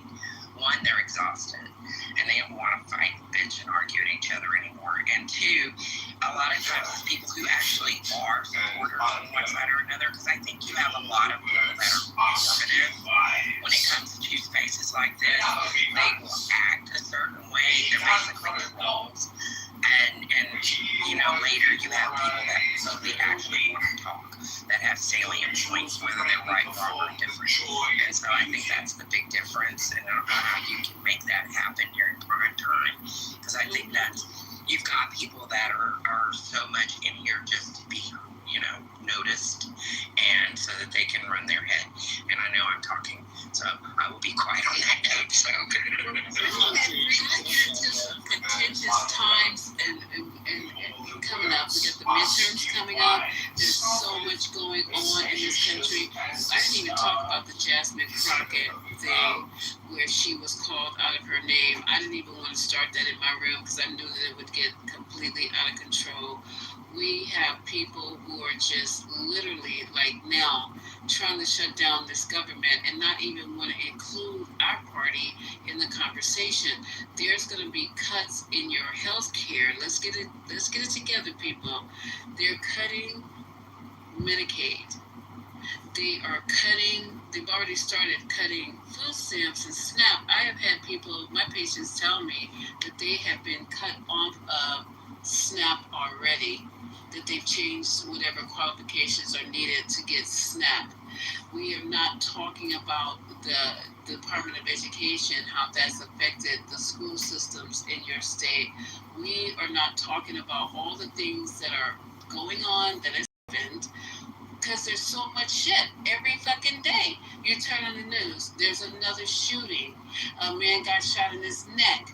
We got people being canceled because they're trying to speak. We have CEOs who don't want to say anything that are running major companies about how terrible the economy really is because they're afraid. This article last night, and I was really quite shocked when I was reading the article that we have grown as successful businessmen running major companies afraid to speak up about the effects of this administration is having with the tariffs and all the other things that are going on. Literally afraid to speak up. So, where are we at here? This is a place of fear. The United States now is unrecognizable. Everybody's in fear. Everybody's angry. Everybody's suffering. It's just, so, I don't know what else to tell you guys. I try to hold these rooms so we can talk about it, bring the other people in, let them say what they're going to say, and even they should be tired. They should be tired of trying to defend the defenseless. They are not tired. Oh, you don't think so? I actually think they are. I think think they're tired. I think we're seeing it. I'm not trying to follow you on this, but I just observe. My observation is that we've seen a decrease in the what they bring, right? How hard they fight. Like you're seeing it in Ben with Anthony, even Manfinity. And I don't think it's because of his relationship. I think it's because they're having to confront the realities. It's getting closer to home. I agree. I think they are. Some people say they're not getting tired, but they have to be exhausted at what's going on in this country. You have to be. I think they have to really be affected, Lisa. I think that they really have to be down bad before they go, okay, you were right. We're fucked. I honestly think that they are going to have an experience in their own personal life. And that's the only thing that's going to change it. I think their perspective on how we're doing. And I think they will die on that hill until they are so down bad that they have no choice but to admit that this is not the best thing for us, that we are going the wrong direction. Anybody else think that's true? Because I don't think they'll ever admit it on Clubhouse because they came so hard. So, you notice that they don't say as much. They don't come in here and just start going crazy like they used to. I don't think they'll ever come in here and admit, I made a mistake. I voted for the wrong person.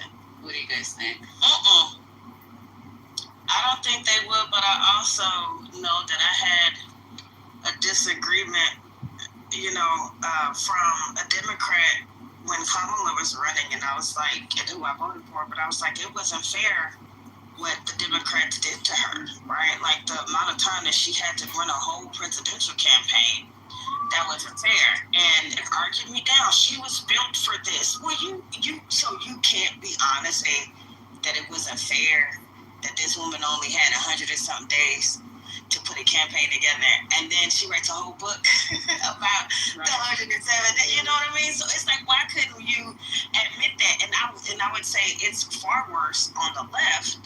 On the right. With admitting that they made a mistake, because what they will say is, what I've been hearing lately is, I don't agree with what Trump said during the Charlie Kirk memorial. Like how he made it about Kim. And I'm like, this is the Donald Trump that we see all the time. It took that for you to see it, but I don't think that they'll ever, capitulate and say, oh, I made a mistake. But I think they are starting to say things I agree with more. That I've seen also, because when Stephen Miller got up there and literally almost told them, he just said it in coded speech, but we know coded speech. He literally said that he was putting your motherfuckers back on the plantation, and you're not really a part of this country. Literally. So that kind of threw them off a little bit too. Once we start breaking it down, not trying to hear what you want to hear, and I understand that shit. But this is what he said. This is what this man said. He mentioned every country that was almost a pure white country. There's no such thing anymore. But he mentioned all of them as being the ancestors and the forebearers of this country, when he knows good and fucking well that black people are here probably before his people. The nerve. You can't take anything that guy says seriously. That guy is a You have to take it seriously. You have to. Yeah. Because he's writing legislation. Yeah. No, he's not. Right? He's Yes, he is. Yes. Stephen Miller is definitely the architecture of all of it. Yeah, absolutely. But if you say that, then so are everyone else, right? No. You don't have to say that everyone else. No, if everybody else with Project 2025 is also writing legislation, including Trump. Stephen Miller has his ear more than anyone. He's in closer proximity to him. I think Stephen Miller is driving Trump more than Trump driving Stephen Miller. Yeah, that's what we're saying. Yeah. But Joe, don't you think that Trump it's not that we can't take him seriously. It's that we can't trust him, right? That's what you're saying. No, I mean, he's the president, right? So you have to take him seriously because of the power of the station. What you don't have to take is his serious connotations that delinquish free will and independence. But he has all the power to say those things. He has all the power to claim that he can influence the Constitution when he can't. The real challenge is opposition.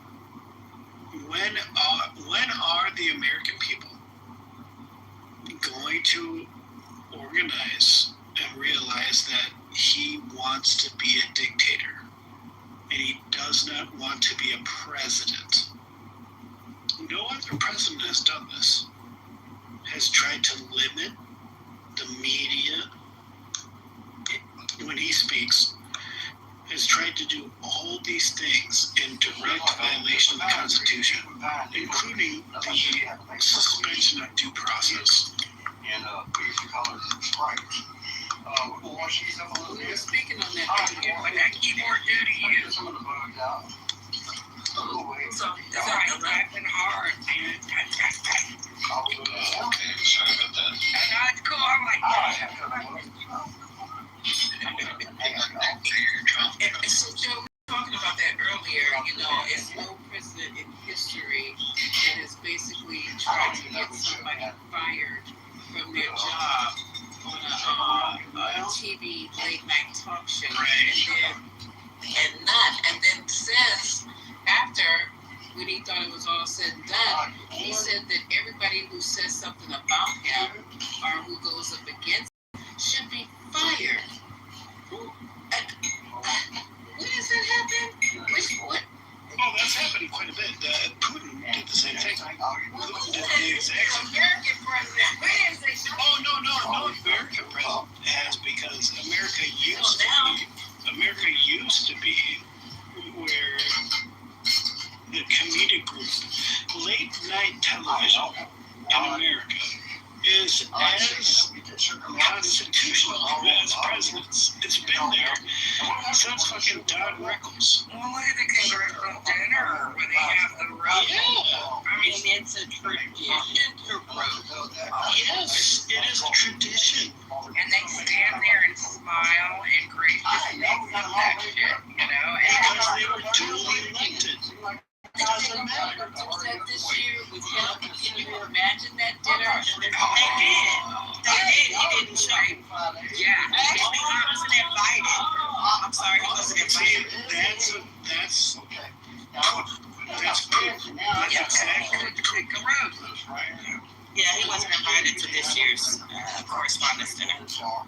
I'm sorry, congressional dinner. But you know, that would be such a big fucking mess. Because you know people would have such roasted to do on that. That keto would be crunchy as fuck. Oh, sorry. They're not going to say anything. They're not going to lose their job. Exactly. Well, I think it's quite obvious, right? So it's quite obvious that Jimmy Kimmel can be influenced by. I mean, if we really do have free speech, right? Jimmy Kimmel says a thing, and it is actually subject to Disney and ABC, who are obviously also contributors to politicians. That's the biggest problem. And Jeremy's in the audience, I think.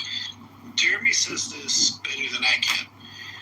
When they diluted and they restricted, or they got rid of the ability for anybody to financially influence politics in the United States, they failed. You just started the failure. You started it. So now there is the people who have the most money in America influence everything. They influence everything. They might make it seem like late show hosts have free